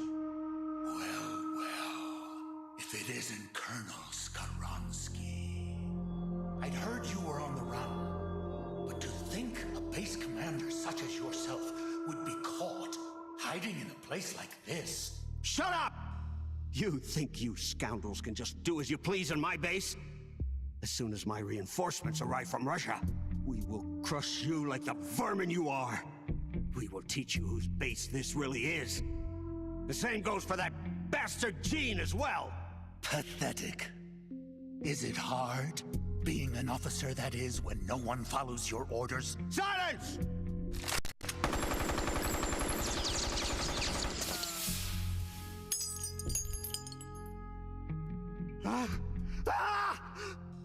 What are you? You're a monster! You try to kill a man? I'd heard an intruder was lurking about here. And here I find I've come all this way for nothing. I'd been hoping to see the face of an old friend. Wasn't I? Snake? My raison d'etre? You're not worth killing. But I can't have you wandering around like this. There. That should hold you. How dare you put me in a cage like a cow? Be quiet. The lock should melt sometime before you starve to death. Best to... Who's there? Have you come back to kill me, Yankee dog? Guards! To my side! Eliminate the intruder! This is a direct order from Colonel Skaronsky!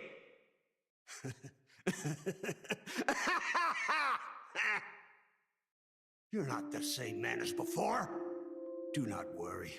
My orders fall upon deaf ears anyway. 4 weeks. It's been 4 weeks since that whelp Gene arrived here. And in those 4 weeks, everything has changed. Aren't there any soldiers still loyal to you? You must be joking. Wouldn't you like to know how in just 4 weeks, that man was able to bring the entire peninsula under his control? He announced he was building a mercenary nation, right? A country of soldiers. Ha!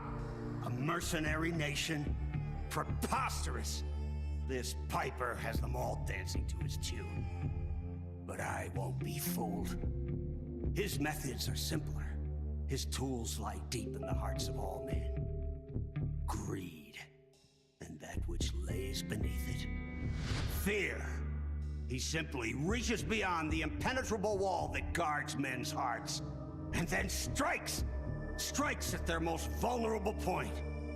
Fear. Yes, fear. I see it. The fear. The fear that man brought with him. That puny weapon you carry is harmless. You have no idea. No idea how terrible that man truly is. Fear, huh? Lavochkin, LA-5. What's a World War II fighter doing here? It's a part of my collection. Once the king of Russian fighters, it could hold its own against the Focke-Wulf and the Messerschmitt. Were you a fighter pilot? Indeed I was. Yes, a fighter. If only I had a MiG. Or a Sukhoi. I would riddle Gene's body with holes this very day. Somebody! Anybody! Bring me a plane! A plane!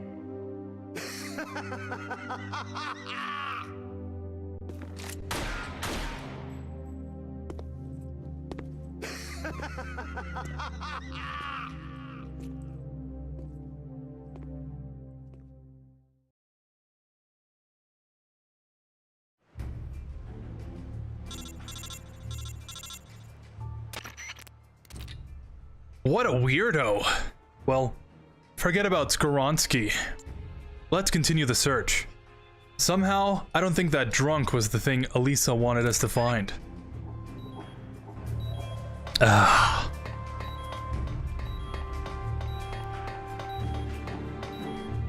I don't think I've mentioned it before. I really like the comic style to this game and Peace Walker's cutscenes. I think it's the thing that really got me into Peace Walker. It's a very different way of animating than just, you know, character models on screen. Ah, that's strange. That crate looks a little bit out of place. It's labeled Made in USA. That's gotta be it. This is what she wanted me to find.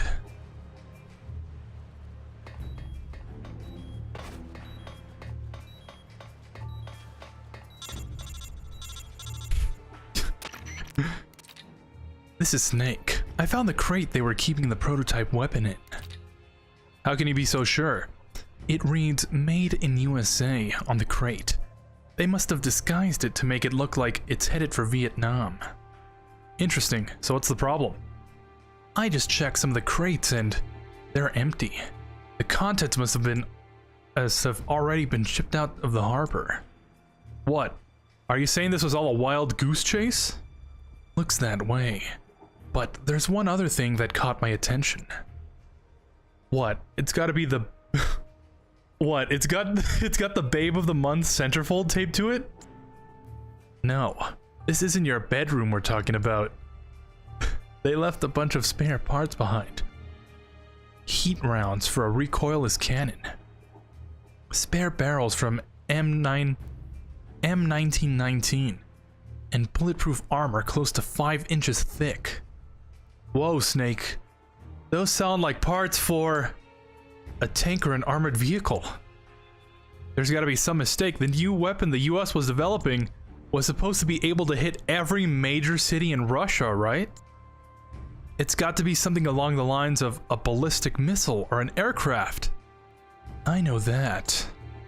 But by the looks of the crate, it was definitely a land-based weapon. I'm sure of it. Something doesn't add up here. We might be overlooking something important. I'll see what else I can find here. Alright, be careful, Snake.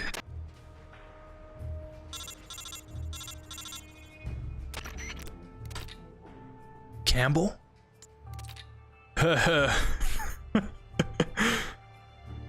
Who is this? Oh, I'm sorry. I just heard a familiar voice and thought I'd say hello. I can't thank you enough for taking care of Volgin. Volgin? At Groznygrad? Yes, so you do remember. Who are you? Sorry, but I can't reveal my name just yet. For now, you can call me... that. Ah, Ghost. Huh. Call me whatever you please. After all, a name is nothing more than a decoration. But more to the point, I was listening in on your conversation just now. You seem to have quite an interest in the prototype weapon. You know something about it? Do you remember the Shagohod? That monster that Sokolov built? It was a nuclear-armed tank that could fire a nuclear missile from the ground. Then you mean... At last, you're beginning to catch on. So the prototype weapon that Gene stole is a nuclear tank? But the Shagohod was only capable of firing a single intermediate-range missile. It couldn't possibly hit every major city in Russia. You're right. The old Shagohod could never do that. But America has already developed a working MIRV. Multiple independently targetable re-entry vehicles. A single ballistic missile that carries multiple nuclear warheads, each capable of striking a different target. That would let it hit multiple cities at once. Precisely. But MIRVs do have their weak points. Low accuracy, the high cost of development, and the inability to control them once they've been launched. The prototype that Gene stole is a nuclear tank developed by America to make up for these shortcomings. A new type of nuclear tank. The new design travels along a ballistic trajectory that allows it to infiltrate the territory of any country in the world. No ABM system would be able to stop it. And as a nuclear launch platform carrying multiple warhead missiles, it can penetrate any type of terrain and neutralize an enemy country all by itself, without requiring any support whatsoever. They're going to strap the Shagohod to an ICBM and launch it into an enemy country? That's possible? It would be impossible for the Shagohod. But what if it were something smaller and more mobile? For instance, a walking tank? And what if you used a booster far more powerful than the Shagohods? Like the Saturn rocket they used to launch the Apollo lunar module? A walking tank. Of course. At the same time, Sokolov was developing the Shagohod. The Granin Lab was developing a bipedal walking tank at Groznygrad, called Metal Gear. Ghost, are you Granin? The man who designed Metal Gear? No. Granin must be dead. He was killed by Volgin. Granin. That name brings back memories. But go ahead and believe I'm Granin if you like. So Metal Gear is actually a walking nuclear tank equipped with multiple small nuclear warheads? Exactly. However, it's still in the preparation stage. It's not ready to launch yet. What was stolen from America was only the Metal Gear vehicle itself. Gene intends to arm it with the Soviet-made warheads stored on this peninsula. But can it use Soviet warheads? Oh wait, the blueprints for Metal Gear were originally Soviet-made too. I'm surprised they were able to smuggle something of that size out of America. They had a government official involved. He is said to be dead. But I'm guessing he is at an airport or other likely places, regretting what he has done. Alright, I got it. So if I take out the nuclear storage facility on the peninsula, we can prevent Metal Gear from being launched? I'll give you whatever help I can. Even if I am a ghost, it still doesn't feel right to let them launch Metal Gear into the motherland. Okay. I'll believe you, Ghost. My frequency is 144.78. I'm counting on you to stop Metal Gear. Knowing who this is, it's funny that I gave him that voice. A man called Ghost. I'm not sure if we can really trust this guy yet, but those spare parts Snake found lend his story some credence. For now, we'll just have to take his word as fact. In any event, we know that this new Metal Gear weapon is just a frame. It hasn't been armed with nukes. If we can find the nuclear storage facility and render the nukes unusable, Metal Gear will be nothing but a pile of useless scrap, right? That settles it. Our next mission is to find the nuclear storage facility. Now that we're over the bridge and into the east side of the peninsula, there are lots of areas we need to reconnoiter. Let's redeploy our spy unit and start collecting intel on Metal Gear and the nuclear warheads. As for the seeking unit, why don't you go get us some more new recruits? By the way, do you know about the medical and technical units? As recruits come in, put them in other stuff, soldiers' wounds, and items. We'll be waiting for word on our spy units.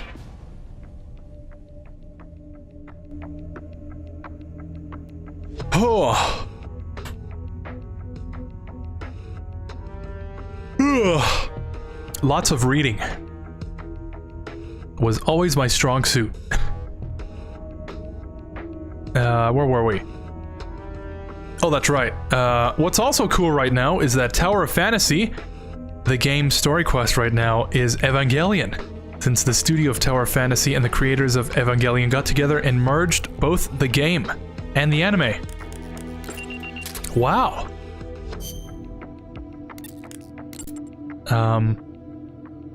So the story is Asuka, Shinji, and Rei are helping the character of Tower of Fantasy fight off against the aliens from the anime.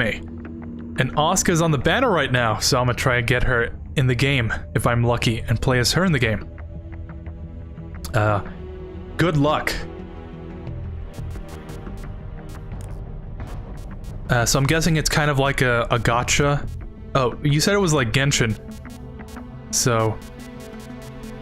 yeah, good luck with that. I hope you have some good rolls.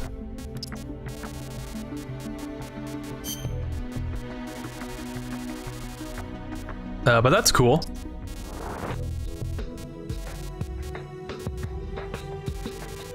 If I was into like Genshin type games, I would definitely start playing it. But unfortunately I'm not. So have fun.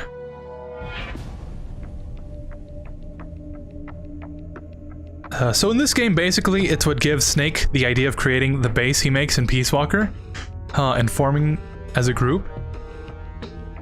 Kind of, yeah. That's why I said this game is kind of canon.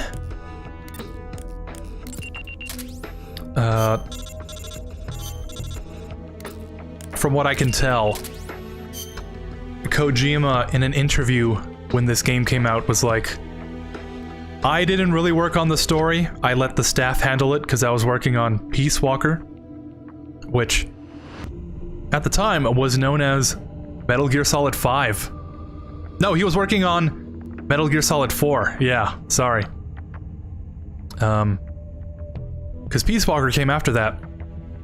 But as he's working on MGS4, the staff kind of made this game to like tie over the fan base until it released. So he was like, I built the main backbone of the script that Snake goes through and does all these things. And the staff kind of put their own twist on it. Which is why people think it's not canon. Since he didn't directly write the script for it. But I'd like to think of it as like in Star Wars context. You know, you have the movies, you have different layers of canon. You know, so you have the movies, which is definitely canon, and then you have the Clone Wars, which is canon until the movies like override that. And then you have like the books and the expanded universe. So until Kojima explicitly says or does something that would contradict with this game, I think it's canon. You know, except for the part where Paramedic and Sigint and Major Zero and the main enemy of this game, like join your faction and you can send them out to do missions and stuff. You know, that's not the canon part that people are hung up on. But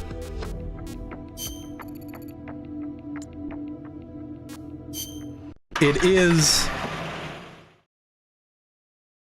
supposed to bridge a lot of the aspects of the grander story. Since MGS4 was supposed to explain everything, this game was supposed to...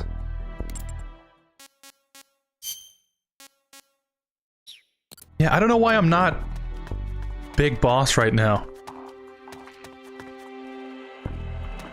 This game was supposed to explain a lot about Big Boss, you know, follow up MGS3.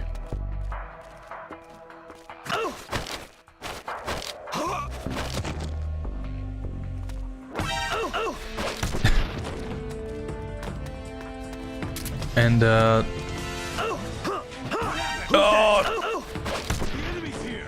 Yeah, okay.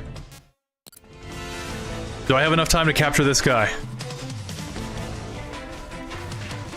Oh, yeah, no, okay. Let's get out of here.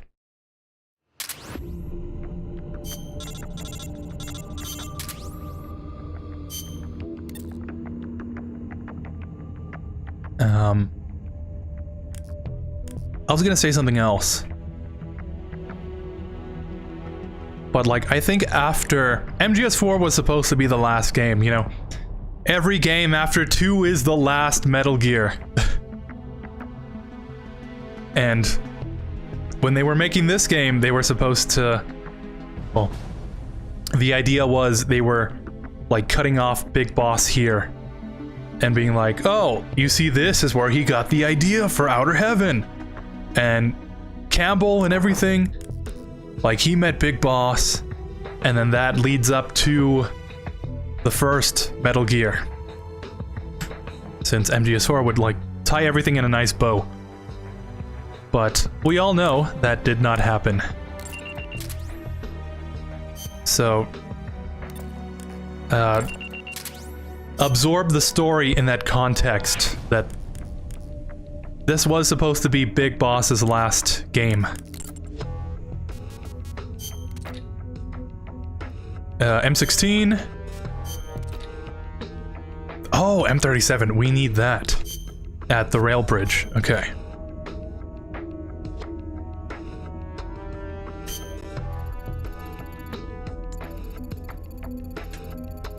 Soviet security base. Go out there and get it for us. M63 in storage at the harbor. And there's a survival knife in the prison. This game doesn't even give you a knife. We do need to get the shotgun first. That is a very important gun. So let's do that first. I always like the comic style. A different way of doing the cutscenes. But from what I heard, there were some people that didn't like that type of style. A shame. Yeah. I guess when you do things differently, you know, everyone's gonna be like, oh, I prefer this over that. And that's fine.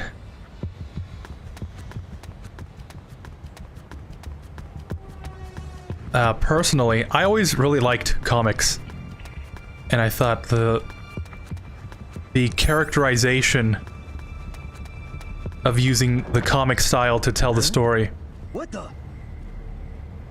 was pretty cool. You can show off a lot more in the style, you know, without it looking all goofy with Big Boss flipping people over and whatnot.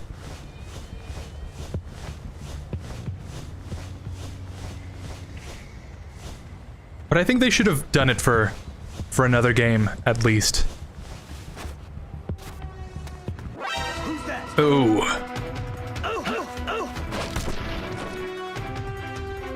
These guys are really resistant to CQC. I guess being stuck on a base for years will do that to you. Because the Russian soldiers in MGS3 took only one slam.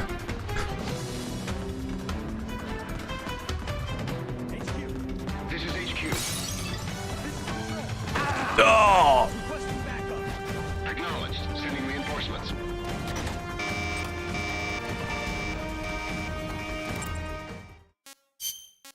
Let's come back. I need to get rid of some stuff from Snake's inventory anyways. Why is Snake... Yeah. Huh. Is that why I'm playing as Johnny?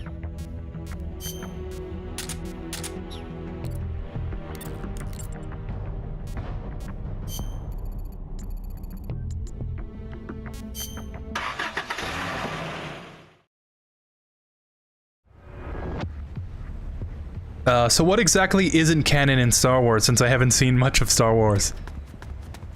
Oh boy, that is a huge question. Huh? The enemy's here. Yeah, that's... I'll try and summarize it as quick as I can. But a lot. HQ. This is HQ. Oh! Enemy sighted. Acknowledged. Sending reinforcements. There it is. Perfect. I see you found that item the report mentioned. Okay.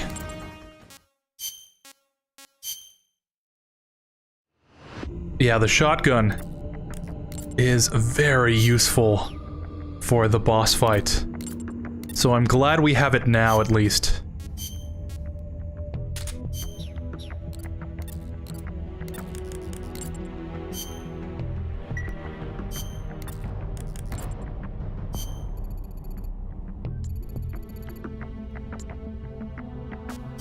Alright. The first time they started calling it Metal Gear instead of Shagohod. Interesting. Meanwhile, the Russian soldiers in MGS2 will get put down after a few chokes or strikes. Yeah, that is true. The surest, swiftest way to prevent Gene from launching his nuclear strike is to keep the warheads out of his hands. To do that, we'll first need to discern the location of the nuclear warhead storage facility. That base is the center of the Red Army's security presence here. There's bound to be information in regards to key facilities throughout the peninsula. This is corroborated by intel we've received from our spy units. Conduct a search and find out where they're stored.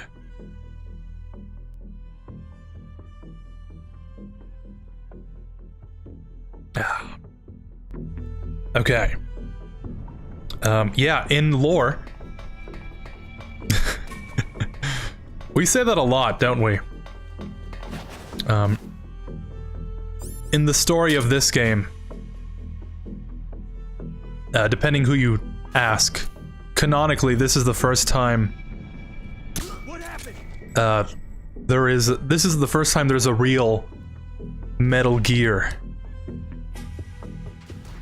So it's pretty cool. Don't mind me. Oh, you know what? I'm gonna have to look something up. If it's the place I think. Who's that? The enemy's here. No, it'll take us a while to get there, I think. There's a section where you need a specific codec frequency to open a door. And you only get it by, like, piecing together different numbers they write on the wall, like, throughout the level. Enemy sighted. Requesting backup. Or something ridiculous like that. So it's very easy to just look it up.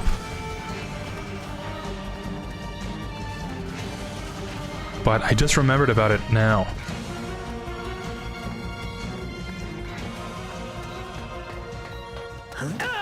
Don't mind me.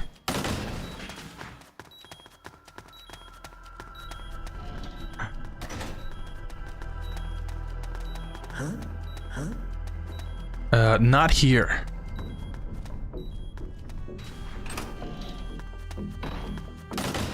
I would argue that Raiden has a steel grip, you know? When he chokes you out, you know, ugh! He doesn't know his own strength.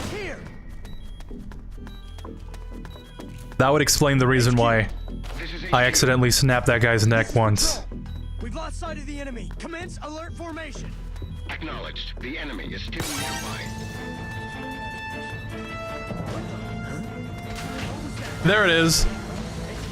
Ugh.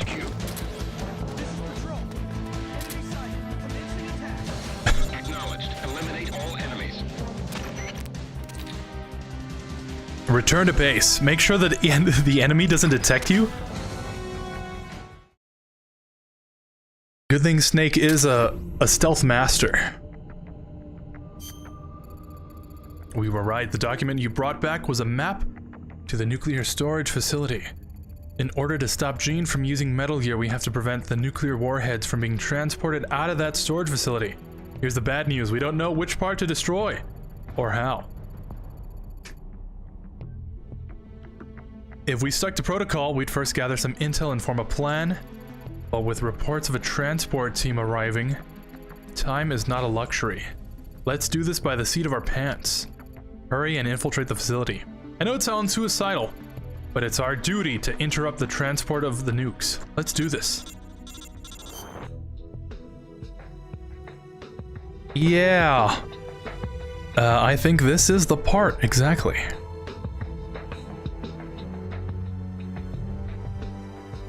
Let me look it up really quickly. Nuclear storage.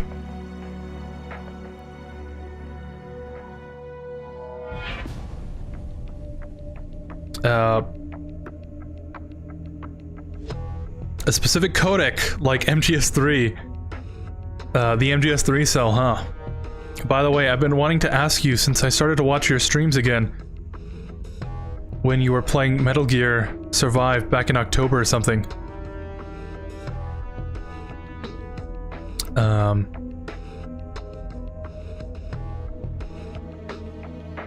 Alright.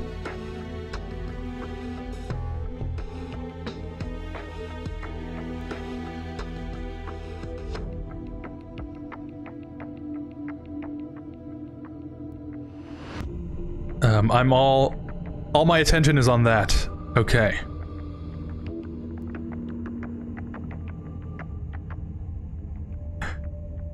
Don't hesitate to ask, I guess.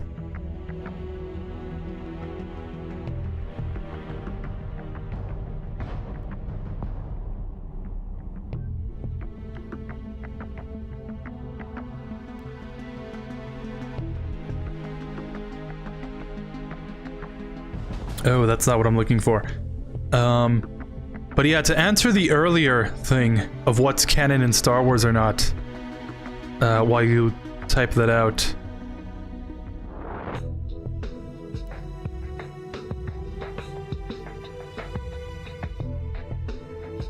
Everything used to be canon. I guess, somewhat. The movies were first in line of what's canon, and then Star Wars The Clone Wars is definitely canon. All the books and comics and whatnot before Disney were... well, they were all canon unless something above them overwrote that. But after Disney, anything that wasn't the Clone Wars or the movies is just not canon at all. Which means that a lot of good stories, good characters were completely written out. I guess it's not this one. I tried looking it up. But we'll see if we run into that one door.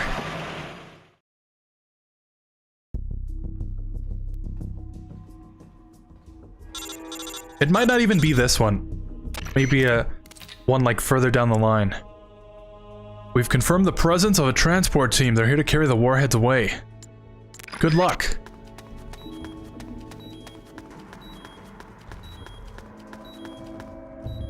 Oh, you know what?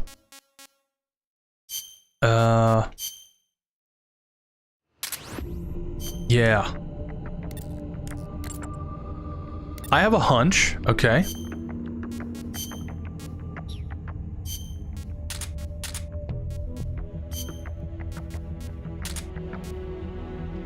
Take that with us, just in case.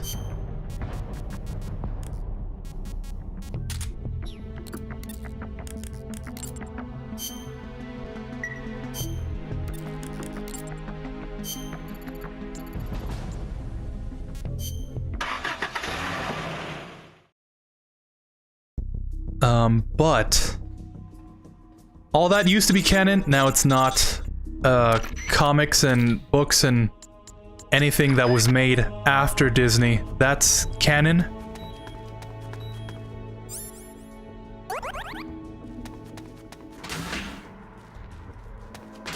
And Rebels, I think, is also canon. So if you stick with the mainstream stuff, most of that is canon. It's just a lot of the fan favorite stuff was unfortunately left behind. Is this where they're storing the nukes? An alarm system is installed and security is pretty tight. You know what that means? Let's just run straight through.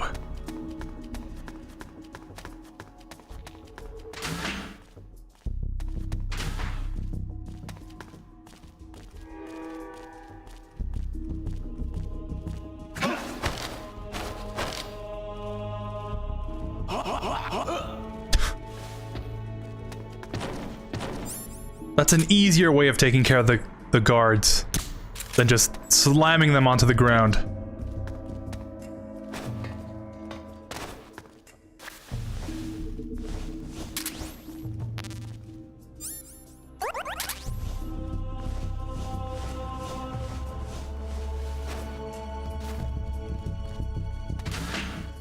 So yeah, I think that's as brief as I can really make it.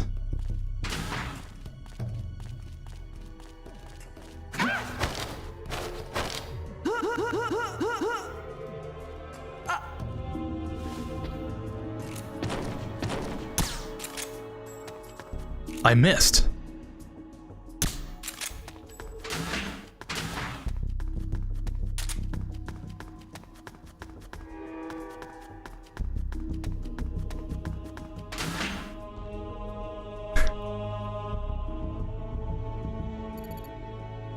More alarms, but still no sign of the nukes. The fact I haven't gotten an alert so far is a miracle. Have you found a way to stop those nukes from being transported? Those warheads have got to be pretty heavy. They must use an elevator or something to transport them out. Now, this is only speculation, but if we could somehow put that elevator out of service, it might just prevent them from shipping the warheads. The best course of action would be to destroy the elevator itself, but if that's not possible, we can strike its power source as an alternative plan. Is there a machine room or something around there? If so, you might want to try blowing it up. Look for a machine room. It should be full of very large, heavy machinery. If I had to guess, I'd say the machine room would probably be in the basement. Go look for it!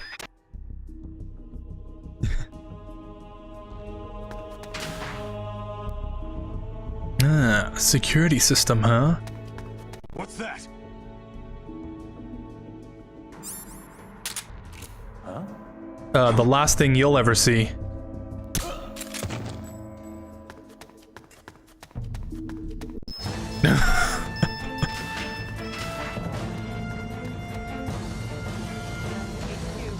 This is HQ. Alright, there it is. Perfect. Sending reinforcements. No. But I don't have any C4 to blow it up, right? I've infiltrated what looks to be a machine room. Seems like I could do something useful here. Any ideas? A machine room, huh? It's just a hunch, but I think it could be responsible for supplying most of the power. Provides the power to the elevator. Stop the elevator, sabotage, cutting off the power source, so plant those explosives. Which...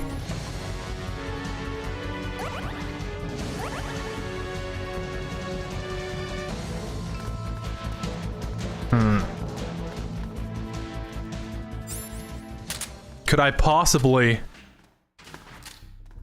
No, I think it has to be an explosive. I want to save as much ammo as possible. Because I think I know what's coming up. By the way, I've been wanting to ask you since I started to watch your streams again. When you were playing Metal Gear Survive back in like October or something. What got you into streaming? Like what inspired you to make streams? IMAX. You've been streaming for a while now. The enemy is still nearby. Since it's what I tried to write. Oh, since it's what I try to write instead of IMAX. To make streams since you've been streaming for a while now.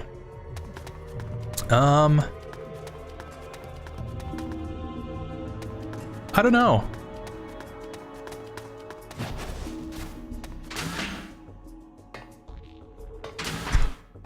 Is that a good answer? I don't know. I've been streaming since 2018. Mind you, not very good streaming, but I've been streaming nonetheless. And I don't know. At first, I started streaming just because I could. I'm gonna try and find some TNT. HQ. I think there should be some This is patrol. Somewhere, since we need to blow it up. Return to your position.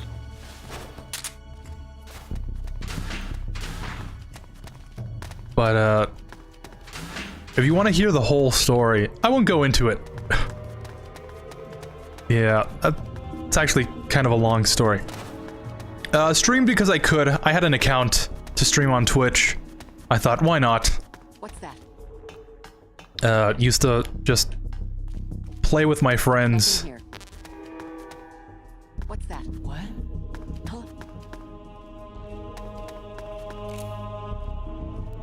You know, I always knew you could stream on Twitch, and I had an account, and I had a computer that could handle the encoding for it. So I thought, why not, you know? The worst that could happen is I end up like Ninja or something, you know, playing Fortnite with Drake. Oh, you know, wouldn't want to do that, but I mean, if Drake wants to, you know, I mean, I guess I could make some time. I am a pretty busy guy after all. But I started streaming just because. There we go, that's what I was looking for.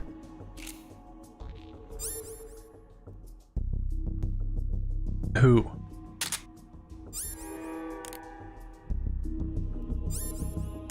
There we go.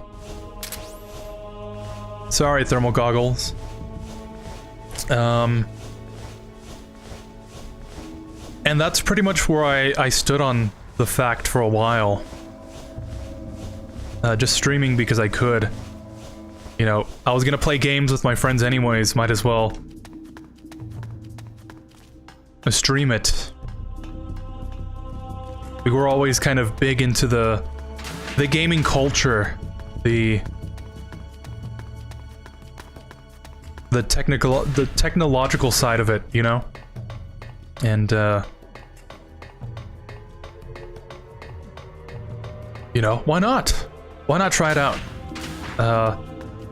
And that's, like I said, how I stood on it for a while. But after the whole quarantine thing, I wanted to make, like, YouTube videos, you know? I got this idea in my head that if I made something good enough, that someone would watch it. And if somebody watched the stuff that I made and thought it was good, other people could see that I was good enough. You know? Fill the void that is being human. And since quarantine kind of separated everybody out, I was on my own. I would only play with my friends, you know, a couple hours during the night. And I was like, oh, we should like make a YouTube channel together, and we could stream and do all these cool things, and we can move into the streamer mansion like we always said we would. And, you know, oh, we could have beanbag chairs in that one corner and have a whole shelf of manga, and we'd be like real professional streamers. And I guess that dream kind of died for everyone. And I felt kind of alone during quarantine, so I thought, you know, I'll give it a chance. I'll try and really put some effort into it. See how far I can get.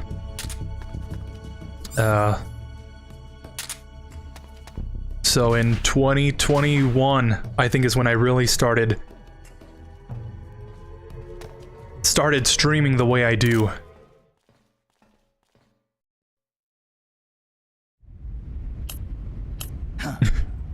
You should be more careful, Snake. The inner walls of this storage facility are more fragile than they look. With the way you planted that bomb, the blast would have been far too powerful. You would have ended up cutting off your own escape route. You're so focused on completing the mission that you neglected your own personal safety. Nasty habits are hard to kick. Eh, Snake? Python, you dismantled the bomb, but you couldn't have had enough time. Time? I had plenty. All I had to do was flash freeze the detonator, and poof! Sound familiar? No more explosion. Sure is hot in here. Python, so you were alive all this time. What happened to your body?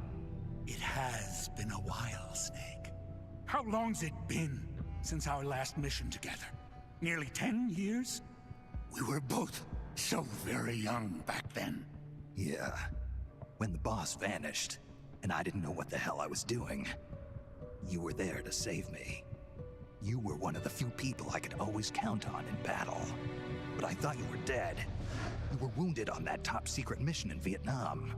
Yes, I was. At one point, I was within an inch of death. My body lost the ability to regulate its temperature. Left unchecked, it would rise continuously, uncontrollably. Eventually, my body would literally burn itself up. Without this suit and its liquid nitrogen filling, I wouldn't be able to survive more than half a day. But this suit has also made me a superior soldier.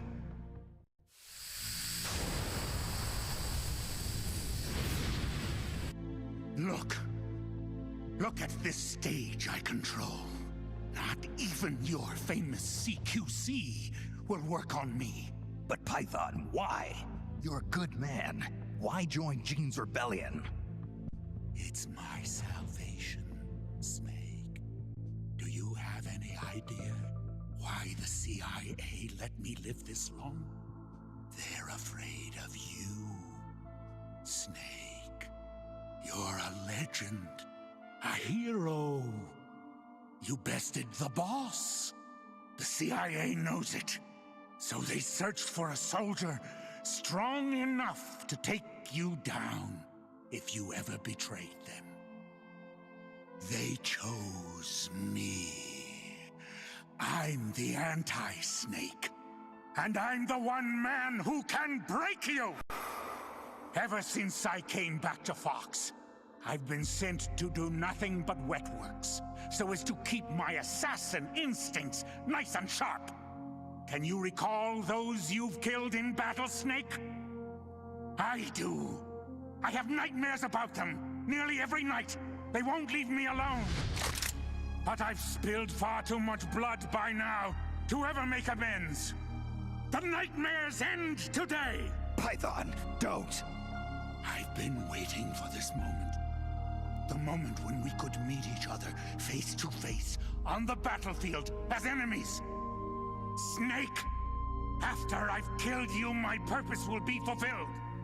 Let's go! He sounds like a Chowder voice actor. Right? Am I crazy for thinking that? But yeah, first boss fight. Oh! Python hit you with one of his freeze attacks. Your weapon is frozen solid. You've got to unfreeze it pronto. Find a way to thaw your weapon out. Your weapon's frozen. Better thaw it out. Yeah, it's frozen. So to end that conversation, essentially, I started streaming because I thought I could do more with my life, and by streaming, it would help me open up as a person, talk to new people, you know, meet new people,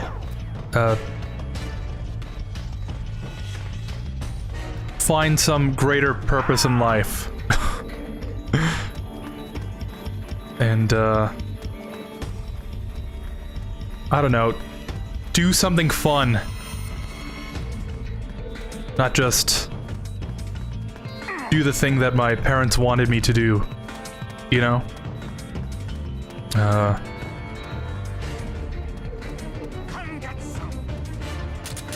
Which sounds kind of funny to say it out loud, but I kind of do believe it. So, I don't know. We'll see how it turns out, right? The worst thing that can happen is that Hey, remember back when we used to do this in training? I just never... I don't know, I guess I just never take off, I guess. And I just end up streaming games that I like playing. But, it's a nice thing to think about, I think. I hope that answers your question. And you know, if I make some money on the side, it won't hurt. But it's not about the money. It's about the experience, you know? Hey, remember back when we used to do this in training? Just like old times, eh? Huh. Like a Looney Tunes character.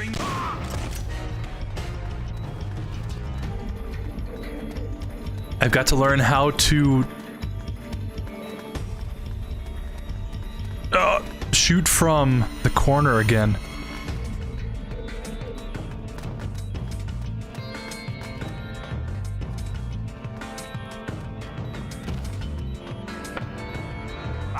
Yeah, it's not like that. Is it directional?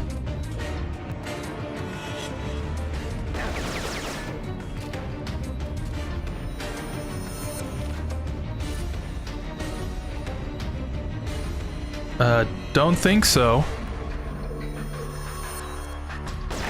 Oops.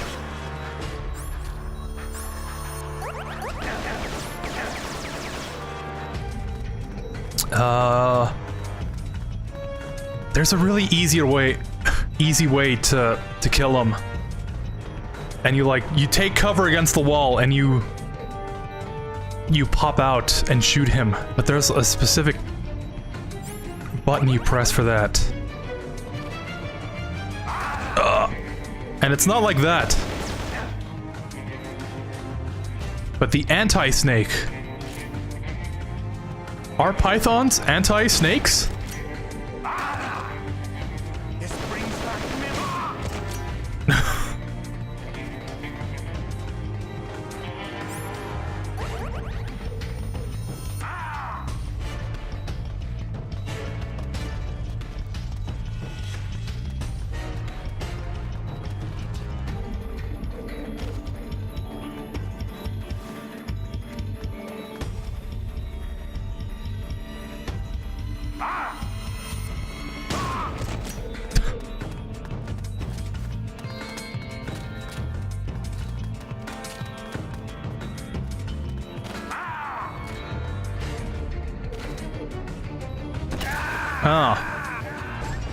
What's wrong?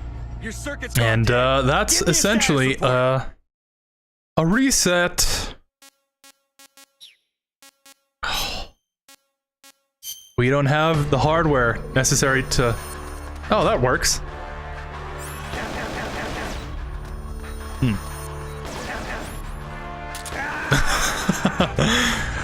What's wrong?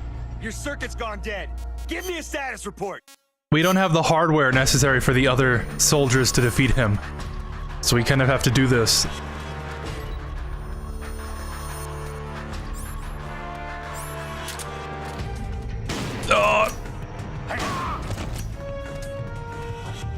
But I don't know what button combo it could be.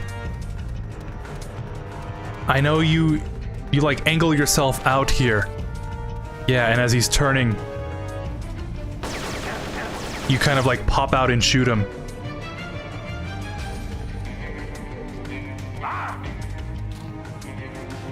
But I guess this works too.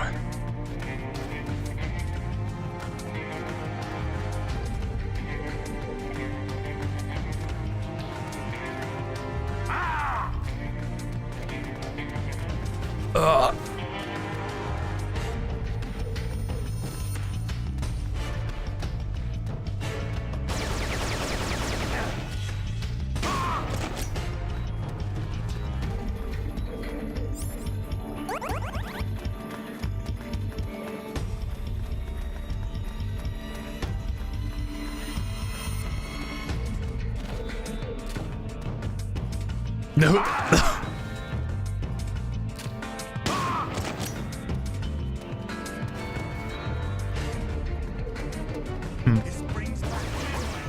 I don't know if I'll remember how to do that.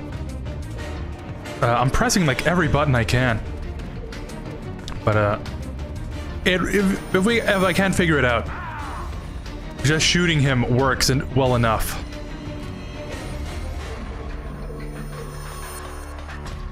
The first boss of this game already looks complicated.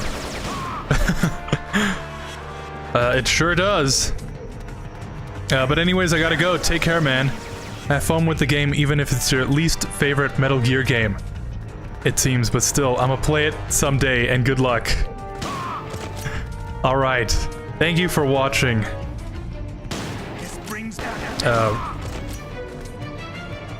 Have a good rest of your night, and I'll see you on Sunday.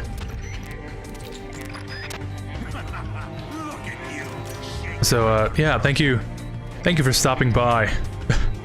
I'm sorry you have to watch me play this game terribly.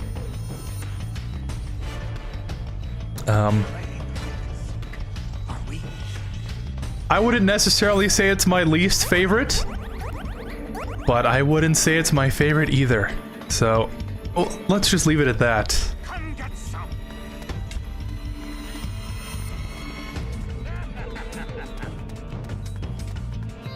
I did say I was gonna stop in like an hour and a half, and we're already like at 2 hours. Let's see how I'm feeling in another 30 minutes.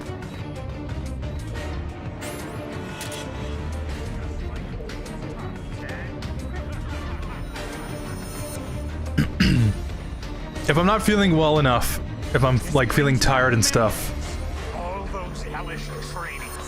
in 30 minutes, I think I'll end the stream there. But so far I'm feeling strong. I'm feeling pumped up to get through as much of this game as possible today. I'm ready for you. Show me what you've got. Show me what you've got, Snake. Hey, remember back? Liquid.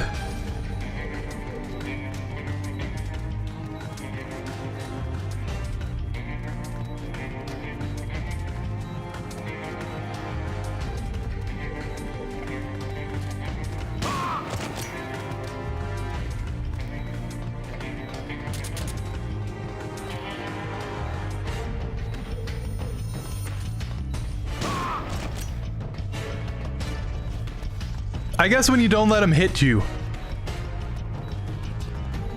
it's really easy to take him down. That being said, I am kind of halfway through on my ammo, and I think I'm gonna pass out any second here. Unless not having any food in Snake means that he'll die. But I guess we'll find. Oh, that's exactly what that means. Your circuit's gone dead. Oh no! Oh no! No stamina means you die? Oh, that's not good. Oh. So the time limit we had already is even shorter.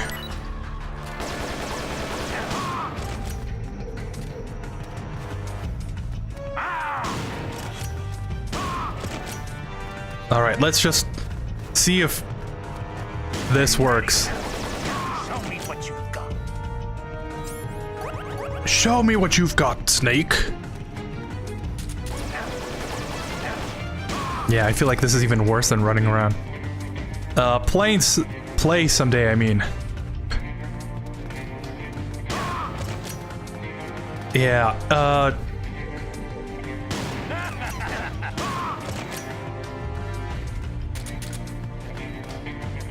I should probably just restart. I wasted way too many shells. But if you really want to, you know, I won't stop you from playing this game. Just remember, I warned you. Then again, you've played Zelda too, so I think you can handle it.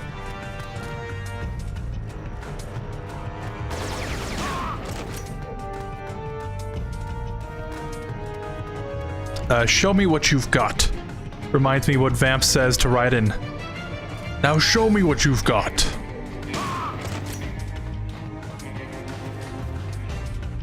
Does sound very Vamp-like.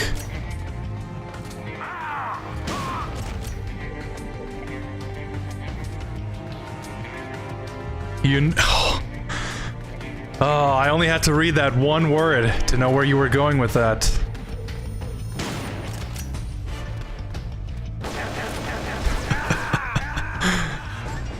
Oh. Your circuit's gone dead. Give me a status report. You would not believe your eyes if 10 million fireflies lit up the world if I fell asleep. I like to make myself believe that planet Earth turns slowly. I'll be here all night. At this rate, quite literally.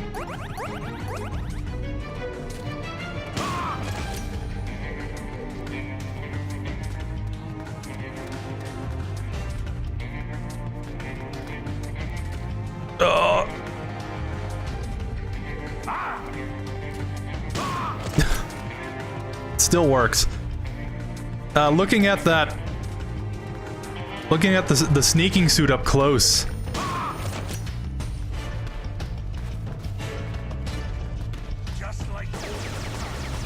You can see the similarities to the Peace Walker sneaking suit, right?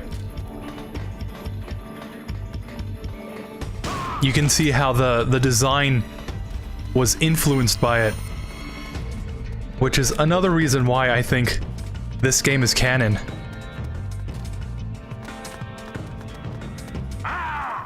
You know, you can make the argument that Big Boss and the rest of the staff at Mother Base kind of came up with the idea separately. Like, the design of the sneaking suit is just... it's good enough that two different parties can come up with the same design, given the same design requirements. But I'd like to think... I'd like to make myself believe that this game really is canon. And I'm gonna find any excuse to find it. If I didn't like this game so much, why am I making up so many excuses for it, you know?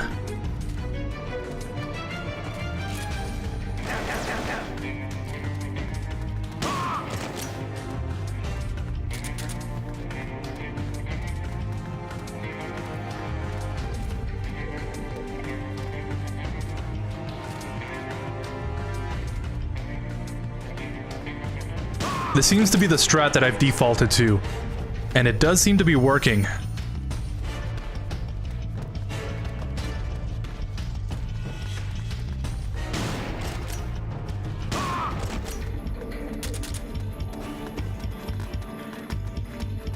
But yeah, I'm not sure about the...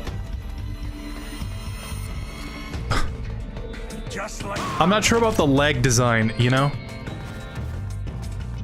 It kind of looks like Big Boss is wearing stockings.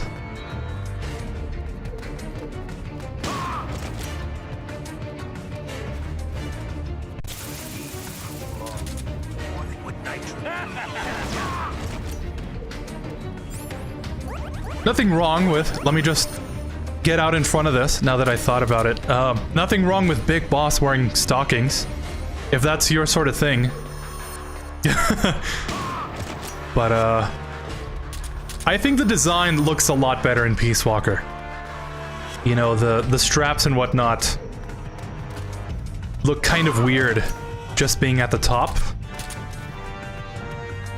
So when you kind of smooth out the rest of the body, the torso, you bring down the golden rings, or whatever they are.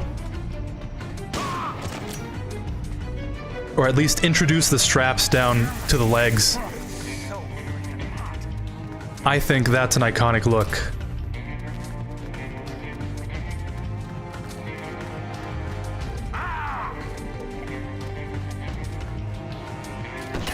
Oh! No! I'm gonna starve to death. Oh. Yeah. No, we were doing so well. Oh. Now, where'd he go? There's no hiding from Python.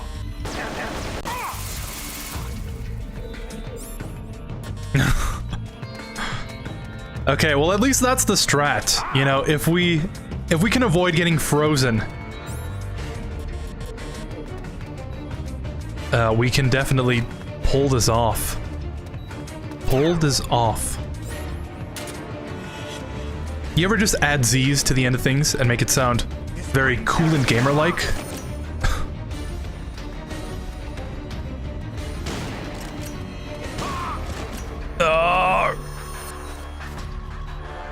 It's gonna happen any second now. Come on!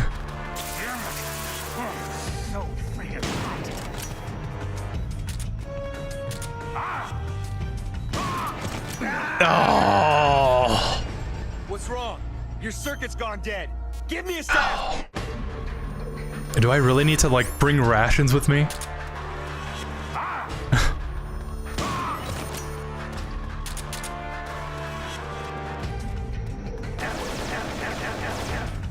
Yeah, I don't remember this game being so harsh. on the ration requirement.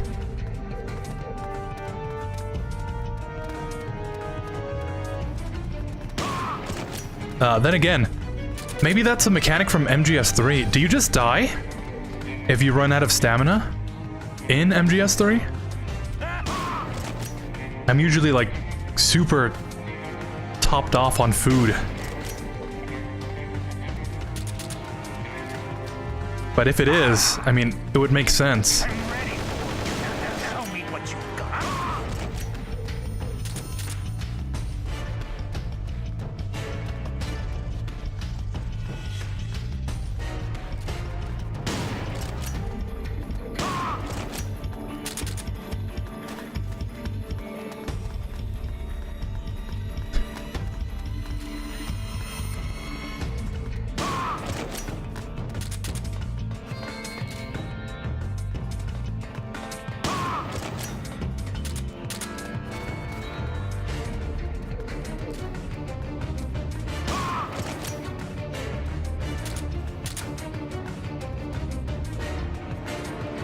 Where did that ammo drop?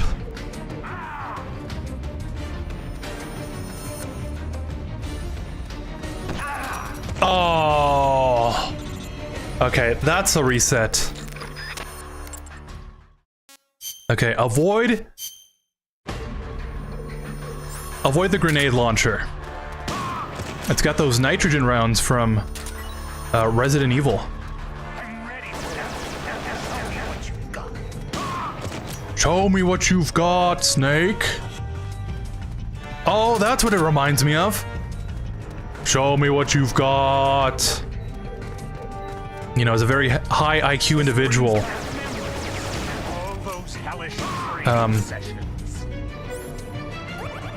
All the information, you know, flowing through my brain made me not remember that it's from Rick and Morty. Rick and Morty. Rick and Morty. Rick and Morty. But that's what I remember it from. You know, all the information flowing through my brain was blocking the pathways that would allow me to recognize such immaculate television.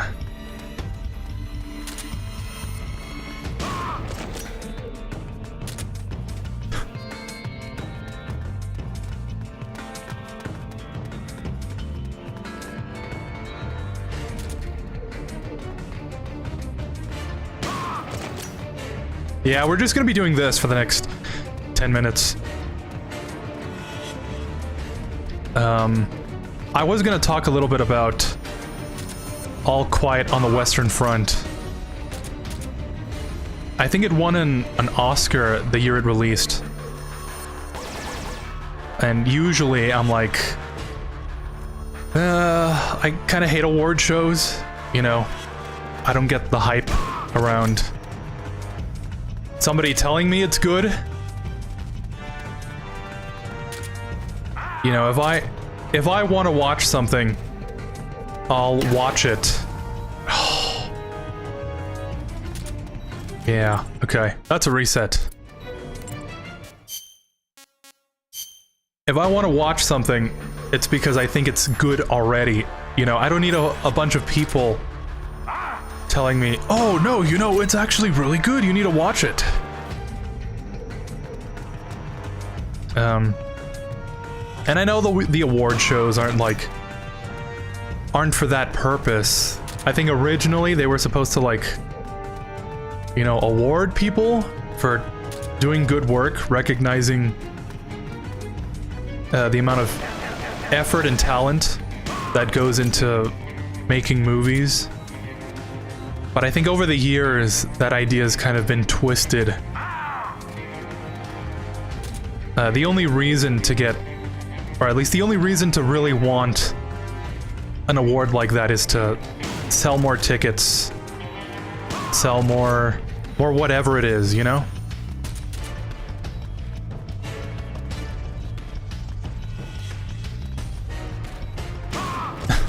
Why did Python only drop the shotgun ammo one time.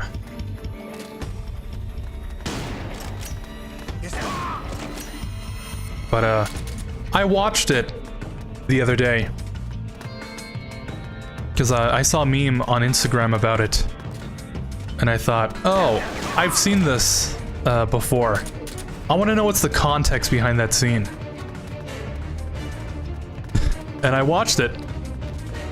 And, turns out it's pretty good. I've always liked war movies. You know, I know war is bad and all.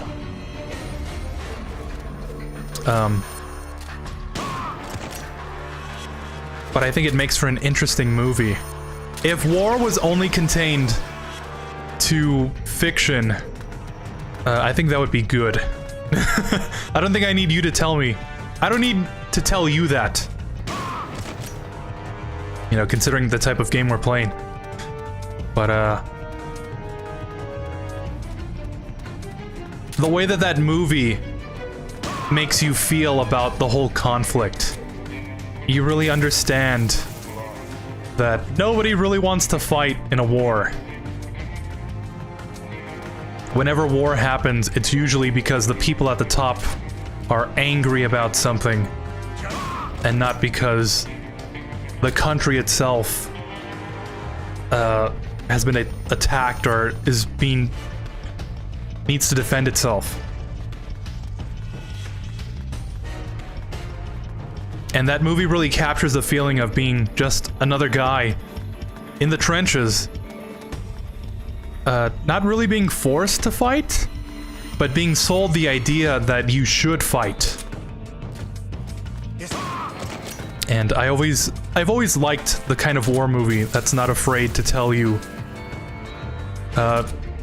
this war stuff is actually really bad, you know? People die, and the injuries that people can sustain from fighting for a cause that they were lied to about. The atrocities in war, to put it succinctly,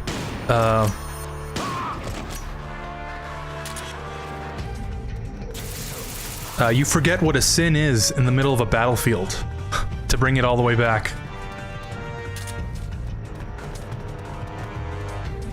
And I find that war movies in particular are really bad at capturing that emotion of, like, hopelessness, the tragedy of it all. Which is why I really like Apocalypse Now.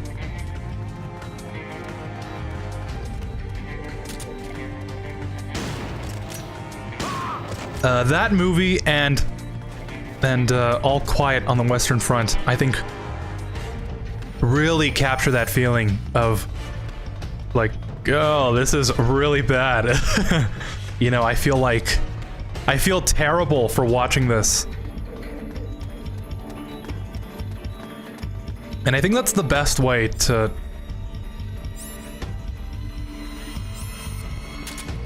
feel after a movie like that. Like, I'm not gonna say any spoilers. Oh, we were so close.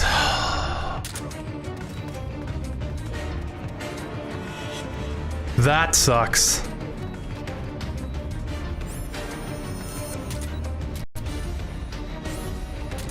Where are you? Where are you? Here. No. What's wrong? Your circuit's gone dead. Oh well. That gives me more time to talk about cinema and movies and how you know, I just, like, enjoy movies better than the average person. You know, I really get emotional. I can really see the detail. No.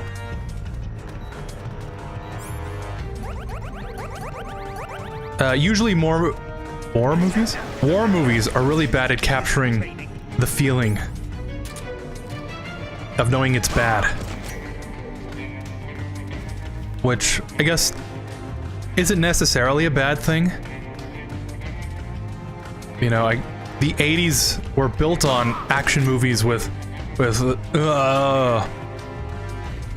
put that helicopter down, if it bleeds, you can kill it, you know.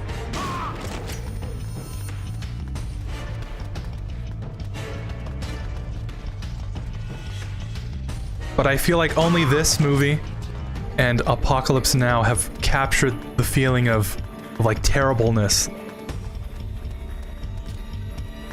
And I don't know why that is. Like, Saving Private Ryan is a good movie, you know. I don't think that's controversial, but what I do think is controversial is that it's not as emotional as these other movies.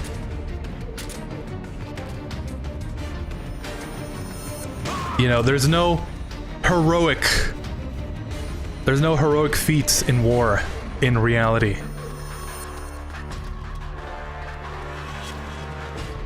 And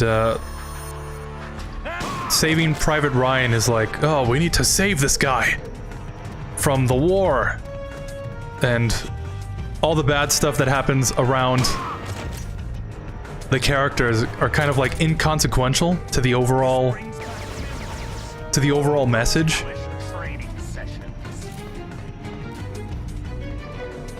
You know, the D-Day scene, I feel like could have been done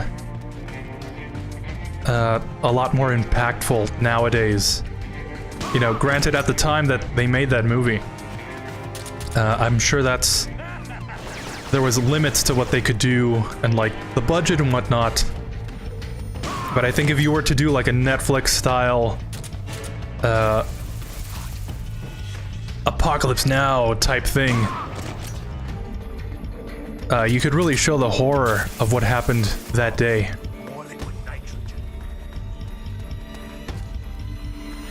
But I think overall, as a result of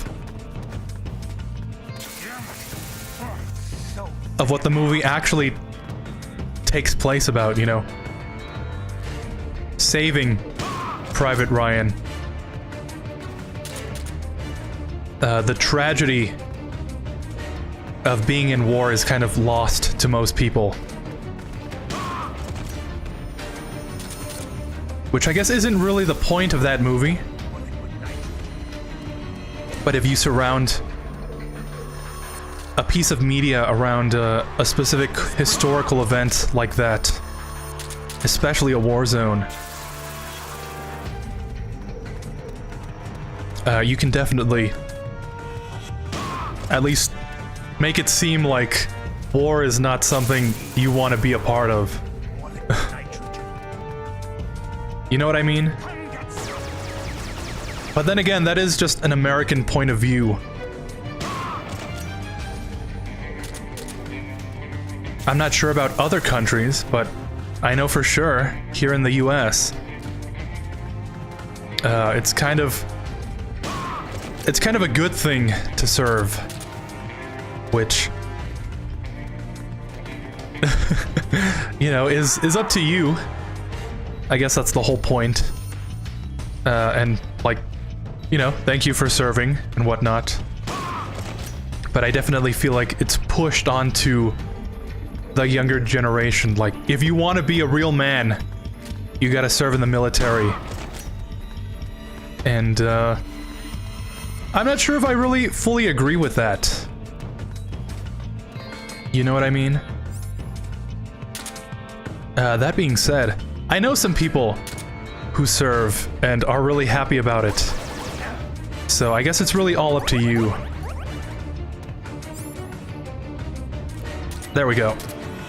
That's just the opinion of some random guy playing Metal Gear for the entire month. So don't take my opinion too seriously. Just like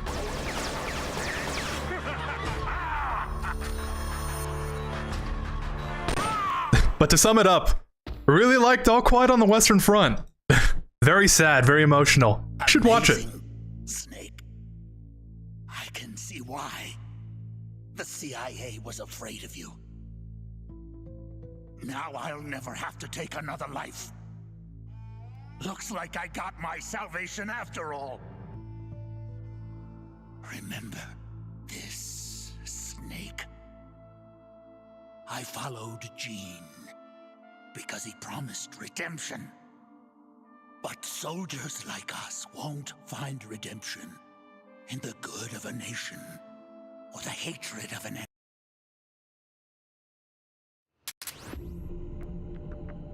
Huh, weird.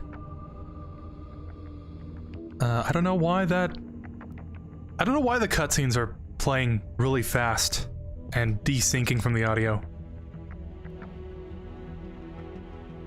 I guess I'll have to look into that. Just our luck, the enemy has already finished transporting the warheads, meaning we were way off the mark. I hate to admit, but you're right. But we still can't give up. We still gotta prevent the launch. We're running out of options though. We failed at stopping the transport of the nukes. The only option left is to destroy Metal Gear itself.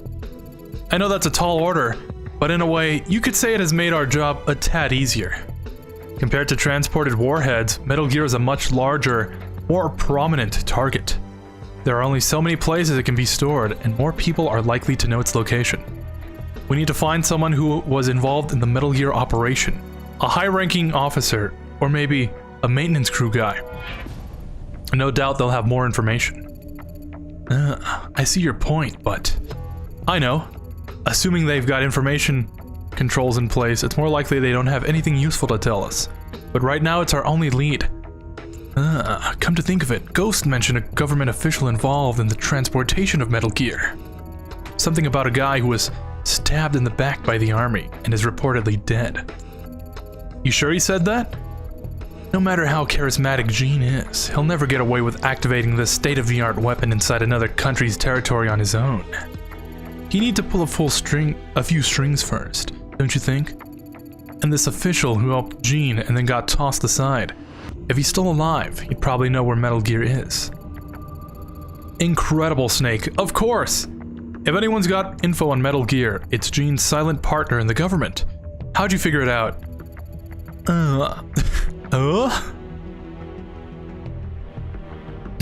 I've had experience with these government types. With how these government types operate. Yes, I remember now. He did say something about a government official cowering in fear near a tarmac. Okay, let's focus on gathering intel. Can you think of any other likely places? Nothing comes to mind right now. No, we don't know where the airport is. Alright, we'll need to use our spy units a bit more to expand the scope of our intel network. Right, as much as Metal Gear sticks out like a sore thumb, we'll be here until next year if we have to search this whole place. Alright. I think I'm gonna use this time to gather materials, you know, rations and whatnot. More ammo, more weapons, more personnel. And we'll leave the rest of that for Sunday. But let's see how far we can get. Let's save, because I don't want to do that again. Alright. Who have we unlocked so far? Giraffe. He's a captain.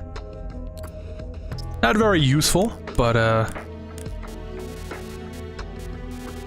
every little bit helps, you know?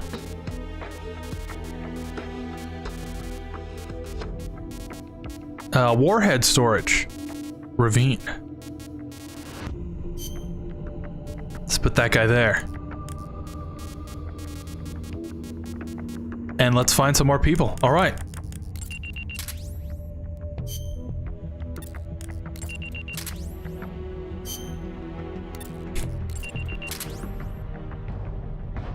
Oh.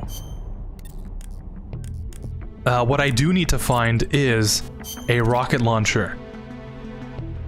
Armory, that's right. We should go there. Airport located. Priority. Direct visual conversation confirmation of airports. We don't have nearly enough information on Metal Gear's whereabouts. You've got to collect more intel.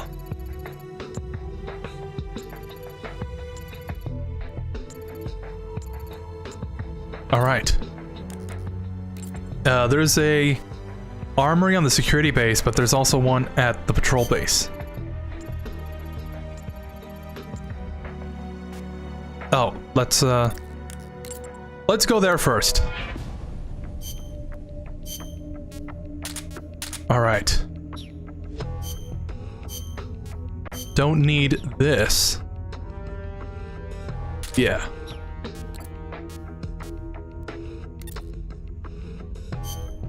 See if we can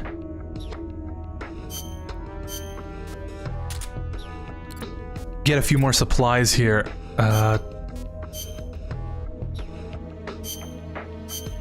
TNT and the coyote. But yeah, this guy has a lot of stuff. I think I originally got the RPG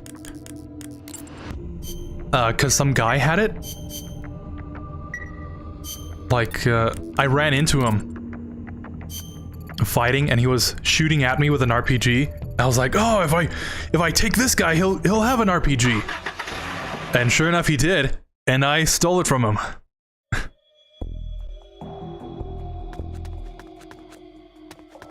And I've been using that one ever since. But I think it doesn't really matter.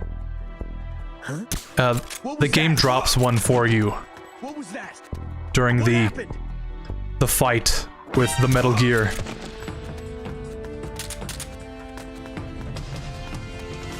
So it would be nice to have one. Huh? What was that?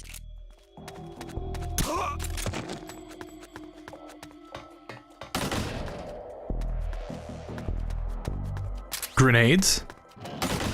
Not very useful, but I'll take them anyways.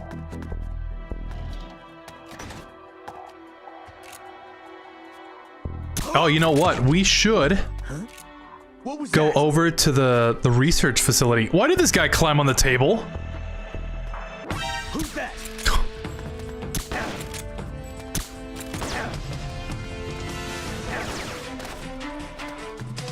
Very weird. This is HQ. This is patrol. Enemy sighted. But yeah, the research lab. There's something wrong. Capture the scientists there so they can start working on the technical team. Start building out some good stuff. What happened? Huh? What was that?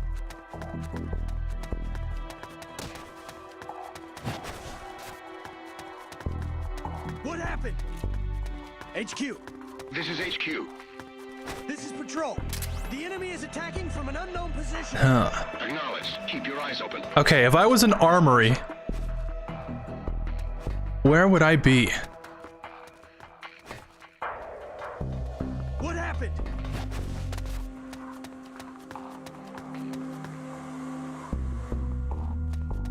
Yeah, I was just over there.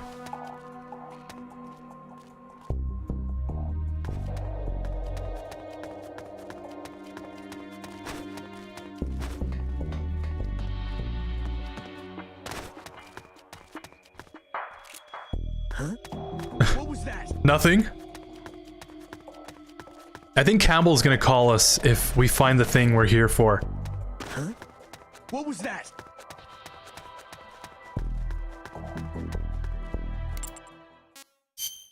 But yeah, that's fine.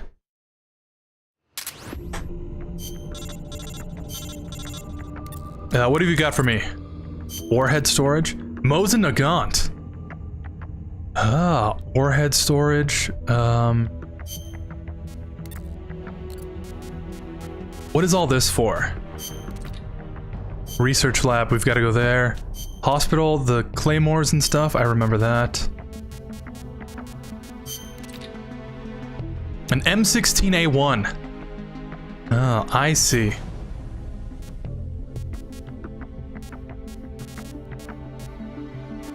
Yeah, and I guess that's it. And there's an armory at the security base.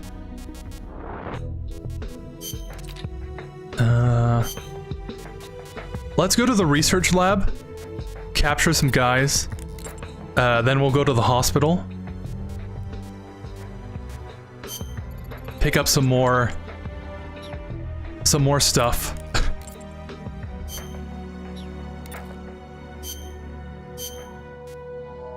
And we'll see how it goes. Isn't that the golden word today? We'll see how it goes. I think you gotta just go with the flow, you know?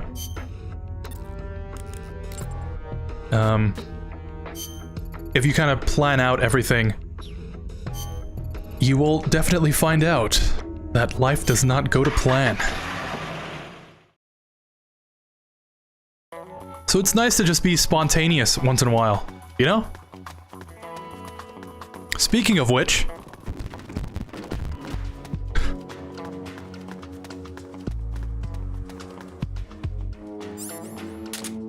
Alright. Dude, you're mine.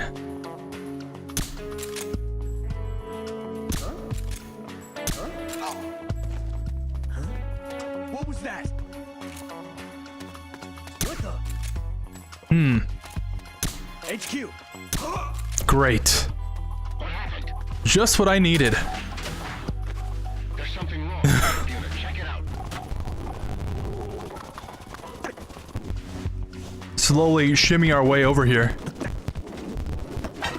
Oh! Don't mind me!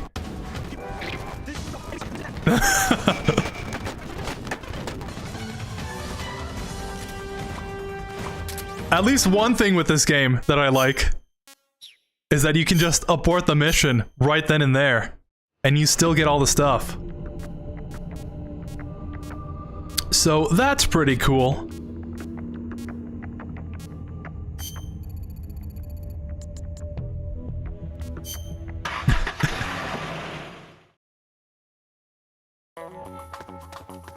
Alright, let's do that again, but better this time.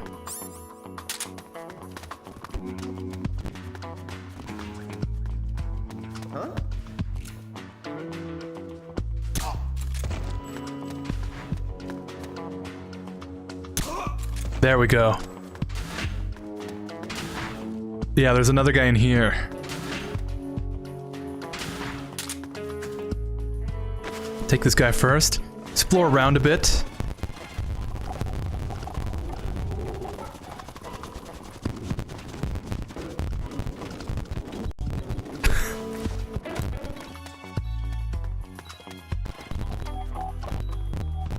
Yeah, you can already imagine how time-consuming this whole system is on original hardware. But you know, I guess if you're playing this on a portable system, you kind of have... No, that doesn't really work out. If you don't have time to game, you would play on a portable system.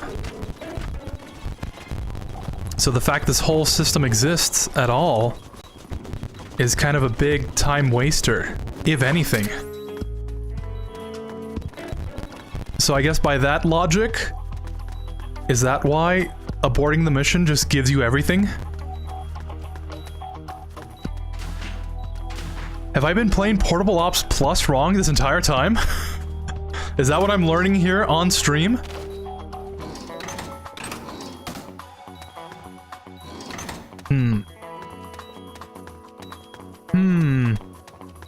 You know, granted, like I said, Portable Ops Plus is a DLC for this game, and I never had this game.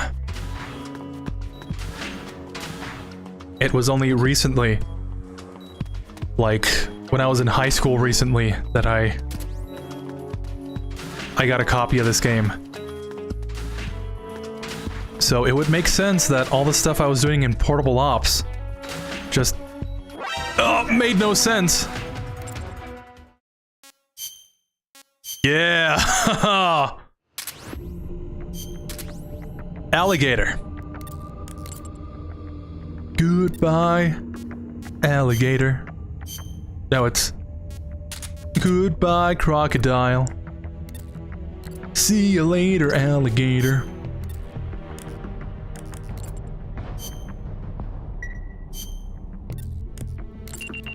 Oh, you know, that's... yeah. It's not that Snake regains health by being second in the party, but that time passes by and, you know, the wounds heal. I see. Okay. Let's go to the hospital. Yeah, you know, when you actually get down to it, I might have actually really enjoyed this game when it came out.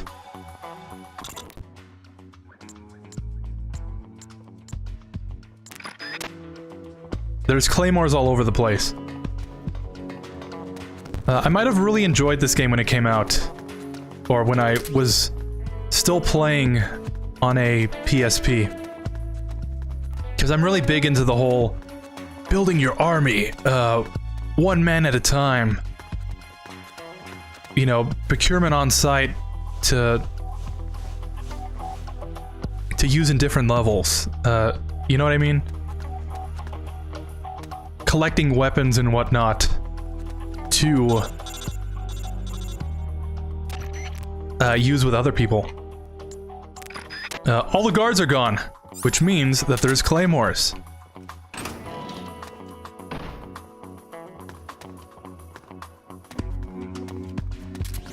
Ooh, large. Those heal a lot more health than the small ones. Which is usually what large means, you know? A lot more.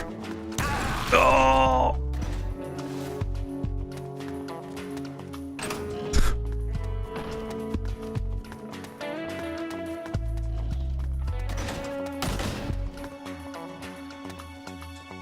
Yeah, I guess I never really understood this game. You know what I mean? Because as a kid... As a kid, I didn't really read.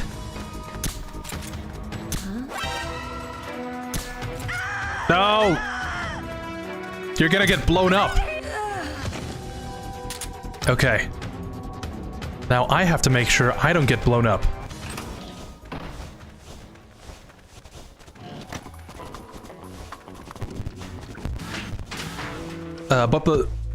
But the time that I played this game in, I was still young, so I didn't really read, you know? I'm not sure if... Oh, yeah, it must have been that I didn't know how to read yet. So I just see words on the screen and be like, okay, let me play. I've always been more of a... I hope there's no claymores here.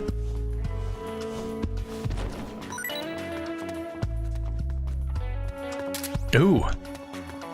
I've always been more of a let me play kind of guy. You know, I'm sure you know that if you've watched the streams.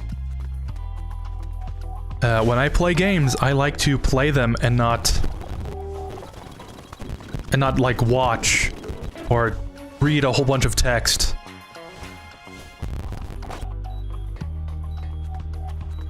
So when I played Portable Ops and I just skipped everything and I was like, what do I do now?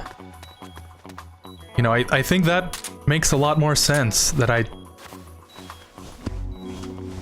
there would be no objective on the map. And I would just have to run around finding stuff.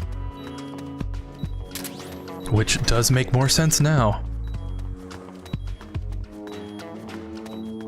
And yeah, I'm already thinking like, oh, if I play this off stream, I can prepare everything.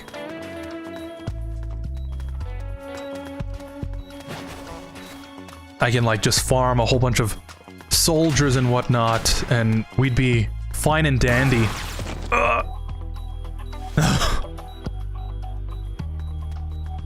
We'd be fine and dandy for the next stream. Which would be a nice thing to do, so I don't have to spend precious stream time just going around collecting stuff, like I'm doing right now. But that being said, it is kind of like the downtime of the stream, so I don't really feel bad doing it. Just in case I get blown up again.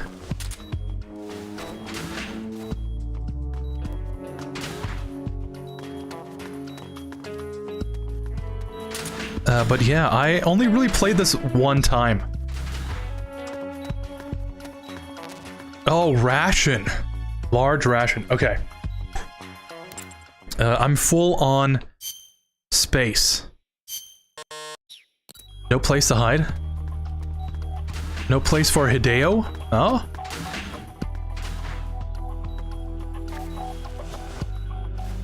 And some magazines. Okay. So yeah, this building's got some stuff.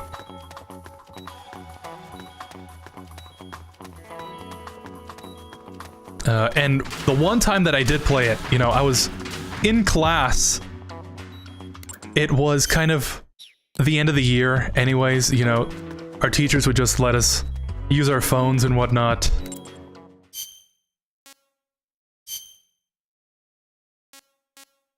Let's do Coyote, he's got the most health. In case I blow myself up again. But yeah, playing with no sound, touchscreen controls, was not the optimal way to play this game. And I see that now, and I haven't touched it since. So not only is Metal Gear March keeping me on track to progress as a human being, but it's also teaching me new stuff about the games that I didn't think I'd want to learn, you know? And I thought it would be a cool idea to play this game in particular, since it's the game no one talks about besides the first and second Metal Gear, which is actually kind of a good thing. Doesn't really play well, but you know, I'm just complaining. I think there's a ladder that I can climb up to one of these buildings.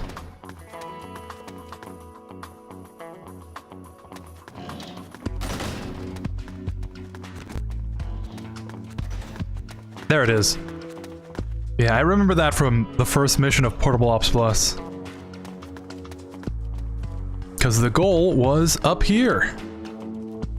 And there's nothing here. Perfect. Let's get out of here. How many times did I say here? Flying Fox.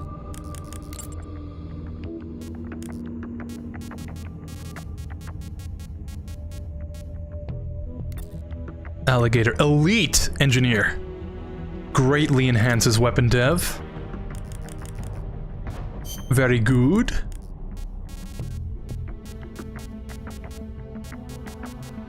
Flying Fox.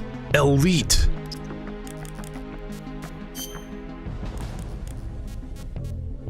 Weasel. Sneaking unit. This guy's a sneaking man, huh?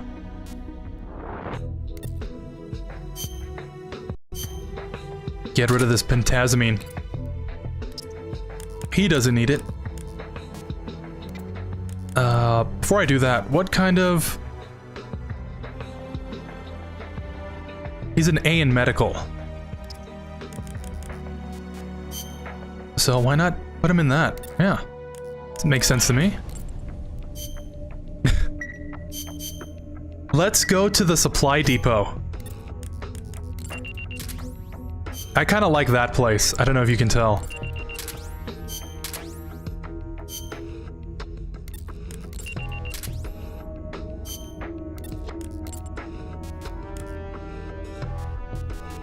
Tasmanian Devil, chemist and a nutritionist, medical supplies, and stamina recovery. Cool. Wow, 19 health. I'm surprised she didn't get blown up by that one claymore.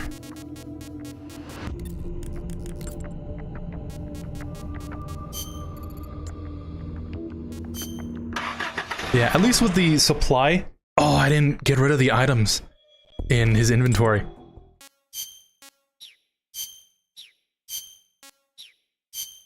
Sorry. With the supply depot, you know, the rations are right there. There's ammo and stuff. The C4. Or sorry, the TNT.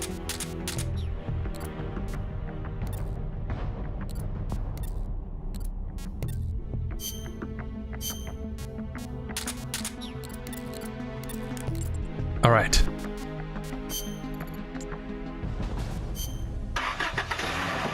Yeah. I think I'm just gonna do this for the next 15 minutes. Might even do this for the next hour if you don't mind. You know, I'm already playing. Not really gonna get a chance to do this anyways on stream. So I guess it would be... It's beneficial to the next stream, is my excuse for this.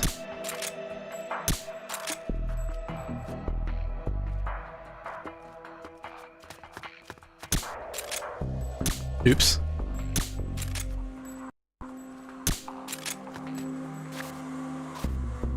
Oh, the suppressor does wear down.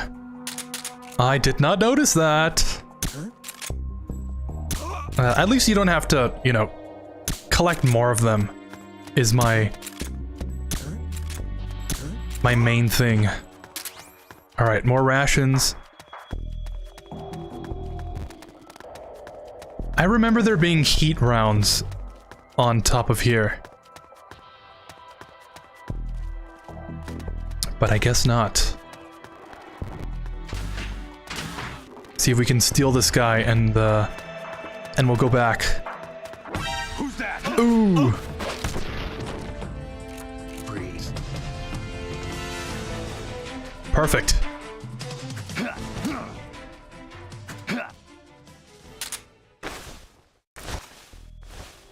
I don't know why. I like capturing the officers more compared to the other soldiers.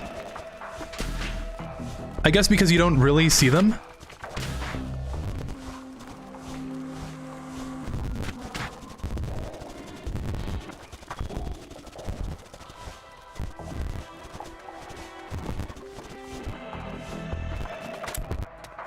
Alright.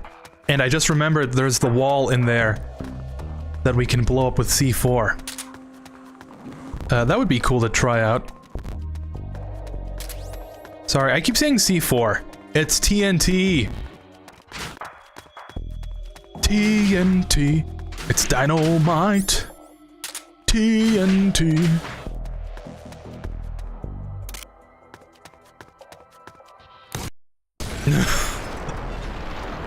Super large explosion. There's nothing even in here. Might be for a rescue mission or something later down the line.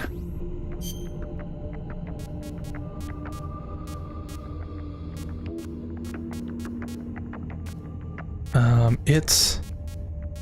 Oh, the comm base, that's what I'm thinking of. Let's check this place out.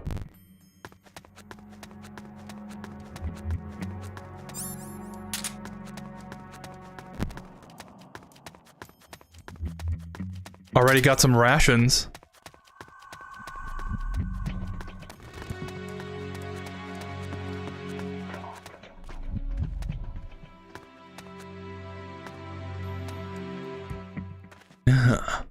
A guard.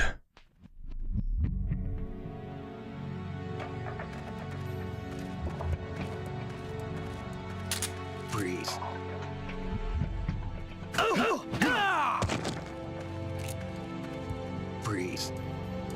Hmm. What happened? Oh, nice.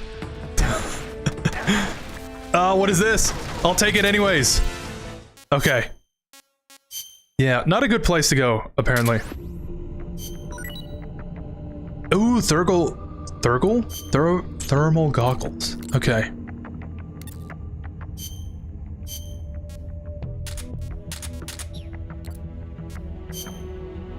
I guess the best thing to do now would just be to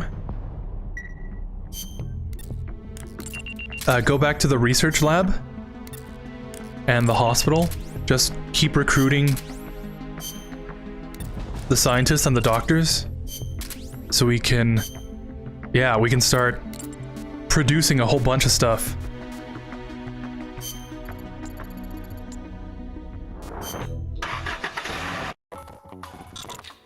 All right.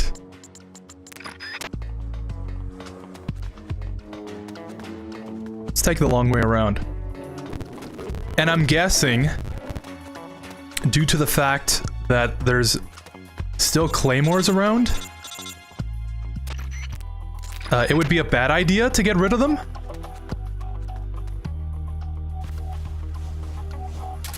You know, because if I do, then the guards come back, and I can't as easily just kidnap people here.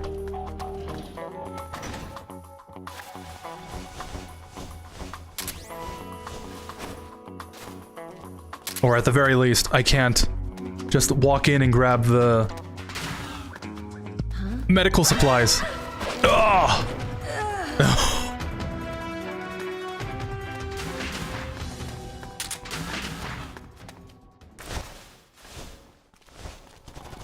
All right. Let's make the long trek back.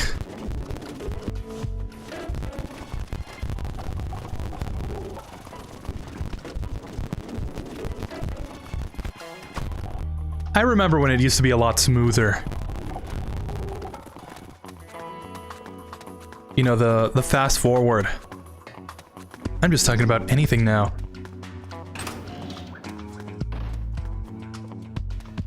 Playing this on my phone, the fast forward is a lot more smoother. Which is kind of jarring compared to the judder. The jitter, I should say.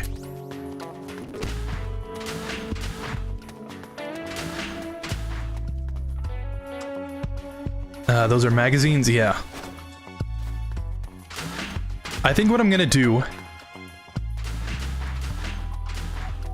is just go back to the research lab one more time, and then I'll call the stream there. Because, like I said, this isn't very interesting.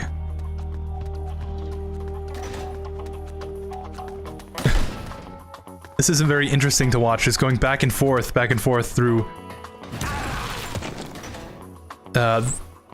different levels, commenting on what's going on. But I hope you'll join me for the next stream.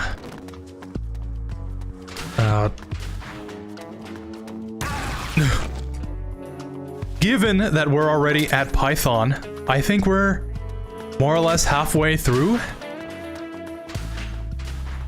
We've got Cunningham.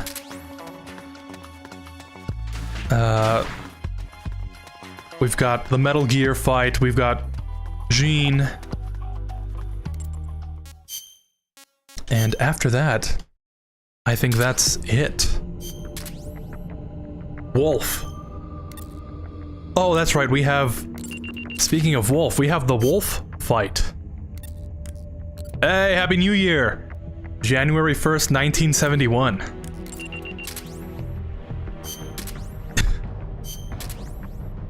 Eel.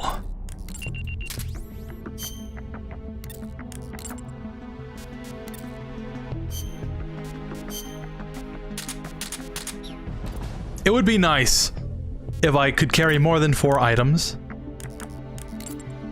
Let me say that out loud. Out loud? Out loud.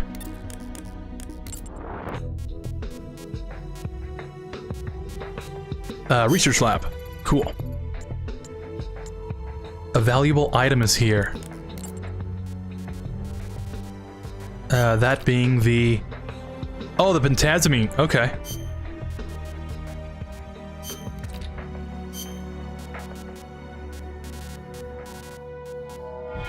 And, M16. We already have one of those. Harbor M63. I think we get one at Cunningham's fight. So it doesn't really matter. It only matters if you want to equip. That's weird. My controller is disconnected. It only really matters if you want to equip all your soldiers with the same type of weapon. But honestly, you know, as a big boss purist, you don't really need to do that. But then again, you don't really need to play portable ops and get all the soldiers there. So that's also a thing. Play this game how you like. If you want to play it, that is. But remember, I warned you. What was that? Now, it is pretty fun. The controls are just really hard to get used to. But after 6.5 hours of playing, you know, you get used to it. So, you know, do what you like. Gotham, the city is yours. Do as you please.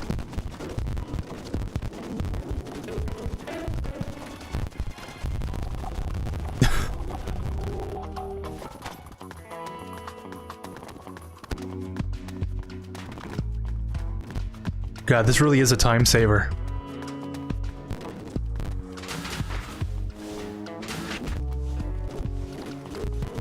If I do play this off stream, I'll try and record some of it in case, you know, for whatever reason you're interested. I'll probably put it up alongside this video on the VOD channel. Probably won't be any commentary to it, because if you don't know, I usually don't talk to myself while playing video games. I'm not at that level of schizo yet. I'm not that level of schizo yet. But I'm getting there. I pretty much, it has been 6 hours. I'm pretty much at that level anyways, so. Think what you will.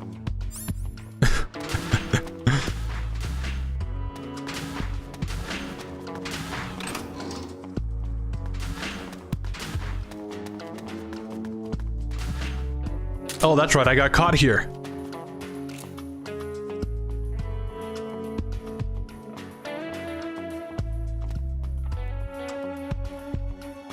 Ooh, if I would have gone, would have seen me, and that would not have been good.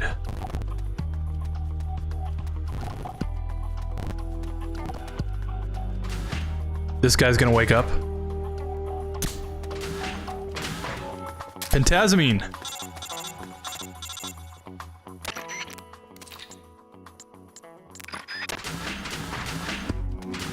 All right. I think that is this area pretty much. We can go up, but there's not going to be anything here. Yeah. I think there's some items in the vents. Oh. No.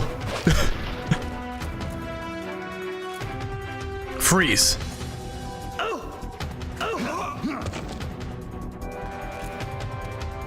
Okay. There's some items in the vents, here and there. I'm not gonna press the button. But I was very tempted to. Shield. Don't remember that. Oh, I can just, yeah, steal the soldiers. So I have more guys to put in the spy unit. Doi. I'm gonna have to go back anyways to switch out, so might as well, right? Yeah, like I said, not very interesting to watch, but I guess to me, this is where my monkey brain really takes over, and I'm like, oh yes, because every one of these guys lets me do more of the game, and doing more of that is very good because then, you know, then the next stream is gonna go even better. But I don't know, I digress.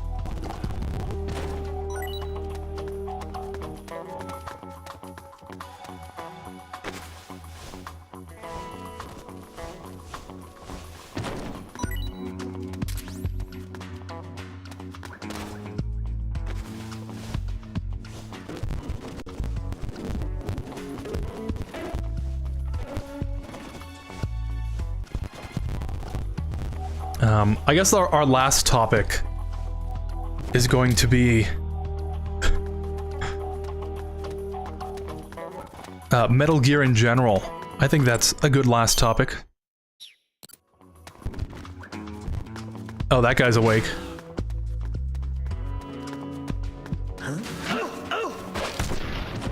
Freeze. Huh.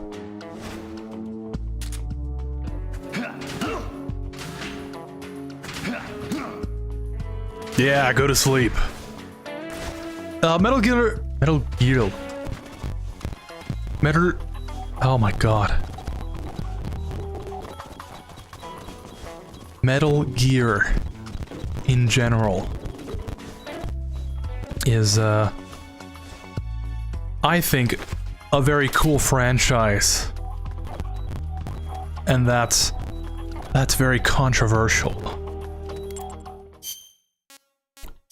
But I really like it, because... yeah, we're really gonna go there. God, I know how that sounds. But I really don't have anything else to talk about. And we're gonna end the stream after this, so... you know, please bear with me. If you really care. I really like Metal Gear, because... every game that comes after it really improves upon the game that came before. We're gonna do this ASMR voice, because if I talk any other way, I'm gonna start stuttering. But I really like the story. And out of all the people that I've talked to in real life, no one really likes these games. They all prefer their Genshin Impacts and their Call of Duties and their Valorants, which isn't a bad thing. But I find that when I, you know, when I do my spiel of this game, everyone's like, oh, really? You know, it's not really cool to like this game. But I really like it. And, I hope more people play them. Because I need more people to talk to about them. But anyways, that's the end of the stream. I hope you've enjoyed. This is gonna be the last stream for a while. If you're watching the VOD, then, you know, watch the next one, if you're even still watching. IRL, this is the last stream for a while. Can stream tomorrow, the day after, or the day after that, because of some things that came up. So whatever else we have left of this game, which is pretty sizable, we'll finish that first. Then possibly get into MGS4. Probably just get through the first act or something, because the cutscenes are insane in that game. And afterwards, we will jam out. I don't know what to say. Thank you for watching. I hope you join me on Sunday to finish this game. And like, follow, subscribe if that's your sort of thing. It's been an interesting day, finishing MGS3 and playing this game back to back. You know, control schemes, play styles, graphics, controls, all of it is very different, even though it takes place right after another. But I digress. Thank you for watching. Playing this game has filled my head with a lot of high school memories. And I'm not sure if I like that. Anyways, I've been Solo. Same Solo channel. And I'll see you next time. Peace! Stream Deck is not working. Yeah, that's how you know it's been too long. Alright.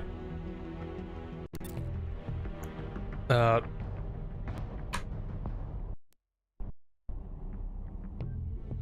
we go. Thank you for watching. I'll see you next time. Peace.